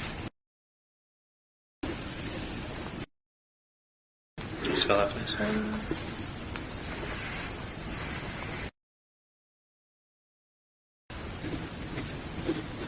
Okay. And then...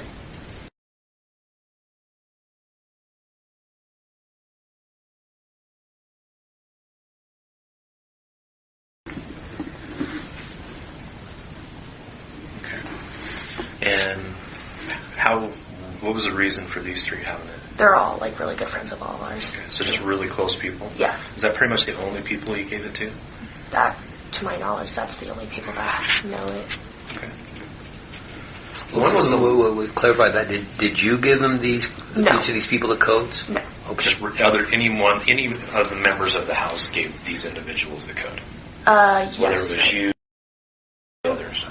One of them had to have given him the code. When was the last time you guys changed it? Never. You've never changed the code? I moved in. Me, and Xana, and Kaylee were all new to the house, but Maddie lived there the year before. Okay. And they didn't change it from the year before, but... And what was the code? I believe...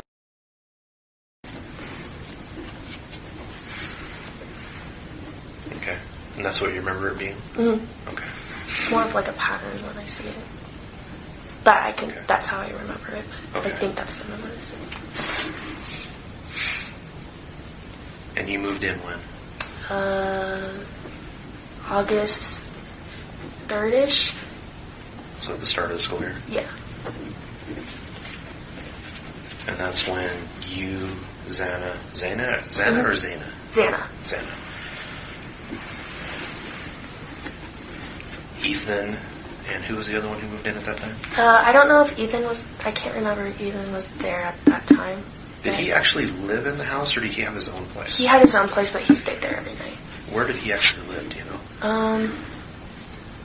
It was an apartment by this one gas station. I don't really know the street or anything. Do you remember the gas station? Yeah, the 76er. By the 76? Yeah.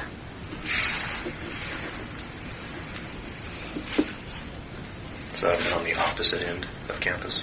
Mm-hmm. If I remember right? Yeah. Okay. Did he live with anyone? Did he know what his It roommate was just him. Just him? Mm-hmm. Okay. All right. And when did, you said Maddie was the one that was living in there prior? Mm-hmm.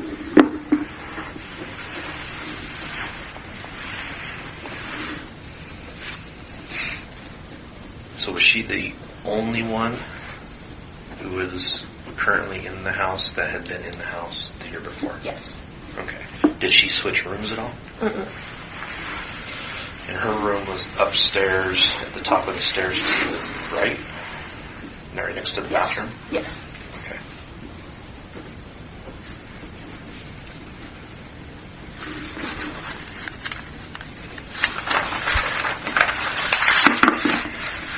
And your room, I know you lived on the very bottom floor. Mm-hmm. And it was the one you go through the front door to the left. Okay, so that's what we thought. Okay. What about Murphy's routine, the dog? Who took him out? How often did he go out? What was kind of the normal standard routine for taking him out? I believe Kaylee mainly took him out. Maddie would sometimes take him out if Kaylee didn't want to. Okay. And she just kind of took him out whenever. Sometimes she would take him out through the back, but sometimes she would take him out through the front door, and then he'd just go. Did they ever use a leash with him, or did they just open the door and let him go? She never used a leash, but she had like a little collar that would like buzz if he was like running away that she would put on sometimes. Okay. So does she have like an exterior around the property? No, it was just like a little, it might have been like a little shock or, yeah, something like that. Okay, so she had a handheld push button or something like that? Yeah. Okay, all right. Okay. Would you guys ever leave the rear slider open so he could go in and out as he pleased? No, because he would run away, usually. Okay.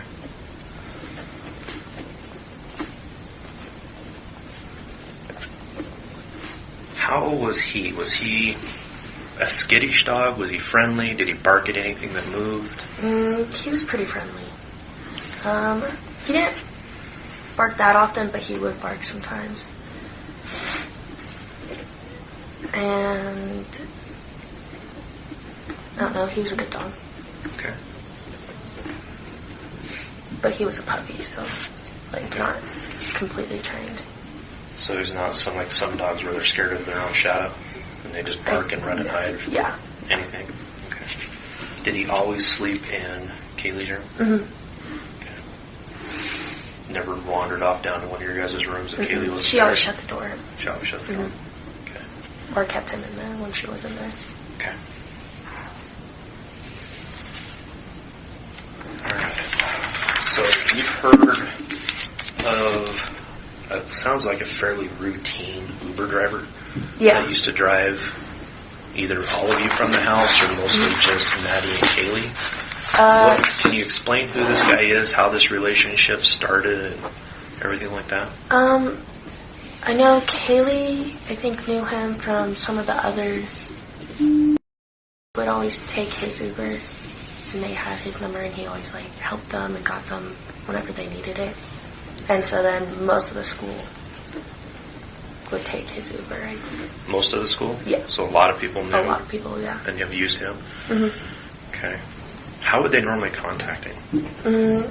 Either just through the Uber app or through the phone. So, like a direct phone number? Or? Okay.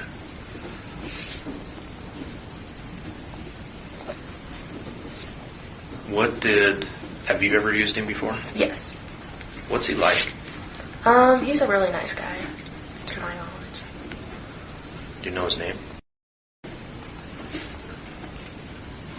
Has he ever acted strange or odd with you guys? Mm-mm. Ever said anything or done anything inappropriate that you've ever heard? Mm-mm. Have you ever heard either Kaylee or Maddie say anything odd after he gave them a ride home or something? Mm-mm. Okay. Everyone pretty much loved him. They all used his Uber. Okay. So he's well enough liked, and did they trust him? Mm-hmm. Is that mainly why they used him so much? Mm-hmm. Okay. Do you know anything more about him, like his personal life or anything? I know his wife just had a baby. Okay.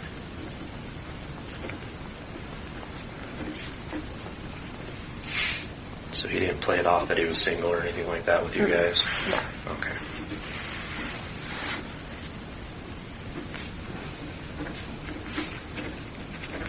And what kind of car is it? It's a smaller car. Do you remember what color? I don't really remember. Like a gray or black, maybe? Okay. Or white. I honestly don't know. I don't remember. All right. No worries.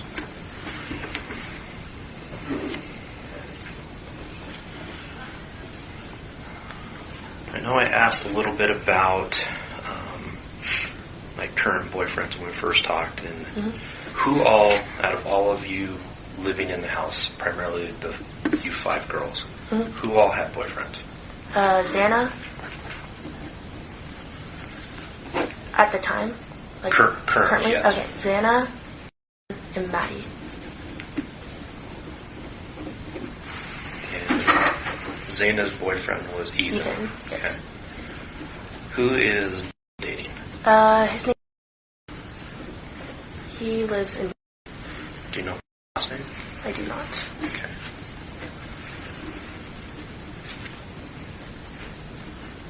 Do you know if he goes to? Is he in high school still? He or goes is to he? the.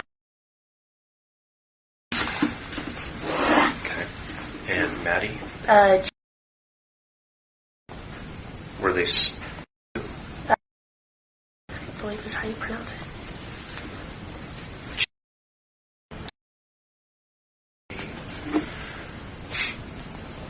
And you said. Yeah. Can you spell it, please?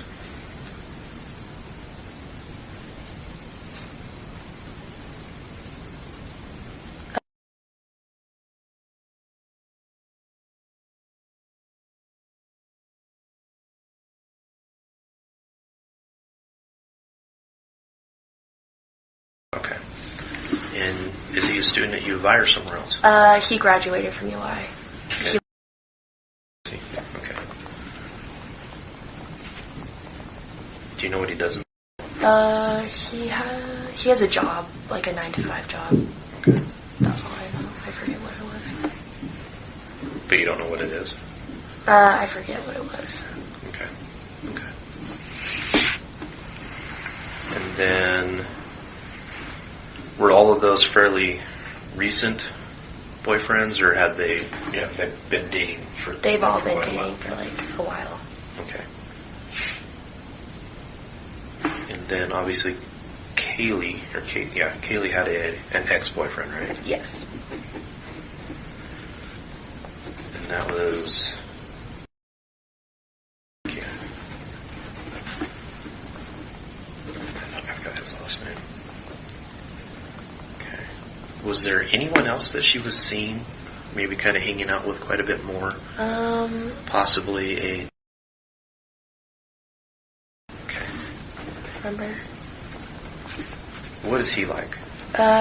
He's super nice too. Okay. He was like guy big. I don't like. I know what you're talking about. Yeah. Okay. And is that how Kaylee met him? Was through Xana? No, I don't think so. Kaylee just knew, like, Just adults. knew? Yeah, Okay. and all that.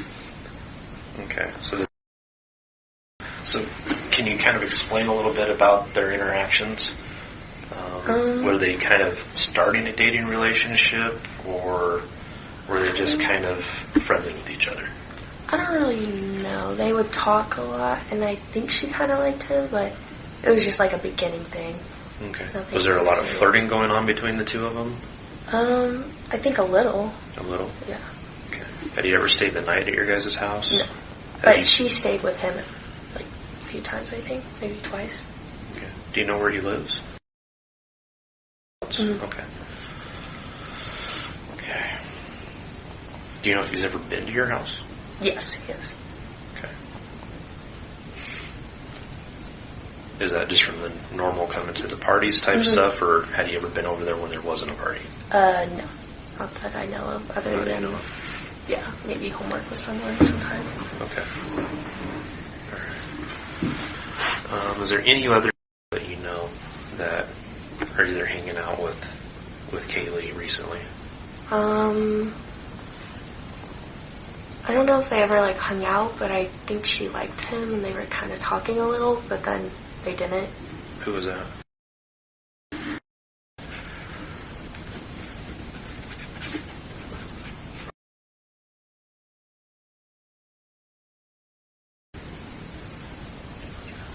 Taking a wild guess on that one.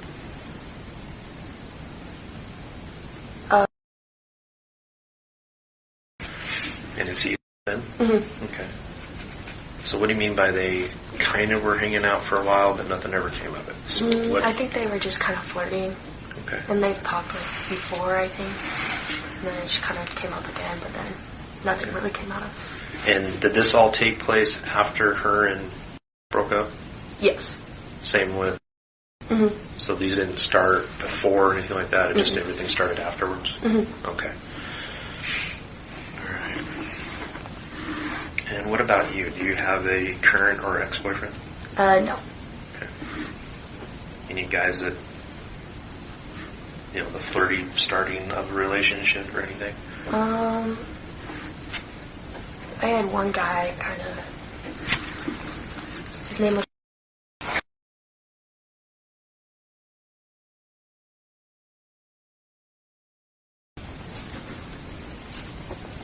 Where does he live? Mm-hmm. Okay. Had he been over to your place before? Mm-hmm. Okay. Same thing, parties, or just you invite him over, he comes Parties, hangs out? mostly. Okay. Nothing serious between the two of you? Not really. Did he want more? I don't know. It's just kind of newer. Newer? Yeah. Kind of that beginning stage of getting to know each other? Mm-hmm. Okay. A lot of talking, mostly through phone or in person? Both. A little bit of both? Mm-hmm. Okay. And what about... You said you had a boyfriend, okay. So that'd be all of you. All right. Any other admirers or guys who just would catch a clue that would hang out or try and hang out and kind of hang around you guys, come to your parties all the time and kind of be annoying that you can think of? Not really. No one that would be creepy towards anyone. Have you ever heard the name? I know his last name. Okay.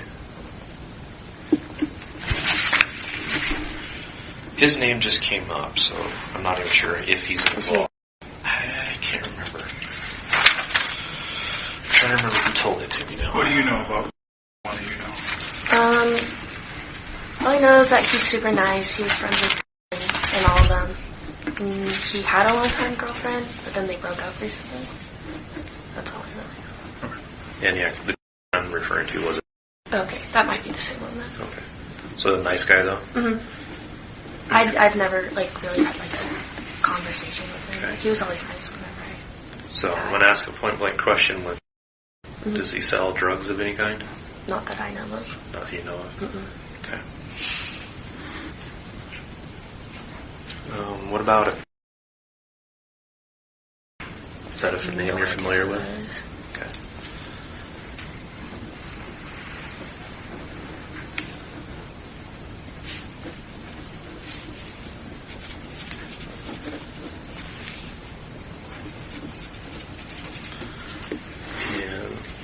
So I know everyone's already aware of the video from the grub truck and everyone watching it. And there's an individual behind that shows up the same time that Kaylee and Maddie do. And then kind of leaves right after they do. Do you know who that was? I do not.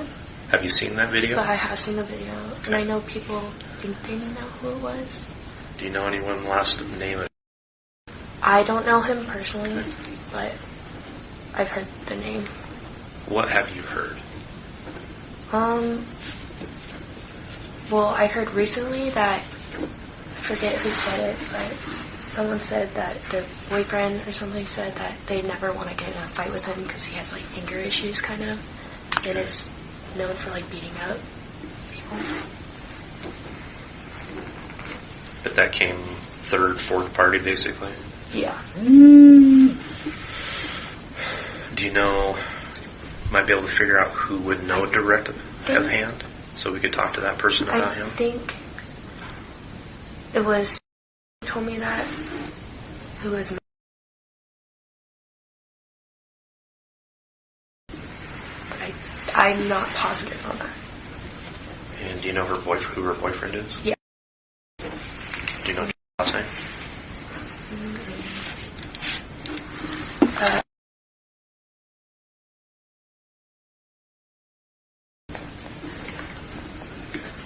And in the fraternity?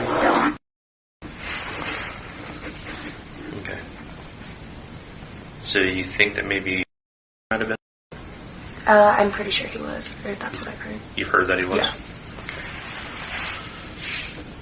But you've never seen, would you even recognize him if you saw him on the street? Mm-mm.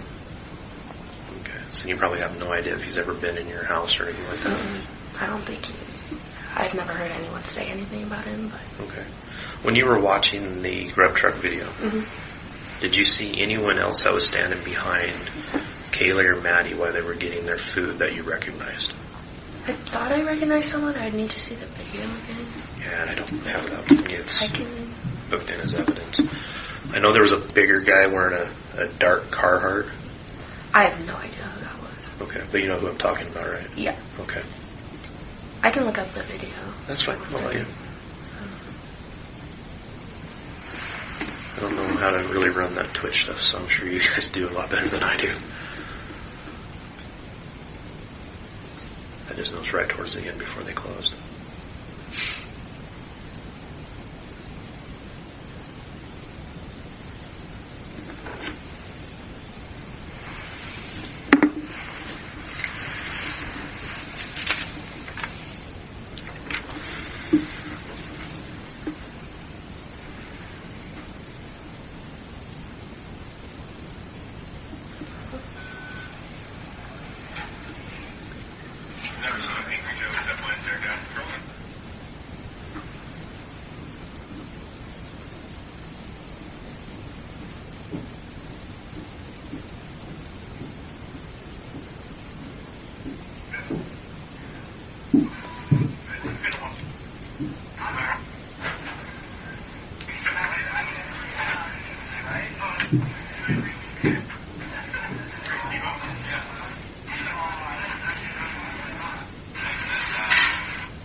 You're fine.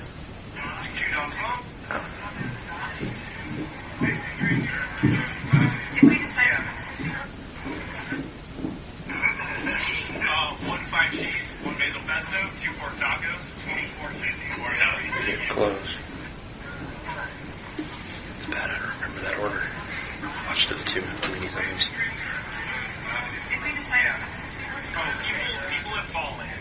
People have fallen out. Sorry. I can't find the part where I thought I recognized someone, but... That's okay. Yeah.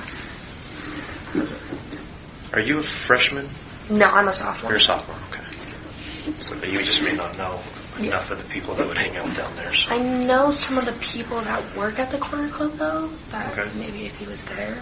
Well, we have footage from the corner club, too, okay. because we knew that Kaylee and Maddie had come from the corner club. So we do have the video footage of it. I just haven't seen it yet, so, okay.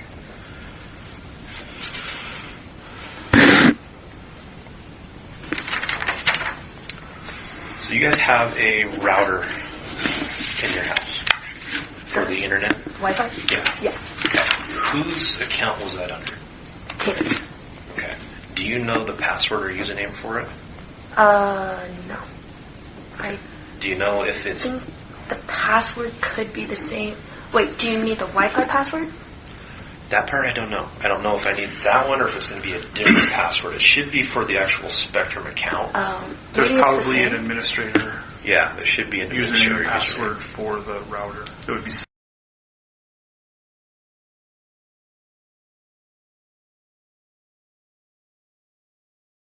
It was for sure Kaylee that had it. Yeah.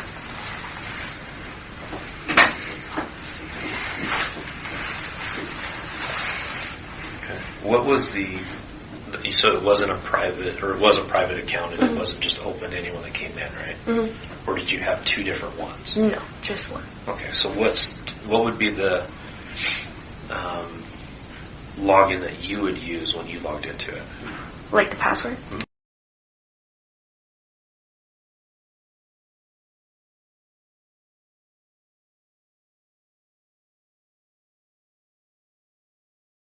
what was the name? Like Dave's Bar and Grill or... I think it was... I'm not positive on that. And then actual password? Yeah. Okay. I can't remember if it's in it or not, but Okay. the password. I think No, that's fine. Did you guys ever give the password out to many people? not a ton of people. We kind of just a select few. Kind of like your guys' code to the front door? Yeah. Just very selective people? Yeah, just because it would like overpower it and then it just wouldn't work. Okay. All right.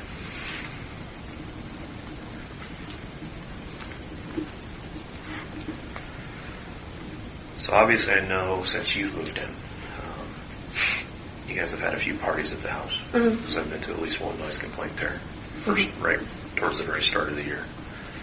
Have at any time when you guys had a party, were there any issues with anyone who attended that party that somebody had to get thrown out, they had to be told to leave, or anything like that? I know some people, or two guys got in a fight once, but they usually fight, I don't know. Did you happen to know who the two guys were? Yeah. Or did you witness it? I have a video, actually. Really? Yeah.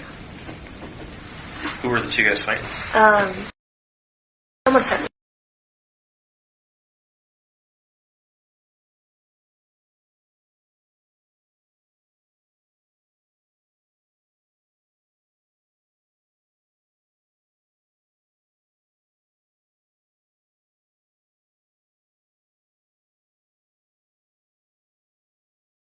And who was he fighting? I just know him by. Just. I believe so, yeah. Okay. Do you know why they were fighting? They just get in fights sometimes, I think. Are they both fraternity members? Mm-hmm. They're in the same fraternity, too. Which one? Do you guys, is your house a lot with each other? We mainly hang out I'm with. kind of kicking up on a theme here with the time. We mainly hang out with the. Okay. Because Ethan was. Mm-hmm. And his brother was. Mm-hmm. Okay. All right. Okay. Okay. And you said you have that video, or did you get rid of it? Kaylee, or someone sent it to me. How long ago was this fight? Try to look. Let's see.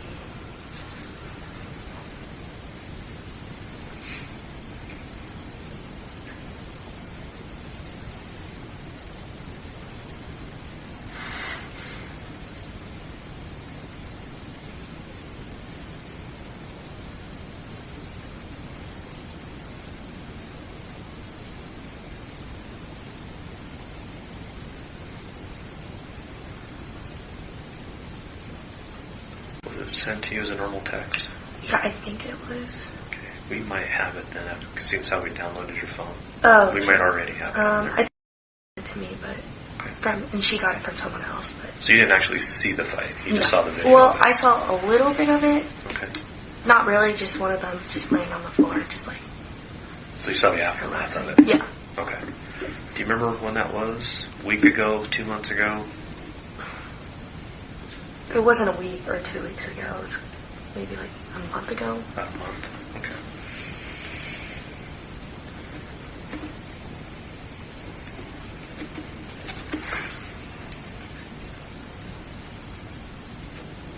So I know you said no one slept or was using that other downstairs room across from you, but we found mail in there. You found what? Mail? Oh, sometimes I think maybe they put mail in there. I don't know. Do you know when Yeah, she is still live there. she used to? Mm-hmm. When did she move out? Last year. Last year. Is she still in the area? No, she lived in and then moved to. Maddie used to do a lot of work in there, and she would always get the mail. Was a computer there? Yeah. Okay. And she used to get the mail, so maybe she just put it in there. Okay. And you said Maddie was the one that was doing a lot of work in there? Maddie and Kaylee both did work in there, but mainly Maddie. Okay. Do you know whose computer that was there in there then? Weren't there like two? One by the. No, so the one behind the door was just a monitor. And then as you walk in the door to the right, there was actually a computer. That's a smaller all Maddie's. computer. Okay, so that was Maddie's computer?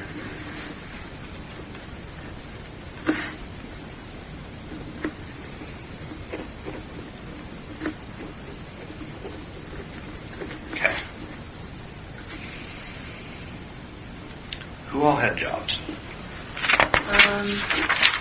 Maddie, Kaylee, Xana. Just those three? Mm-hmm.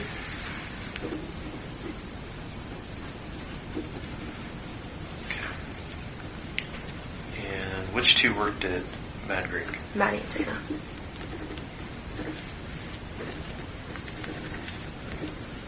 What was Katie doing? She worked for a company from home. I don't know what company it was. Okay.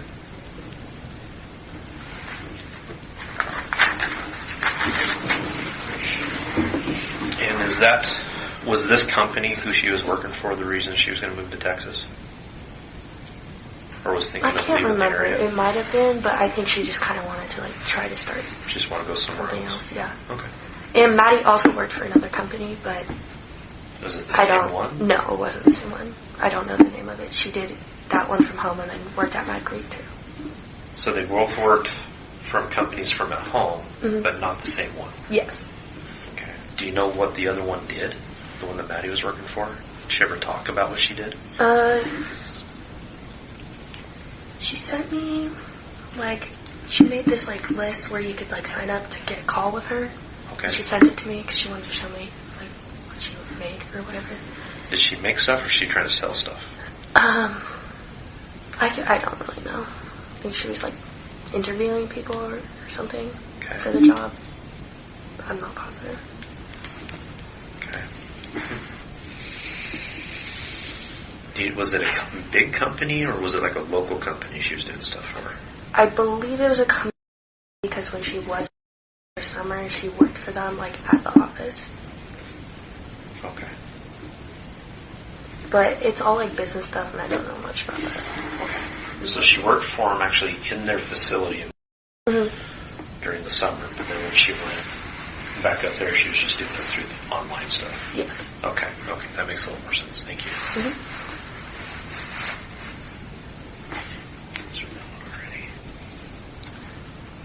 Do you happen to have, because you mentioned her, do you happen to have a phone number for her? Yes. Because remembering back to your initial interview that I had with you, she was at the house that night, right? Yes. Okay. So what's her phone number?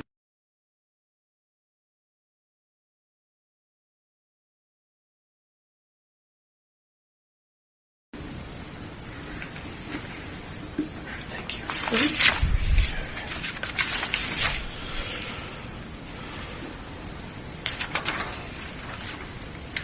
So we have also had, like you assume, people are talking, people are giving us all kinds of information. One thing that I picked up from one of the interviews I did was rumors of potential drug use with Ethan and Xena, especially when they drink. I believe they took Adderall. Was it Adderall? Yes. Okay. But that's it, from my knowledge.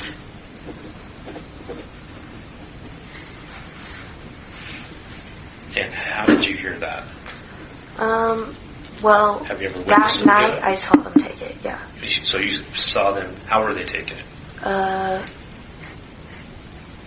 Ethan, I think, just swallowed the pill, and I think Xana snorted it. And where was that at? In Xana's room. Okay. That actually fits in what we found. Thank you. That's actually good for us. We're just trying to figure out different things that we found, so.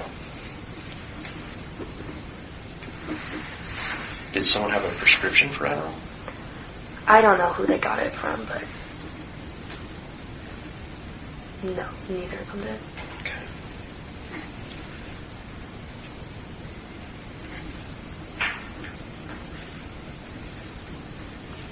Did anyone else in the house use drugs at all? Especially party drugs? I think Kaylee sometimes took an Adderall, but other than that, I don't think so.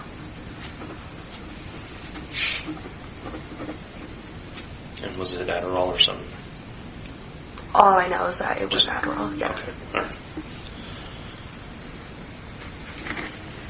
Since you've moved in, have there been any issues with any of the neighbors, not just within your close proximity, but from, I think you guys refer to them as the apartments to your east? So when you're looking at your front door to the left there? All I know is that we got a lot of noise complaints. No more. Yeah. It happens though. Yeah. A lot of parties there. Yeah. So nothing else though. Only So that no one's we ever can yelled at you guys when you have a party or the dog's out barking or anything like that? They've never yelled? Okay. Do you know how many noise complaints you guys have had since you moved in? Maybe 4 or 3. 4 or 3. Okay.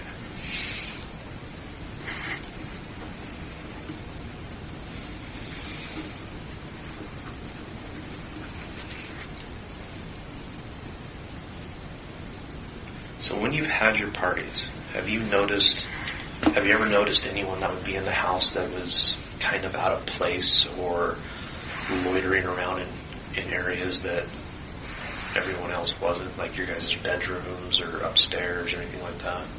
Not really. No one that we weren't really friends with would come. Okay. Or that not one of us knew. So was it an invite-only type party, or would people crash it? Pretty much invite only, but some people would show up sometimes, but mostly we knew them, so it didn't really matter. Alright. So to your recollection, you would recognize most of the people that were in there? Yeah. And they were fairly regular people that you knew from other places? Okay. People that we normally would hang out with. Okay.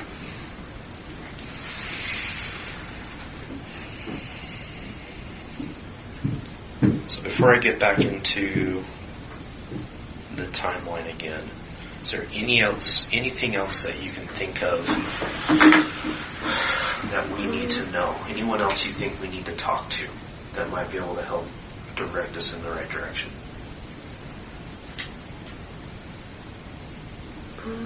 Not really that I can think of. Because most of the best friends that were there, you guys already have talked to. We've talked to quite a few. Yeah. I know there's even some more that we're still trying to communicate with. Yeah. I don't know if this is helpful or anything, but we did, Kaylee was, looking up just some stuff, registered, there's, registered sex offenders, and there's one that lived, right next door to us, kind of. Do you remember that name? I don't remember the name, but it was on, So what do it's you mean just, by right public. next door? It's, right down the street. So on Taylor? Not on Taylor, on King, I believe. So on King? Or on King or Queen, one of those. On the corner, kind of. And those blue apartments, I don't know. I think I don't know, you can look it up. It will show up. So if I turn onto King coming off of Taylor Street, we have the house on the right, big white apartment building. Then you have which I think is more of an off-campus frat house. Do you know the other two houses around the corner, but then at the other bottom, just to your left as you come onto King, you have that little fourplex, and then just behind it, there's a set of 2 different blue apartments. Is those the ones you're talking about? Yeah, those. I don't know exactly where over there, but it was around that area. Okay. I think I know what you're talking about. Because it would be, if I walked up the steps coming off of Taylor and the Whites to go to your place, it'd be to your right? Yes. Okay. Any of those. I don't know exactly where, but it that's just popped up on the thing. Yeah. And it was a male? Younger or older? Older. Be 30s or 40s. I don't know. That's old. Your version of old. You can say whatever you want.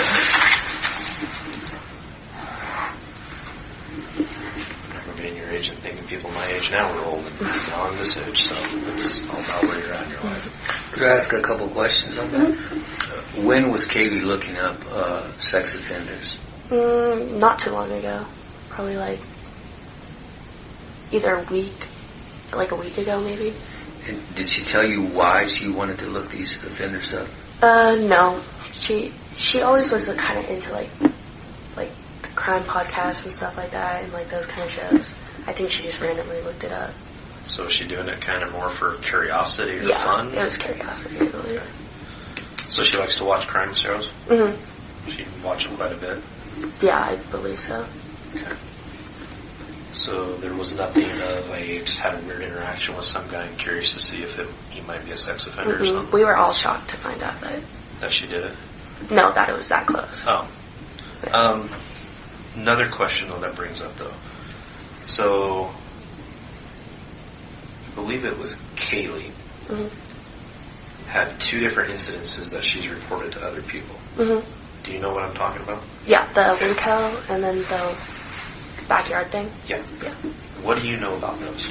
I know that she told me the Winco thing, she noticed a guy following her around the store, and she kept looking back, and he still followed her, and she checked out with the stuff she was buying, and then he didn't buy anything, but then continued to follow her out. Okay. And she went to her car and quickly got in it, and he was standing right behind it, and Xana was in the car with her, sitting waiting for her in the car. Okay. Did she tell you this story herself, or did Yes. you hear it from someone else? She told me. Okay. Did she ever describe him to you? Like age, I height, think she skin said color? he was African American. Okay.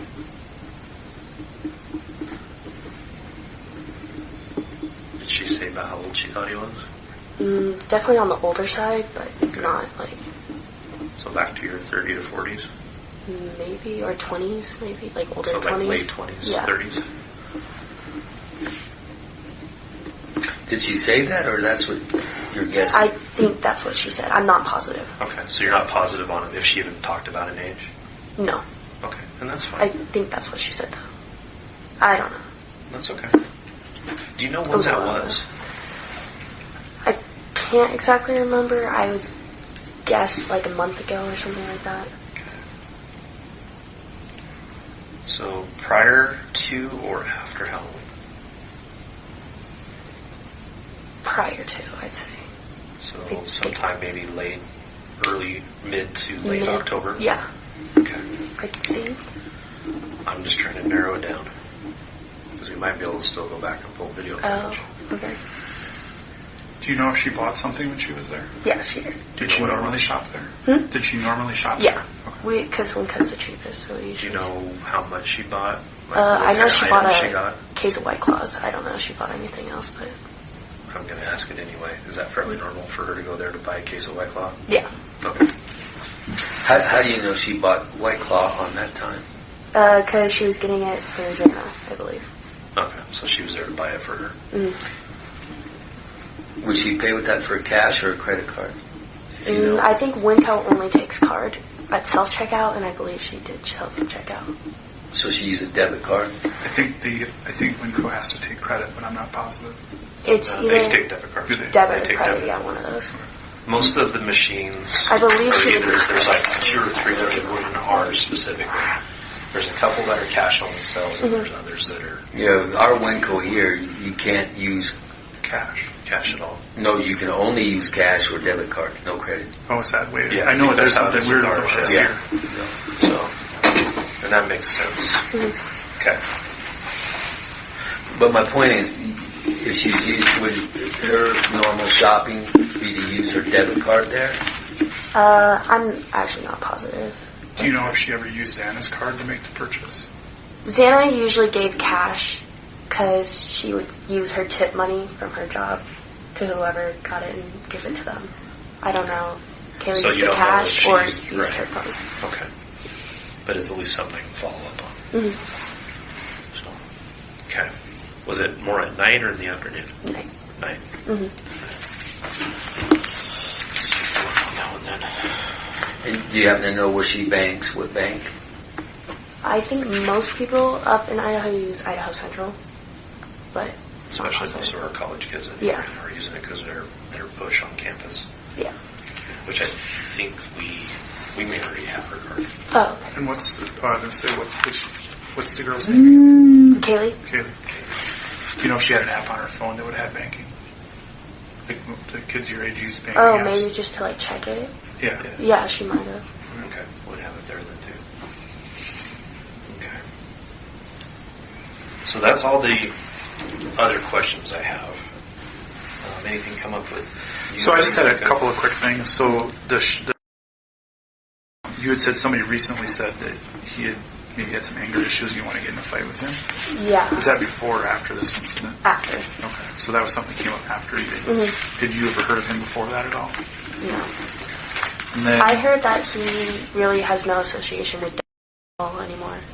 None of them really. Do you know what happened there No. to make that? All I know is that they don't really hang out. Okay. No association. Yeah. and then obviously, like I'm probably the one that knows the least in the room. So if this makes sense to everybody else, then I don't. But so there's a front door. Mm-hmm. Do most people use that to access the house? Yes, some people though did sometimes come through the back. Which is what kind of entrance? Sliding. Are those the only entrance and exits that are? I guess if you were strong enough or like climbed this one tree, you could get onto the top balcony. And then there's another door up there to a balcony. Yes, there's a window, and Maddie usually leaves her window unlocked and opened, I believe. Okay. And then Kaylee's sliding door in her room. Did she normally leave that unlocked, or she No, locked it? she always locked it. What about the other sliding door? We usually lock it, but I don't know, like we were drunk and came home and forgot. Was it a secure sliding door? Like Yeah, pretty secure if you lock it. Okay. But you also mentioned there was a front door, or somebody mentioned there's a front door code that was set when you moved in. Yes. How is that like connected to home automation, or is that just like a standalone thing where you had to like log in specifically on that door to change the code? I actually have no idea. Could you unlock it from an app? No. Okay. So it's just the code on it? Yes. Okay. And our door, I don't know if I mentioned this before, was wide open one day when we came home, and no one left it open or anything. And it wasn't really shutting right or working, but then Xana's dad fixed it after Parents' Weekend.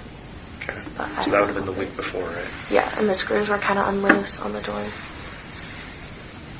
So when did you guys find the door open?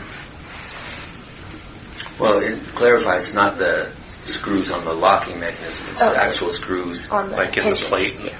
On the hinges? Or on the strike plate? That's what she said.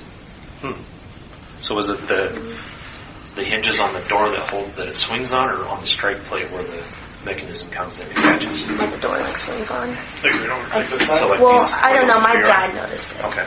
So I'm not positive. One of the dads fixed it before he left town. And yeah, that's what she was saying.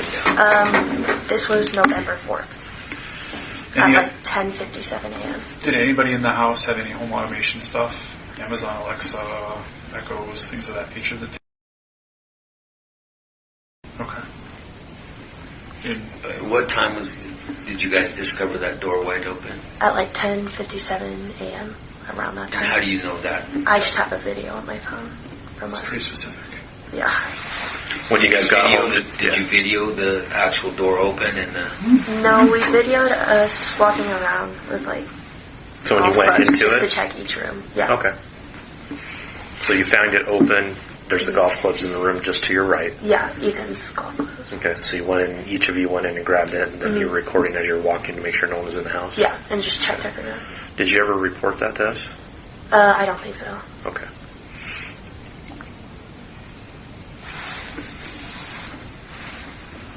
And you guys never figured out what happened? Mm-mm.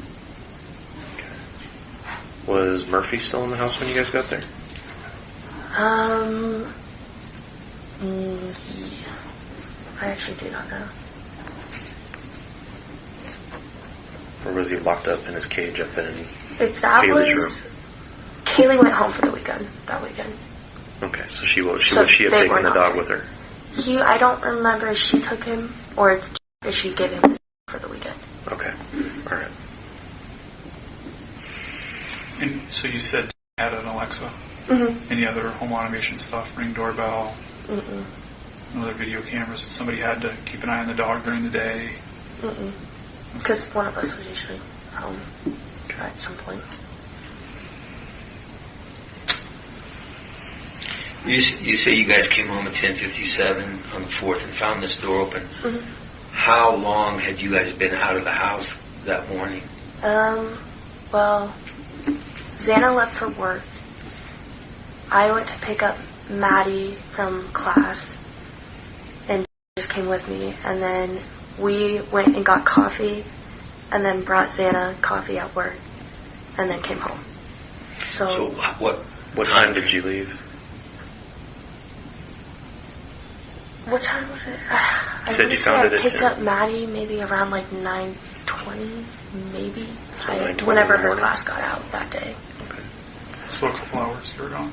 Maybe an like hour. an hour, Hour 30 and a half. minutes, something like that. Okay.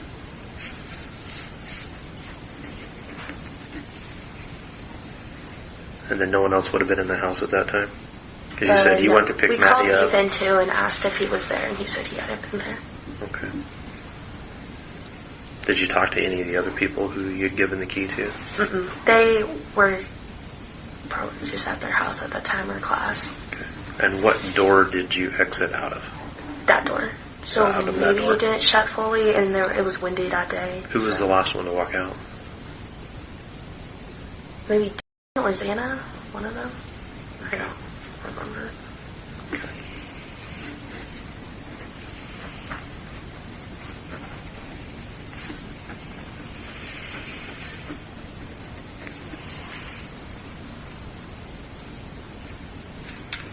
You talked about Winco. You said there was another incident that she told you about? Backyard. Oh, yeah. Yeah. Can we talk about that? No, I think we got sidetracked. Thank Okay. you. I think I told you guys this, but when I was, or one time Kaylee was home alone, and me and Taylor were at a meeting at our sorority, or something like that, and she called us and asked when we were coming home, and I said, like, right now, and she said, okay, good. And then she said, I swear I saw someone watching me when I was taking Murphy out to pee from the art back window at night. Just like she said, she saw a silhouette of like a man watching her.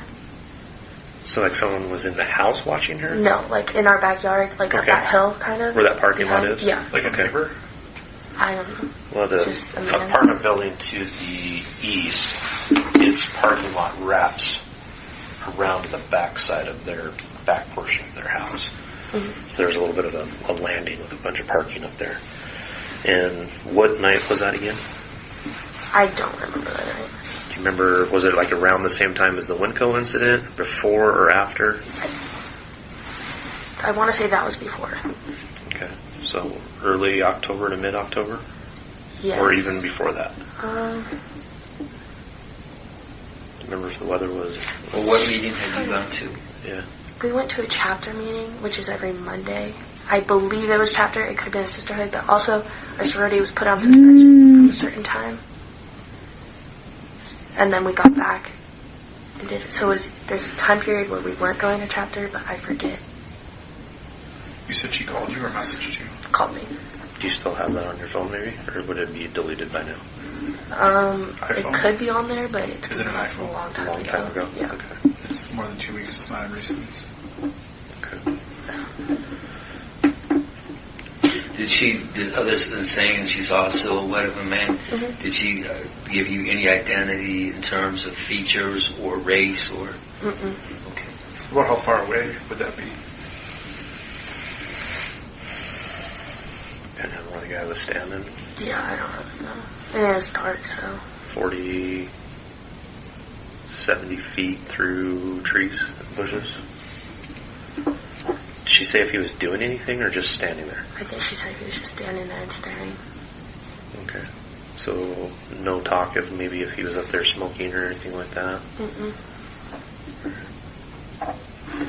Did she get spooked a lot? Kind of. Mainly me and Taylor get spooked more than anyone else. Kaylee ever make any mention that she felt like someone might be following her or anything like that? Mm-mm. Even after these incidences?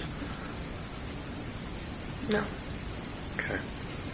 I don't know if I mentioned this too. Once, it was maybe like a week ago, I was in my room and I was getting ready for bed, and it was early in the morning, like 1, maybe 2-ish.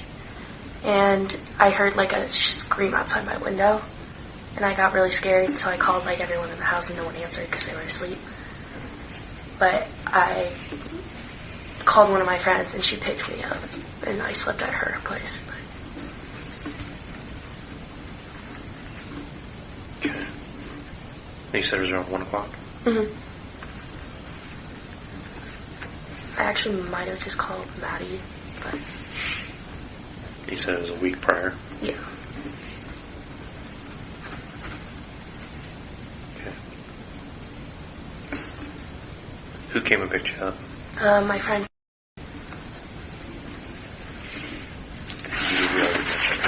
Cirilla?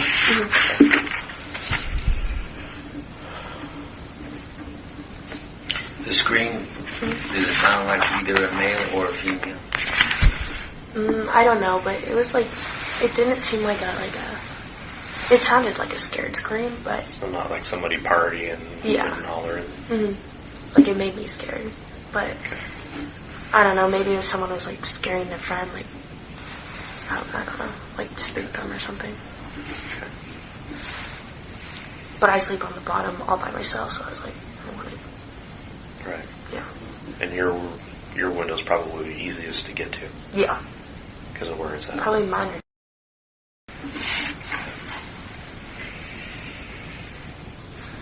Alright.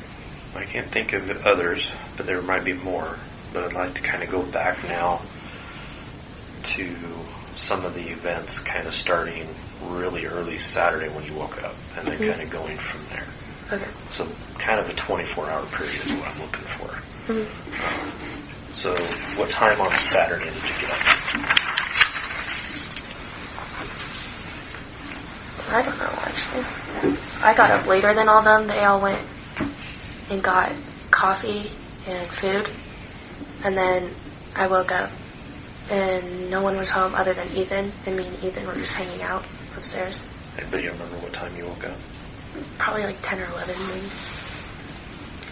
Did you text anyone when you first got up?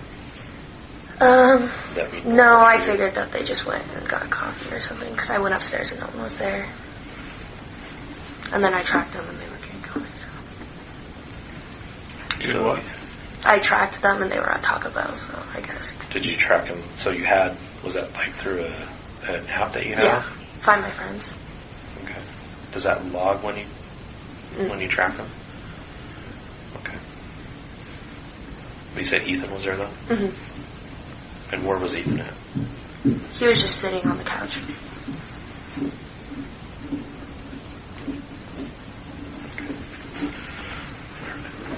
So what did let's kind of now go through the rest of your day up until the next morning.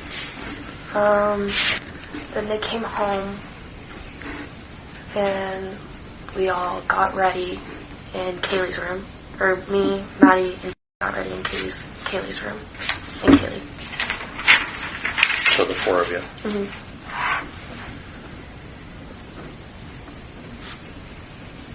What were you getting ready for? We were going to our friend's apartment across the street for just to hang out because it was a game day. So what do you mean by across the street? At the Whites. And which friend was that? It's a bunch of the apartment. So. Remember anyone specific? Yeah. Because I know there's a bunch of photos of you guys.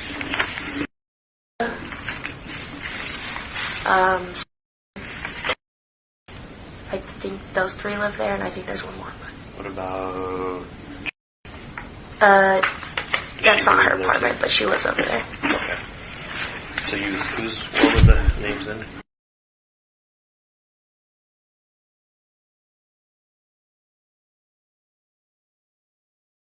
And I believe there's another roommate, but I don't know. And which one of the two Whites did they live in? The far left one or the one closer to you guys? The far one. Okay. Do you remember what number? What the door number is? So there should be 3 floors. It's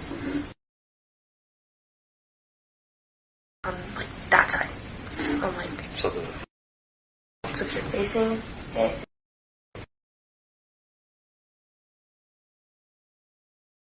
Okay. All right.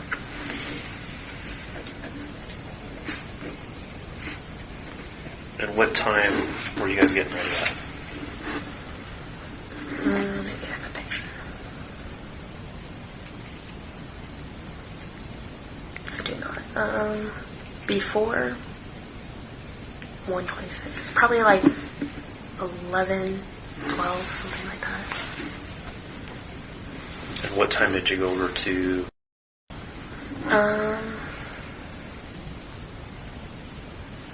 Like 2-ish. Okay. Kaylee went before us, so. Okay, so Kaylee left. Okay. So when you get there, you said you left around 2, and who did you leave with then? Maddie, Xana, Ethan.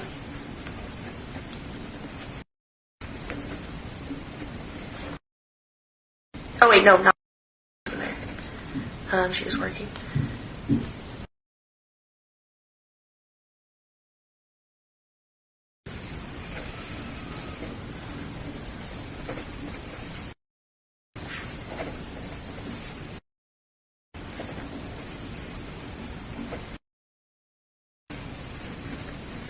And then 2 other girls, but I don't know their names. Okay. I think most of these you've already talked about. He was with us at the police department. Okay, so one of my guys already talked to him. Mm-hmm. And you've already given me his name, right? Mm-hmm. What about? I think I do. Okay. And his last name? I believe it's. I'm not positive. Okay. I think the rest of yeah. Okay. Alright, so you guys are all now over at that, Mm-hmm. and that's around 2 o'clock. And you I don't know how group? long. Yes. Okay. I don't know how long the girls stayed. Oh, that's fine. Something. To be honest, right now I'm trying to follow mostly your day. Okay, yeah. And then we can start placing in some of, like, when Madison and Kaylee were there, Mm-hmm. Ethan and Xana were there. Mm-hmm. That's kind of the group I'm trying to follow for the most part. Okay. So then you're here at 2. Was this a pre-funk before going to the game, or was this just a... I don't think most of us were going to go to a game. Just like Okay. hang out with people. Okay. Were you guys drinking here at this point? Yes. Had you been drinking before? Yes. Okay. What time did you guys start drinking?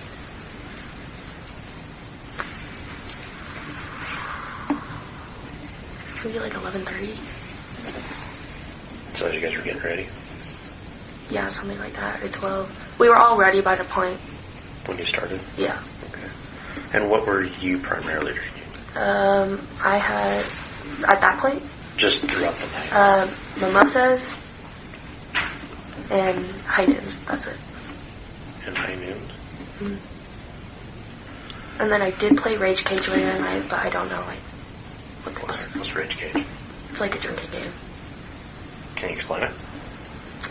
You put like either a little bit, that's like a little shot of like beer or twist or like anything that you have in a cup. And if you like make it,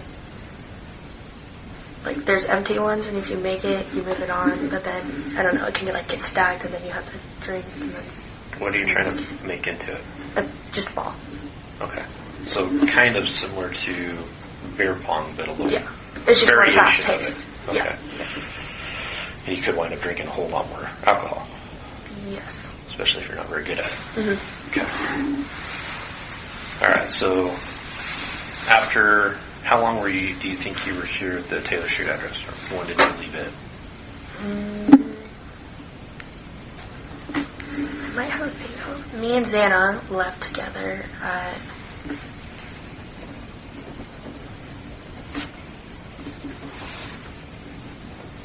Ethan left a long time before us, but I don't know where he went. Okay.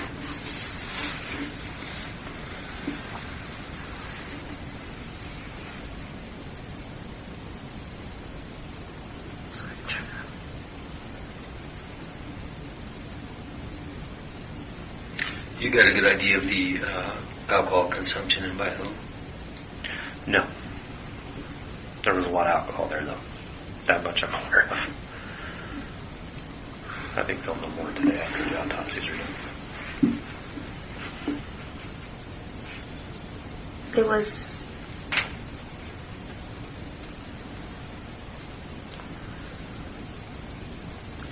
I don't really know, honestly. I don't. Still light outside when you left? Yes, but it was like foggy out, so it looked a little darker. Okay. It was after 3:48. So sometime after 3:48? Yeah. Okay.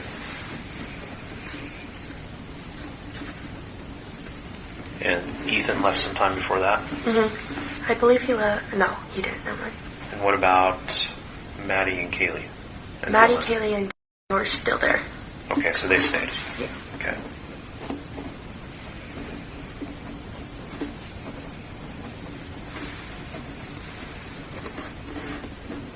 All right. So what would be the next thing then? When you and Zayla left, where'd you go? His place.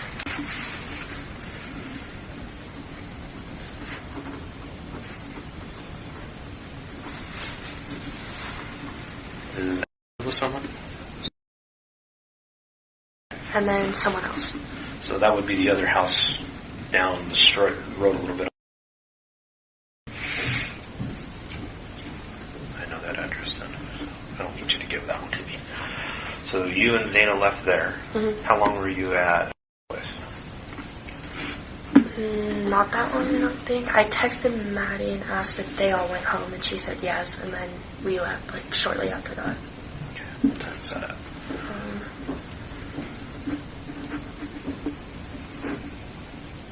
Like 4:51. Okay, and you went home? Yes. Okay. All right. What was next for you after that? We all made food and sat on the couch and just talked for a little. So at that point then, all of you guys are at the house? So Yes, all of the main roommates? Yes, but Ethan wasn't there, Okay. and Kaylee went to her room, I think. She was there for a little bit, then she went upstairs. Okay. But she was still in the house? Yes. Okay. All right.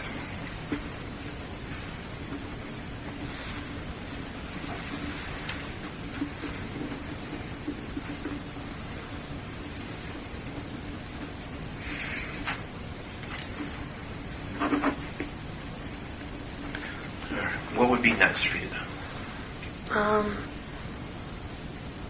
We all decided that we were going to take a nap and set our alarms for 8 o'clock to wake up and then start getting ready again. Okay. And did you go take a nap? Yes. In your room? Yeah. We all took a nap in our own rooms. Okay.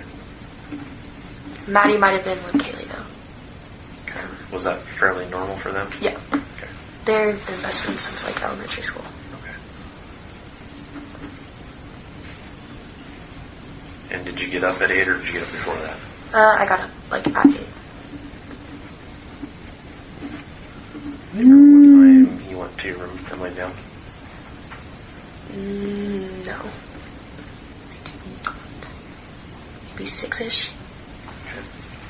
6:30-ish, something like that. So obviously you started drinking earlier. Mm-hmm. Were you still fairly regularly drinking up until the point you went and took a nap, or did you kind of slow down a little bit at some point? Slowed down a little, I would say. How many total drinks do you think you had by that point? I honestly do not know. Okay. I'm sorry. No, it's fine. The only reason I'm even asking the question is for two. One, trying to still be able to judge kind of your coherentness and everything like that during the night. But more importantly, if we ever go to trial in this, a good defense attorney is going to try and go after all of our witnesses for being too intoxicated and not being able to know what they're talking about. So if we can get ahead of that, that's my curiosity. If you're a college kid, you were drinking, I don't care. Yeah. I really don't. So if you don't remember though, and that's I know fine. how much I had, like, throughout the whole night. Okay. How much do you think you had total? A 12-pack of high noons throughout the whole day. And what is high noon? Plus beer? your mimosas, right? Yeah, yeah. So what do you mean by a 12-pack of high noon? Is that wine? Is that beer? It's like a seltzer. A seltzer. So similar It's to a white bottle? 4.5%, yeah. Okay. And how big are the containers? Just like a White Claw. So 12, like a standard pop size? Just like a... or smaller? I don't know, actually. Like a... They're thinner than a standard Coke can. Yes. Yeah. But they're a little taller. Yeah. So still probably about 12 ounces. Where do you normally buy that at? Or where is it normally purchased at if you're not the one? Winco. Okay. I can go there. And do you know how many mimosas you have? 2. How much? Those are shots, right? They have shots in it? No, champagne. Just champagne. Do you know how big the containers was? The glass that you're drinking out of? Just like a regular little wine glass, I think. Okay. So a standard size wine glass? Mm-hmm. Did you have this before the nap, or does it include after you got up from the nap? The mimosas was before. And the The Heinens? yeah. Some of them were before and some of them were after. Okay. And when were you playing that one game? Before or after? After. So that one came after later in the night? Yes. Okay. And you don't remember how much you drank total in that one? I don't think a lot, but... Were you still drinking primarily your high noon, pouring it into the glass, or was there other... I was out by then, by the time I went there, so... Okay. So it was just whatever was... something... Yeah. Okay. All right. So after you get up to get ready, around 8 o'clock, right? So you get up at 8 p.m. Now you guys are getting ready for what? Sigma Chi. Okay. What time did you head over there? Well, me and Maddie, Ethan and Xana, and then one of Ethan's fraternity brothers.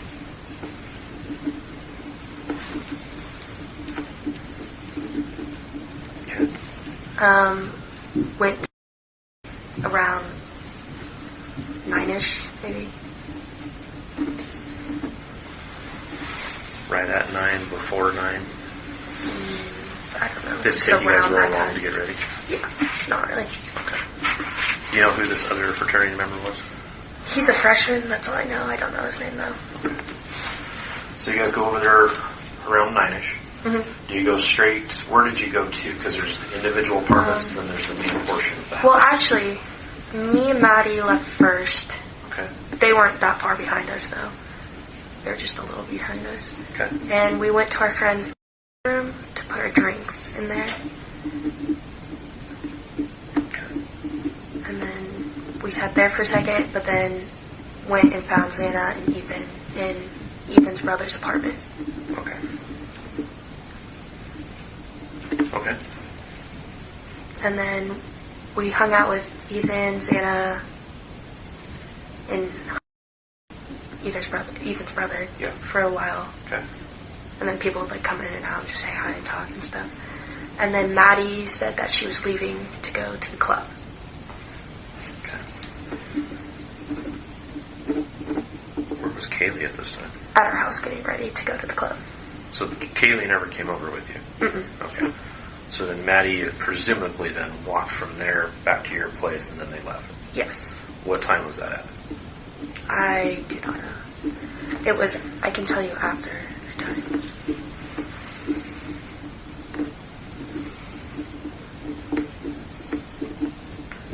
It was after about 9:09, but... Sometime after 9:09? Mm-hmm.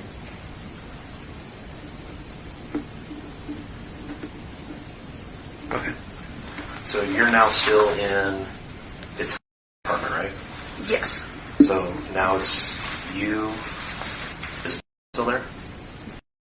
Came a little later. Oh, I guess she didn't leave with us. She came later because she had to finish homework. Okay. So now at this point it's you, Xana, Ethan, all hanging out in the house. Yeah, and was there too. Okay. And then came, I believe. I don't really remember what time she came. And then one of my friends, he came. Do you know last name? I think that was the one you couldn't tell me last time. Her full name is something else than, but it's super long.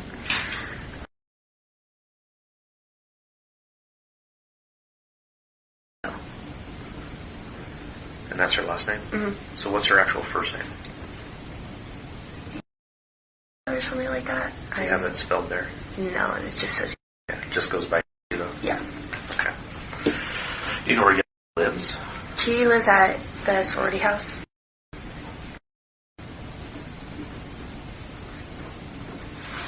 Do you have a phone number for her? Yes.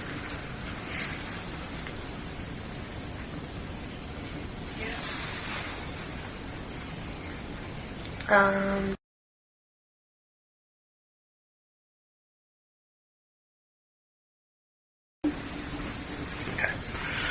So what time did you show up, do you think? Can you recall? She texted me, I think. Around 10 something. Okay. So she shows up around 10. What do you guys do next? We hung out there a little longer. Okay. And then we went into like the main party. Do you remember what time? Who all went with you to the main? Just me and she left to go to that main. Do you remember what time that was? No. How long, if you had to estimate it or whatnot, do you think that he was with, once we showed up, how long after that until you guys went upstairs? Did it seem like a long time, short period? 45 minutes, 30. Okay.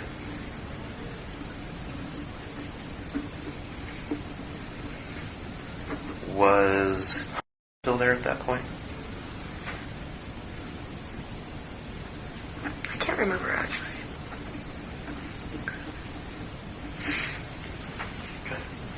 And then Xana and Ethan were later. I hung out with them a little at the main thing for a little, but mostly with you. And then me and you left. Okay. Do you roughly remember when you saw Ethan and Xana up at the house? The main portion of the common room? Not really. But I remember right before I left with you, I grabbed my backpack from the room and they were both sitting in there. They were. Yeah. Do you remember what time that was?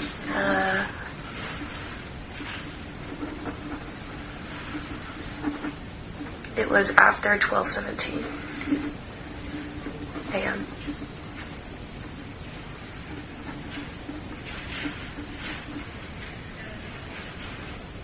Okay.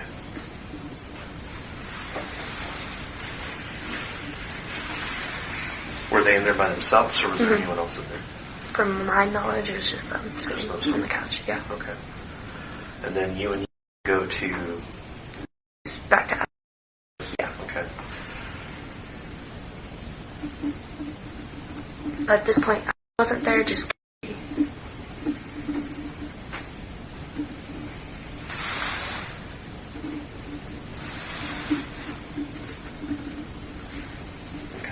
Who else was at the house when you got there?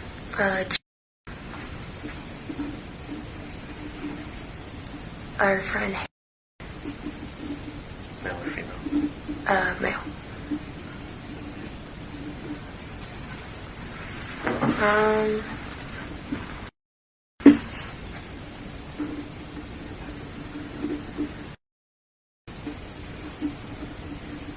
And then I don't really know the other kids that were there, but it wasn't very many other ones.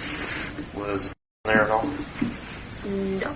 She was there, but she left before I did. Okay. Before I got there. Okay. So how long were you at this go around? Not very long. I left earlier and walked back by myself and got home around 1-ish, I'd say.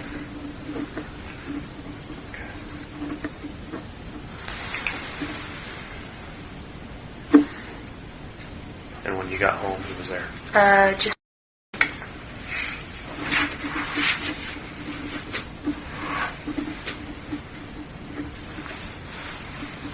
And they were Watching Vampire Diaries. so up in the main living room area?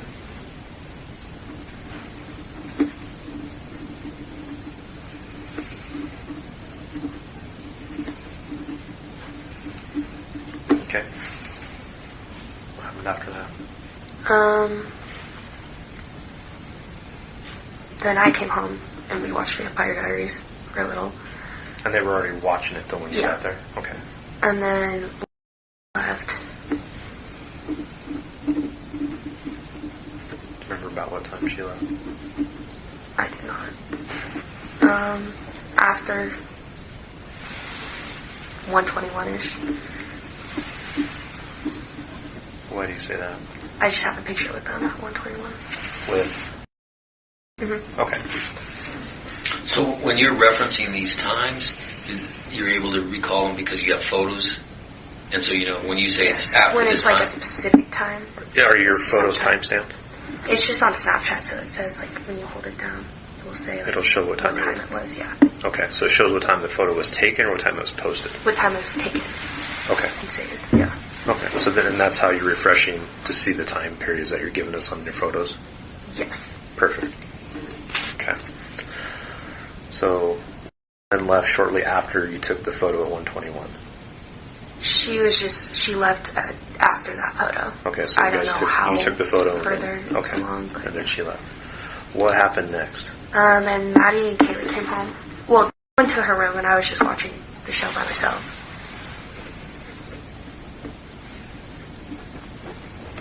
And her room is on the main floor, right? Yeah. Right so next it's to like right the behind stairs. the couch. Okay. And then Kaylee and Maddie came home. Do you remember what time that was at? Around 2-ish. Okay. Were they by themselves? Yes. Did they say how they got home? I remember them mentioning something when we were upstairs of how they got home. Okay. So you get home around 2, you're still watching Vampire Diaries, but from our conversation earlier, then you go upstairs? Yeah, then Jen came back, and then me, Kaylee, and Maddie were all on Kaylee's bed, just hanging out.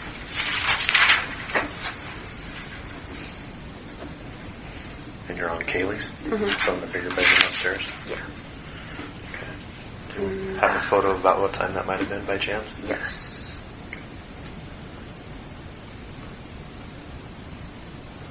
Around 2:02. Around 2:02. And did you, when they got home, did you guys go straight upstairs? Or Pretty much. Okay. I believe. Okay. What I can remember. And then we were hanging out there for a little while Kaylee was like getting ready for bed, I believe. And then we went, or Maddie and Jen went downstairs. I can't remember if Kaylee came down too, but me and Maddie took Murphy out to pee. And I was out there for like 10 seconds and like put something away in my cabinet and then grabbed some chips. And then I went back downstairs to go to bed. Okay. Do you remember what time you put Murphy out? No. Was it fairly soon after this 2:02 thing, or was it much kind of like a half hour, 25 hour? I honestly have no idea. Okay. Time a little fuzzy on at that point. Mm-hmm. Okay. But you do remember being up there for a while, at least long enough for Kaylee to get completely changed? Yes. Yeah. Did Maddie change during that time period too? Not that I can remember. Okay. So then, go ahead. When you saw them come home, was there anything about their demeanor or behavior that was different? They were really happy. That's all I remember. What was their level of sobriety? I was probably the drunkest I've seen Maddie in a long time, in a while. I don't know about Kaylee. She can...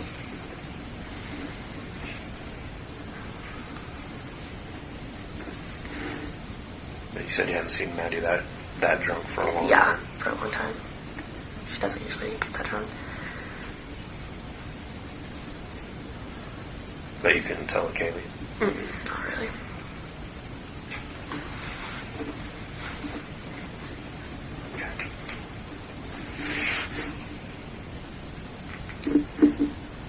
after you step out for 10 seconds, she grabbed a few things and then went downstairs. Mm-hmm.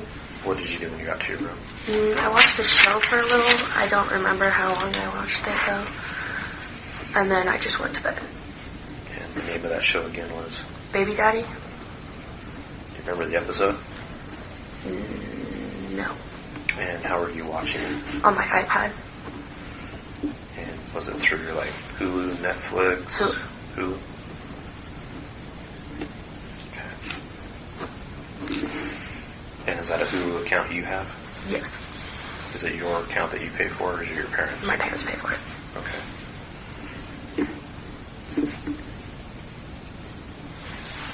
How much of it do you think you watched? I don't know, because I don't know if I started it, like I already watched some of it and then started it again. Do you remember finishing the episode and then you falling asleep, or did you fall asleep during it? I shut off the computer and then went to bed. That's all I remember. Okay. Because I thought I was tired. So, computer or iPad? Oh, iPad, sorry. I just use it as my computer, so. No, it's fine. While I was watching it though, Maddie came down and knocked on my door, but it was locked. And she asked if I had Murphy with me, because she lost him. And I said no.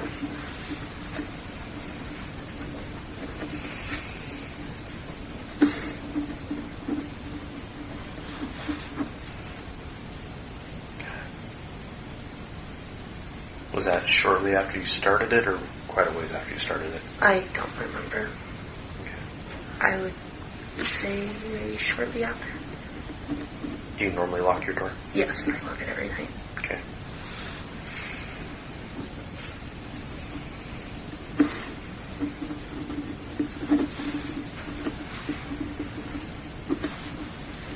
What's the next thing you remember?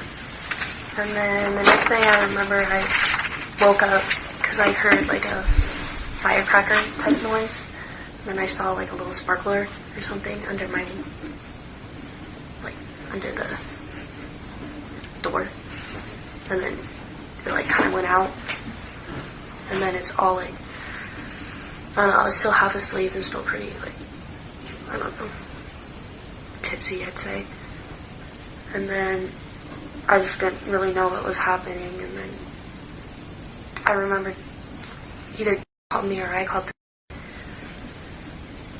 And she said that she thought she saw someone and like wearing all black. And I said, well, Santa wasn't wearing all black. Maybe she just like ran by or something. And then she said, well, I thought he had like a ski mask on. And then I was like, and then I just didn't really know what to think of that. I thought maybe she was like just seeing stuff, because me and her got scared a lot from stuff like that. And or like maybe one of Ethan's frat bros was like just playing around or something. And then I told her to come down to my room if she was scared, because it's better than being alone. So then she ran down to my room. And I tried to call them. None of them were answering, so I thought they would just like were asleep or something, because I've called them before late at night when I was scared, and they usually don't answer. And then we fell asleep. I woke up early. So before we keep going there, you said you called them. Yes. Can you look up to see exactly what times all those phone calls came in? Yes. And this is right after you see the sparkler? That called you? Pretty much, yeah. 4:19 and 4:20. You called her or she called you? I don't remember. It should show on your phone line. I don't know what that means. Can I look? Yeah. So she called. So you called her at 4:19, and it was a 33-second or 23-second call, and then she called you at 4:20, and it was 41 seconds. Yeah.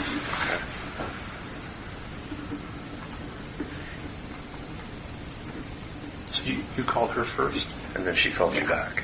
Okay. And then I called Xana. Wait a second.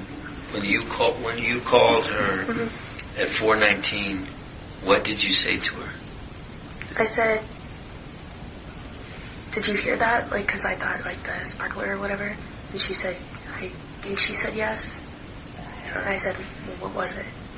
And then she didn't know. Did you guys hang up then? I don't remember. Apparently, I got hung up, And then she called you and then right she back. called me again. I guess. And then during that conversation, I don't Was really that when remember. she I think talked that's about- when she talked about the guy. seeing someone in the house and that. Yeah, that's what I would imagine. We also had texts. Is that when she told you that she saw someone dressed in black? I think, or from the text, I don't really remember. When did you? Calls. Can you look at your text then to see if she texted you that information? To see if it was before that call.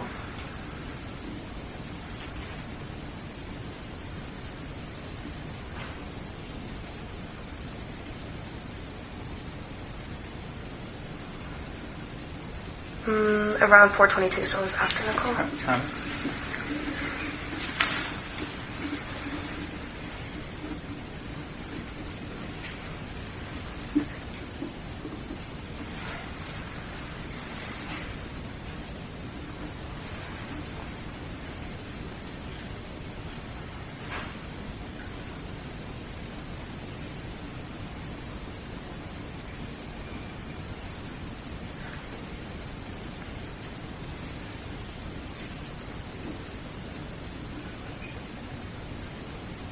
Do you want to look? I do though. Thank you.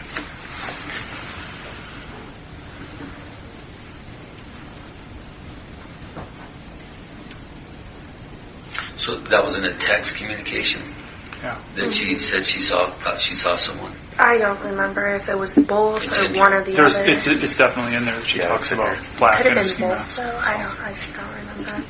It was all like I was half asleep still. Well, I think it has to be a little bit of both because it first comes in, no one is answering, and this is from her. No one is answering. I'm really confused right now. You then respond, yeah, dude, what the fuck? Xana was wearing all black, so obviously you'd already talked about somebody being in black prior to Yeah, that. so maybe it was during the call. Then she's freaking out. No, it's like ski mask almost. So I some of think- that data came from a call. I think while she was texting me, he left. Who's he? Or the guy, I'm guessing the guy, because she said she thought it was a guy. Suspect? And, yeah. Because she, saw, they made, eye contact as he was leaving. Okay. And that's, I think, when she saw the mask and everything. And when she didn't tell that to you until later, though, right? Yeah. Where did she see him at, and where was she at when she She saw said, him? I believe this is what she said. To me, it sounded like he was leaving through the back door, through the kitchen, when she saw him. Yeah, So And where would do she you have think been? he saw her? from her room. She said they made eye contact. I'm almost positive that. Well, Did she say anything about being able to identify the race, or She said he was white. she could tell that? You want pictures of that? we have it. We have You it. haven't told me. We should have it. So she told you that she was able to tell with the Let's mask, take a picture of it. with the mask, that it was a white person. Yes, because she said he had a big nose. I just remember her saying that to me. She said that he had a big nose. Yeah.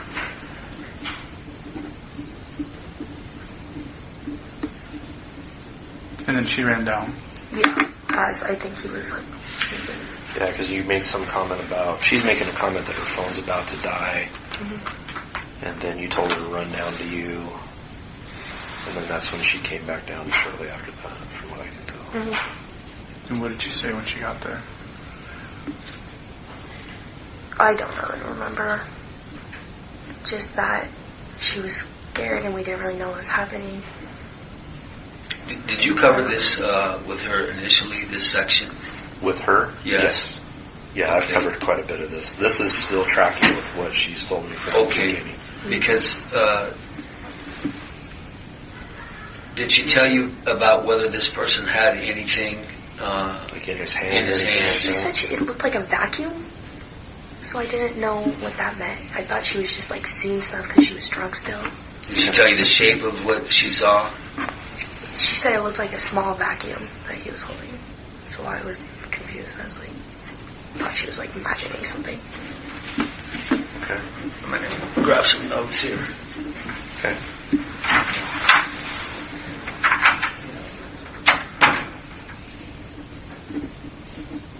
that also, she said, like, a triangle thing, like, wrapped around, like, a small vacuum. It was, what she was trying to explain was really confusing. But this is what she's trying to explain to what you. she thought it was, it was so confused. Okay.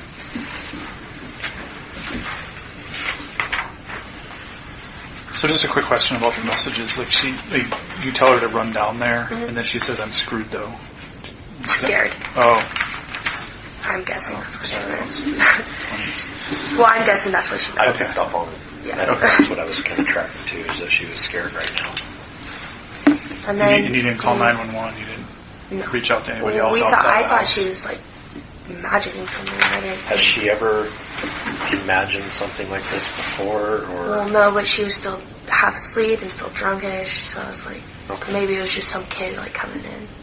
Okay. I don't know. So you guys were both still very unclear. Yeah. I mean, kind of foggy head Yeah. a little bit, both of you, because you're both awake, just waking up, both still intoxicated. Yeah.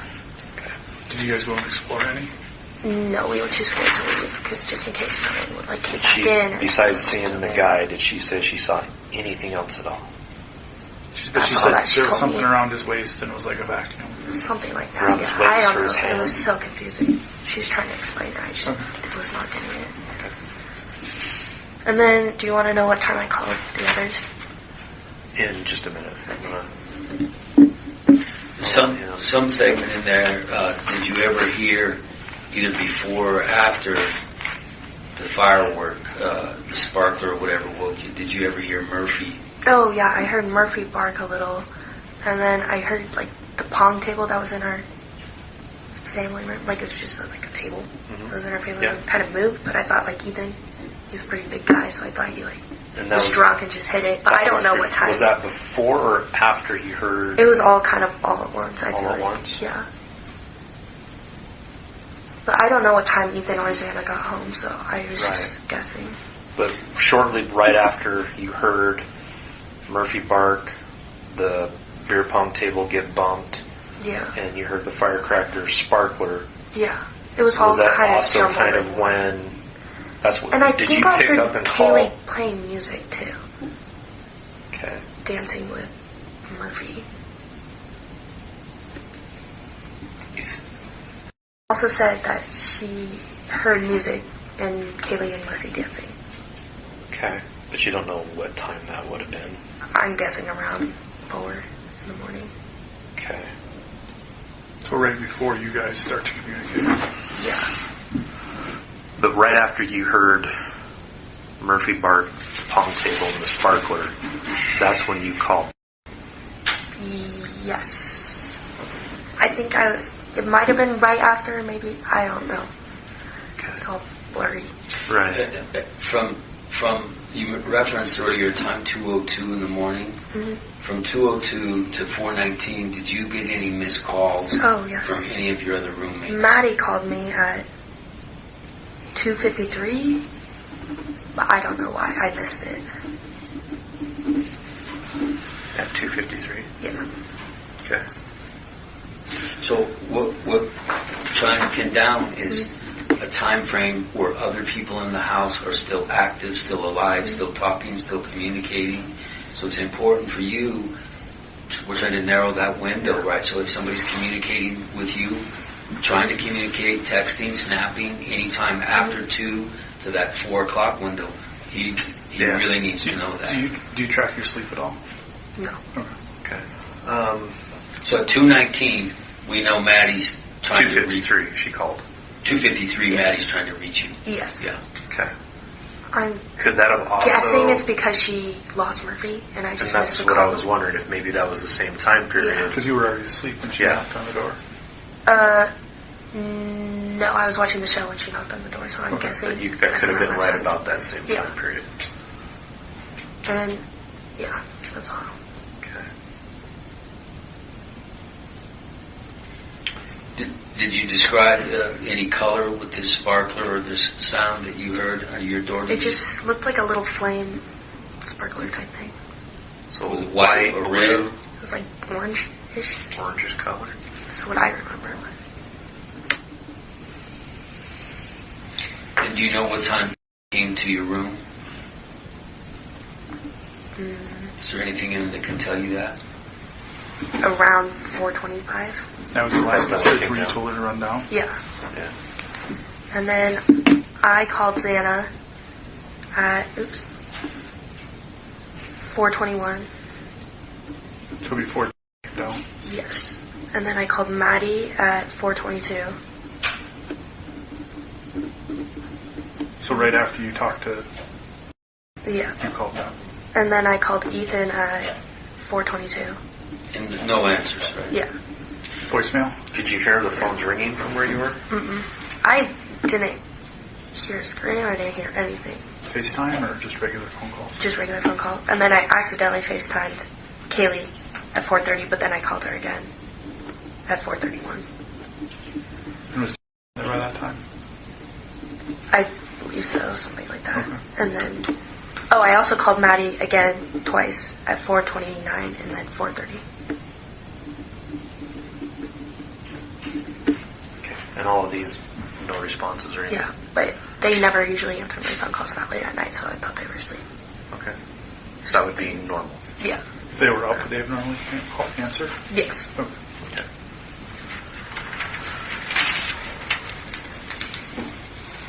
Do you have any idea in your Except house? sometimes Xana doesn't answer because she's already been. Do you have any idea, thinking a little bit more based off of what you know is in your house, of what that firecracker sound and the sparkler could have been? I have no idea. I have no idea where it came from or like what it could have been. Well, in addition to you told him that you heard the pong table slide on the floor like someone had bumped into it. Mm-hmm. Did you hear Or like cups anything? fall or something. You heard what? Either cups fall off of it or like the table move to the side. Is that like right above your room? Do you remember what position the beer pong table was in before you went to bed? I believe it was just like that. Like straight. Coming from The kitchen, it's like right in front of it. So not off to the side a little bit or anything like that? Mm-hmm. Unless someone moved it to get past it or something. Was it normally in that same position? Yeah. So if I were to walk from your kitchen in Dylan's area of the house, take the step up, and I walk into the living room area, it's going to literally be right in front of me. So kind of centered Pretty in the door. much, or like a little to the side of the door. Okay. Just so people can get through, but To the right or the left? the right. So it would be more pushed to the right? It would generally? be more pushed to the left, like towards the ball. Okay, it's where that little nightstand is? Yeah. Okay. Okay. Because it wasn't straight when we found it. Oh. It was kind of crooked a little bit, so what you're saying makes sense to me now. Mm-hmm. So, I'm not familiar with the house. So your room is on the bottom floor. Mm-hmm. So, is there a set of steps, half set of steps? There's a full set of steps. So like 12 steps-ish? 14. Yeah, something like that. I don't know. Okay. And then when you get to the bottom of the steps, where's your room? There's one room straight across, but no one lives in there. There's a bathroom right next to it. And then if you go down a little hallway, it's my room. So, you have something, sir? Go ahead. Yeah. So like for something to be like reflecting underneath your door, you would have to basically have something down in that kind of hallway. Yeah, that's what it seemed like, something fell or something. I don't know what it was. Did you have anything up on that rail at the top that led? People usually put cups up there, but it wasn't a cup or like a can. So if I were to go down the steps from the living room to yours, there's that little rail right there. Mm-hmm. Do you remember having anything like a candle on there? Was there anything else on there? Mm-mm. The only The only thing that I could think of that anyone would put up there was cans or cups. Okay. Do you remember if there was a stain or something that got spilt on the stairs the night before? The night of the formal, there was Coke or something spilled on the stairs.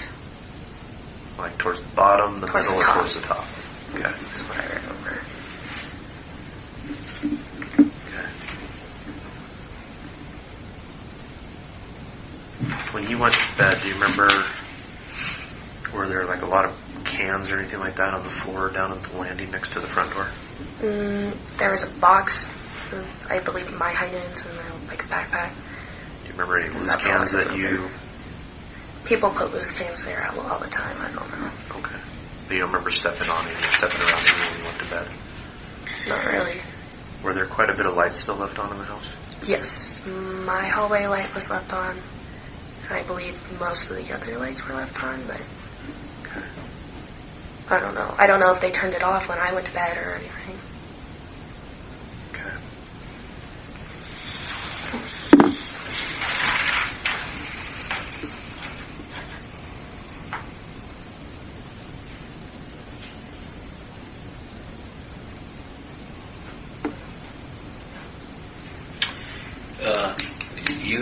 You had told me that you had walked home.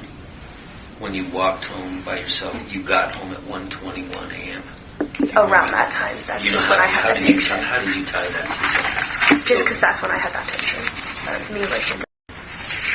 So it was before 121 when you got Yeah. home? Yeah. Okay.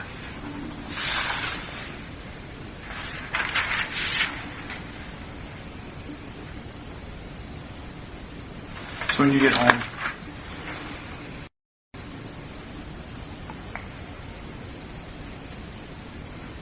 sorry, Kaylee and Maddie were home? Or they came home after you were home? They came home after we were home. So people were watching the diaries Mm-hmm. at 1:21. You took the picture with them. Mm-hmm. So you got home about 1 o'clock. Where were you coming from again? Okay. Mm-hmm. And how far is that? 2-3 minute walk. It's Okay. not that far. And on that walk home, do you remember seeing anything? Anybody? Cars? There's like a car that drove past me, maybe one or two, but cars drive past there all the time. So Okay. I don't know. So nobody else walking? You didn't meet anybody?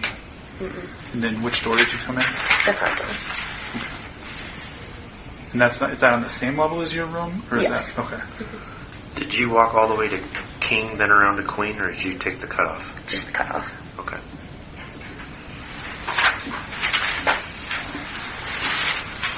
Were there still quite a few parties in the area? We're still doing stuff, and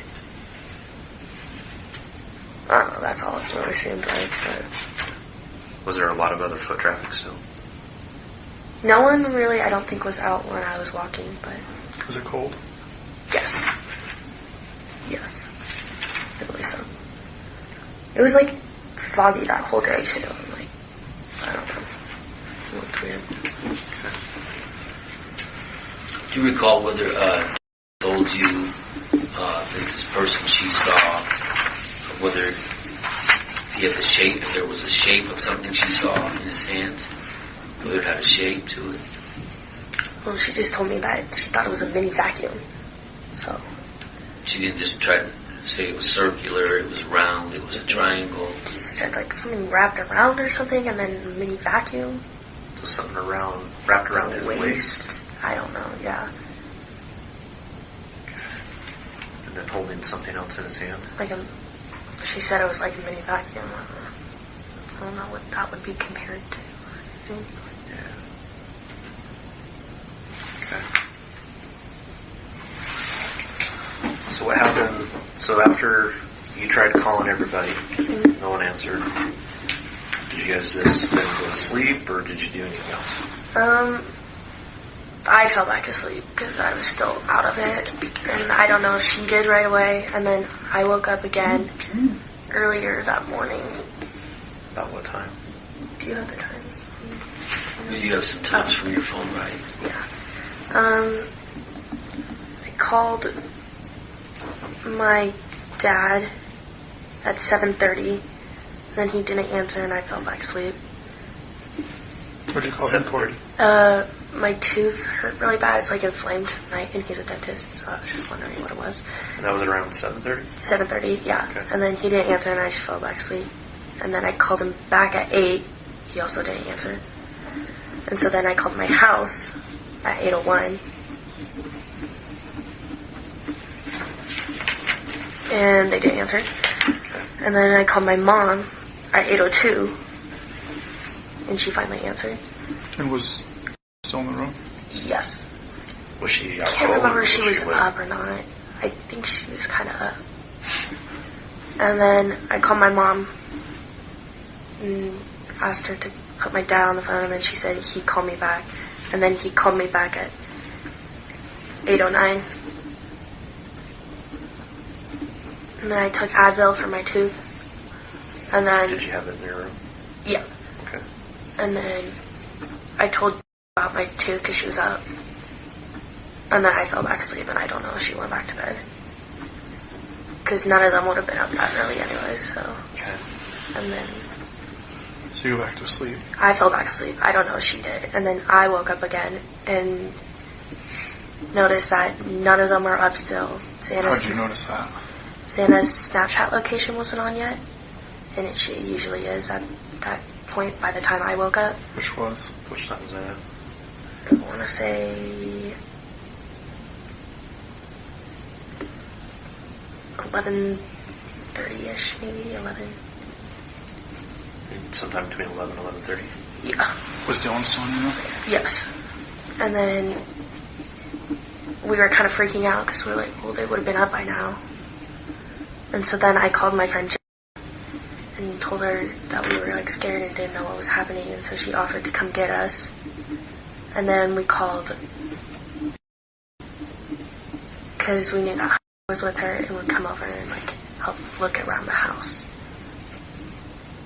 And that's when you came over? Yes.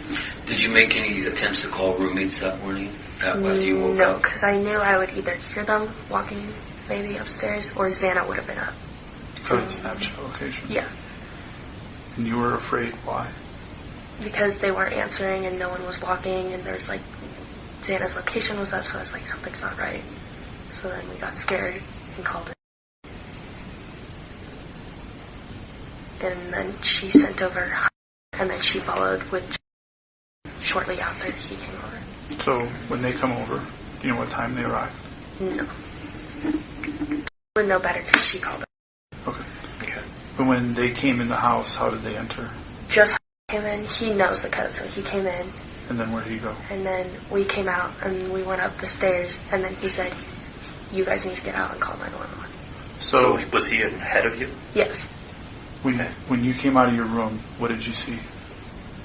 Nothing, really. Nothing out of the ordinary, nothing Is this different? carpet floor, No, tile, hardwood. hardwood? No, Laminate? tile. Laminate? Tile. Yeah. I don't know. Nothing on Some the floor? type of tile. You didn't see anything broken on the floor or anything like that? Mm-mm. Nothing out of the ordinary, nothing misplaced? Not really, no. Okay. How far up the stairs did you get? Pretty much the top. Okay. How far ahead of was compared to you? He was like on the other side of the railing. So he had already turned around the railing? Yeah. And where was he heading? Xana's room. So he was walking And we towards saw the into her room. Her Okay. room. Did you see it into her room at that point in time? Yeah. Okay. Where was in relation to you? I believe she was ahead of me. So she's ahead of you, so she's Just also a little up there. Yeah. So you guys are now at the top of the stairs. As you're looking past, what do you see? Just Xana on the floor. What's that? You can see Xana on the floor. Okay. Could you see... Was the door fully open, her bedroom door? Or partially open? Half and half. More than partially, but not all the way. Okay. Is that normal? Does she normally leave her door open, or does she close her door? I think she normally closes it, but I don't think she locks it. But I don't know when she's drunk. She usually wakes up before I do. When you went to bed that night, do you remember if that door was open or closed? Because up to this point, we still don't know when Ethan and Xana came home, right? You don't know if they were home when you already got Closed, there. I believe. Or open. It might have been open. Okay. Do you ever use the bathroom next to that? Sometimes, yeah. Did you use it that night? No. Okay. Not that I'm aware of. I can remember. When you got home that night, do you know whether they were in that room already, or do you know when they came home? I have no idea when they came home or if they were in the room. I'm guessing if they were in the room, Santa would have came out and said hi and hung out with us. Do you see your messages with Dylan again? And where's Murphy when you wake up? I have no idea. You didn't see him when you went up the stairs? Mm-mm. Do you know where he is now? With You didn't hear Murphy once you guys started walking around? You didn't hear him though? No, because like right away he said you guys need to get out and call 911 right now. Okay. So are you the one who made the 911 call? Yes, but Okay. I couldn't really talk, so then she took the phone and finished talking for me. Because I've listened to the 911 call and it was kind of jumbled around because the phone got passed around a little bit. But so obviously, did you have any clue at that point in time when you called 911 what was going on? I just knew something was wrong. Okay. Because you could see Zena on the floor. Okay.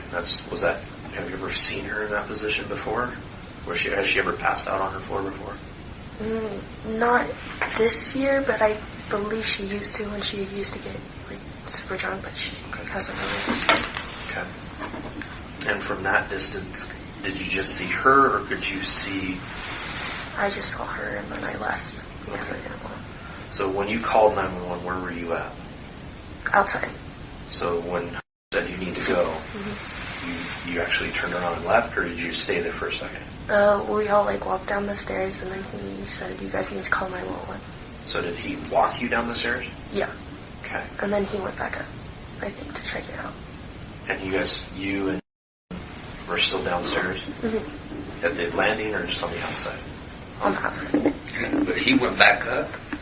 Yeah, to like make sure there wasn't anyone still there or something like that. Okay. So you're calling 911. You couldn't talk, so then you passed the phone to... And I know they were asking you all kinds of questions. Did you guys... No, I passed the phone to... Yeah. Which she didn't know what was going on. Because originally you had called and said what? I believe that someone was unconscious on the floor. Okay. I think you also mentioned being out drinking the night before or anything like that. I think he did. Okay, so you call us, or dispatch, you tell them that someone was unconscious on the floor. You pass the phone around and she gives the phone back to you, if I remember right. I can't remember if she did or not. At one point, it sounded to me like you went back upstairs. I believe and maybe went up and went over to Zena to try to wake her up and see if she was... But you never went up there? Did you stay on the phone at that point then with our dispatch? I don't know if it was me. It could have been someone else. Okay. Because it sounded like someone on the phone was going to go see if they were breathing or not. It might have been. Okay, but that wasn't you. I didn't go back into that. So after you saw Zena on the floor, you go downstairs and call. You never went back upstairs? You never went into the room? Okay. But you saw her go back in. She went in. I think she went in and I think I went in. Okay. It's all kind of...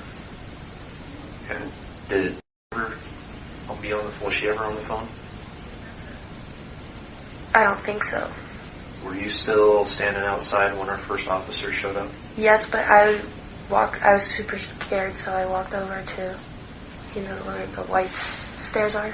I walked over there. Okay. Did you mention anything or ask anyone about a defibrillator? No, but I remember someone asking. Do you remember who that was? I think it was... Okay. All right. So she had your phone. Yeah. When these people came to the house after they were called, before everyone was when there was that incident with the door being open, everyone grabbed a golf club and was walking through the house. Did anybody grab anything this time and walk through the house? Grabbed a knife. Okay. Yeah, you mentioned that one to us. But he didn't show up with a knife? Mm-mm. Okay, what kind of kitchen knives did you have in the house? Just some from like IKEA and then some other ones. Do you remember what color they are? There was like a blue, a gray, a green. That's all I can remember. Okay. Are they normal kitchen knives, steak knives? Do you remember what they are? Just cooking knives, I don't know. And where do you keep them? Just in a drawer with all the silverware. So if I walk into your kitchen, kind of located, because if I walk in, fridge is on my right, dishwasher's right in front of me, the stove's on the left, and the sink is kind of in a corner a little bit, right next to the stove. It's like in between the microwave and the sink, I'd say. In like a drawer. Okay. I think I remember what you're talking about. So did he grab a knife from there, or did he bring it to the house? He grabbed it from there. And you didn't see him do this, though, right? No, but I think I remember the color and it was gray, but I remember he said he was going to go get something. Okay. And that's as he was walking back upstairs, he said he was going to go get something? Or prior to you guys even going upstairs? I can't remember. Okay.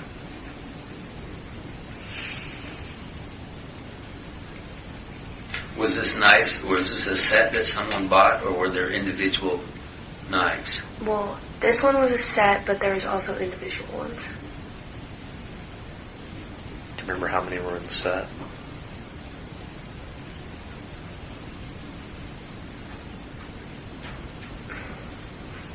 Maybe 5. Okay. If they were bought at IKEA, Mm-hmm. who bought them? I did, or like our family. So you could recognize the set again? Mm-hmm. Okay. Did you buy that here before you moved up? Mm-hmm. Okay. Then I pretty much know what happened after that, so. So can we go back to when you're going up the stairs and in front of you, right? You said you saw Diana on the floor in her room, door partially open. How do you know it was Diana? It just looked like her. Can you describe what she was wearing? I believe underwear and a black sweatshirt. Was that a sweatshirt that she was wearing earlier in the day? No. But did you physically see her features, or just matched the room and it matched her kind of Well, I shape? saw her. I didn't see her face or anything, but I saw like her legs. Okay. Did you see anything else in the room? Other than like her clothes and stuff on the floor, but that's how it was before. Okay. It was messy. Nothing else on the floor? Mm-hmm.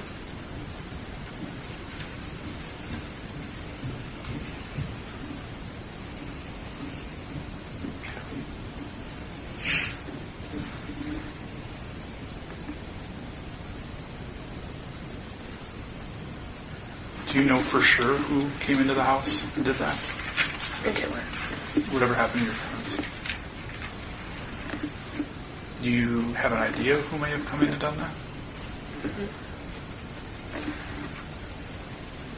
Are there theories that people are talking about? Mm-hmm. What's the theories? Just I don't know his last name. Did we talk about him earlier? We Yeah. talked about it earlier. At what point were we talking about it? The grub truck guy. Okay. And why are people saying that he did it? Just because he's known for like having anger issues or whatever. Is that the one that you told us about that? Yeah, and he lives at the Browns by himself. But what issue would he have with any of those four? Have you ever heard of him having a problem with any of them? Mm-hmm. Have you ever heard of him having like an infatuation or anything like that? Mm-hmm. So when did you first hear about the theory? Not yesterday, the day before. And who did you hear from? Just kind of everyone was saying like adding on to things and saying that he probably. Are they basing that off of because of some of the information they know about him and the fact that he was at the grub truck? Mm-hmm. And is that your recollection of why they're basing it? Mm-hmm. Have any of them ever said anything, or any of these people that have come up with this theory? I've never heard of him. Say that they have ever seen an issue between any of them? Mm-mm. And I don't know if we covered it, but was he ever at your house for a party? Not that I know of, no. Not that you recall. Mm-mm. Okay. Is it possible he could have been there? I don't think so. I don't really think any of us were friends with him. And you said at that point, too, he was no longer wasn't. really hanging out with any of them either, right? Mm-hmm. And how old is he? Or is he like still in college? I'm guessing, but I have no idea. Do you know where out in the Browns he lives? Mm-mm. You just know he lives there by himself? That's just what someone said, yeah. Have you seen this guy around school or? I personally have not. So you wouldn't know what kind of car he drives or anything like that? Mm-mm. Any other theories you've heard? Mm-mm. Just that. Since the incident, have you had anyone reach out to you or contact you that in their conversations with you seem different, seem odd? Mm-mm. Nothing concerning to you with anyone who's talking to you right now? Mm-mm. You doing okay? Have you looked into getting counseling yet? I think my mom has. Okay. Do you know anyone within your group or people who would come to your house that they've now left Moscow? Mostly, most people have left. Was there anyone that left sooner than everybody else? It seems like they were gone already and out of town before this news really broke out. Not that I know of, no. Okay. Anybody that you haven't had contact with that normally you would have? Mm-mm. Anybody that you're having contact with that normally you wouldn't have? No. Okay. I think that's all I've got, unless you can think of anything else. I mean, you did a really good job. Thank you. And you gave us information that I think is very helpful. Just to kind of give you an update on where we're going. We still haven't... That run still there? Yeah, it's still in there. As of right now, we still haven't released the house. So I know that was one question. I can't remember if it was your mom or mom asked me when we're going to release the house, so I think they can come get your stuff. We still haven't released it yet. We're still going to have another forensic team come up and go back through the residence. We've also requested the assistance of the FBI, so they're now helping us too as well. So there's a lot of people right now working on this case to try and figure out what happened to your friend. So at this point, it's going to be very important if you hear anything, if anyone reaches out to you and gives weird details of the incident, because as you've noticed, we haven't released a whole lot of information. And that, so anything that somebody reaches out and starts talking to you about it, to you it feels like they maybe know more than most people should, please let us know immediately. Because that might be somebody we want to talk to. This isn't like someone that knew more than they should, but one of our friends, like they were just trying to figure out like what happened. Okay. And they were looking at like the photos from the house, and it looked like Kaylee's like blinds or something were like pulled down or like not right, and she always had them perfectly closed. So what do you mean? Like they were kind of broken. Like on the news, somebody was seeing photos. Like news and stuff? Yeah. Okay, that could have been us. No, yeah, just the photo. But someone said that the blinds weren't like. He's saying that they No, we broken. could have been the ones who have house. disturbed the blinds. Oh, okay. Because we did go out onto that back balcony. Oh, okay. So we actually did. You're talking about the blinds on the slider? Mm-hmm. Yeah, we moved those multiple times. Oh, okay. Because we stepped out on the back balcony wondering if it was a point of entry Oh, okay. and stuff like that. And so we went out there several different times. Guys were walking all around the back balcony. So that easily could have been us who disturbed those. Okay. But it's good information though. Mm-hmm. So, okay. Well, I don't have anything else. Do you have any questions for me? if anything comes up, feel free to reach out to me. I'll give your attorney my card as well, so if you don't feel like it, you can always reach out to him and he can ask me questions. We're not trying to leave you in the dark. You're involved in this, but we will try to give you as much info as we can, obviously, okay? All right. Again, thank you. I appreciate you sitting down with me and talking to me. The only last question I have, are you still communicating with? Do you know why she's very hesitant to talk to me right now? Is she struggling pretty bad? I think so, but she also said she talked to her attorney or something. And I think he's making her worry more, and her mom's making her worry more. She said something. Does her mom do that quite a bit? Stressing her out and making her worry about like the press and stuff like that. Okay, and I can understand that. I know she seems a little stressed. I talked to her a little bit the other day. Was trying to meet with her yesterday, but we weren't able to make that work. But okay.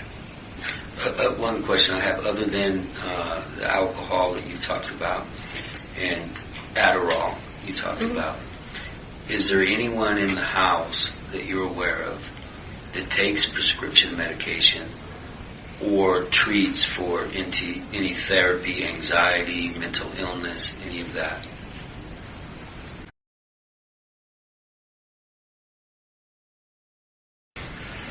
And how about any of the other people in the home? Do you know what I know of. Do you know if it takes any medications or anything like that? We've never really talked about it.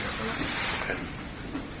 Do you know if anyone in the house was selling pills or anything like that? No one knows. Okay. All right. I think I'm done. Good. We'll shut that off, transcriber. It's Ben. Good afternoon. Feel my soul breaking.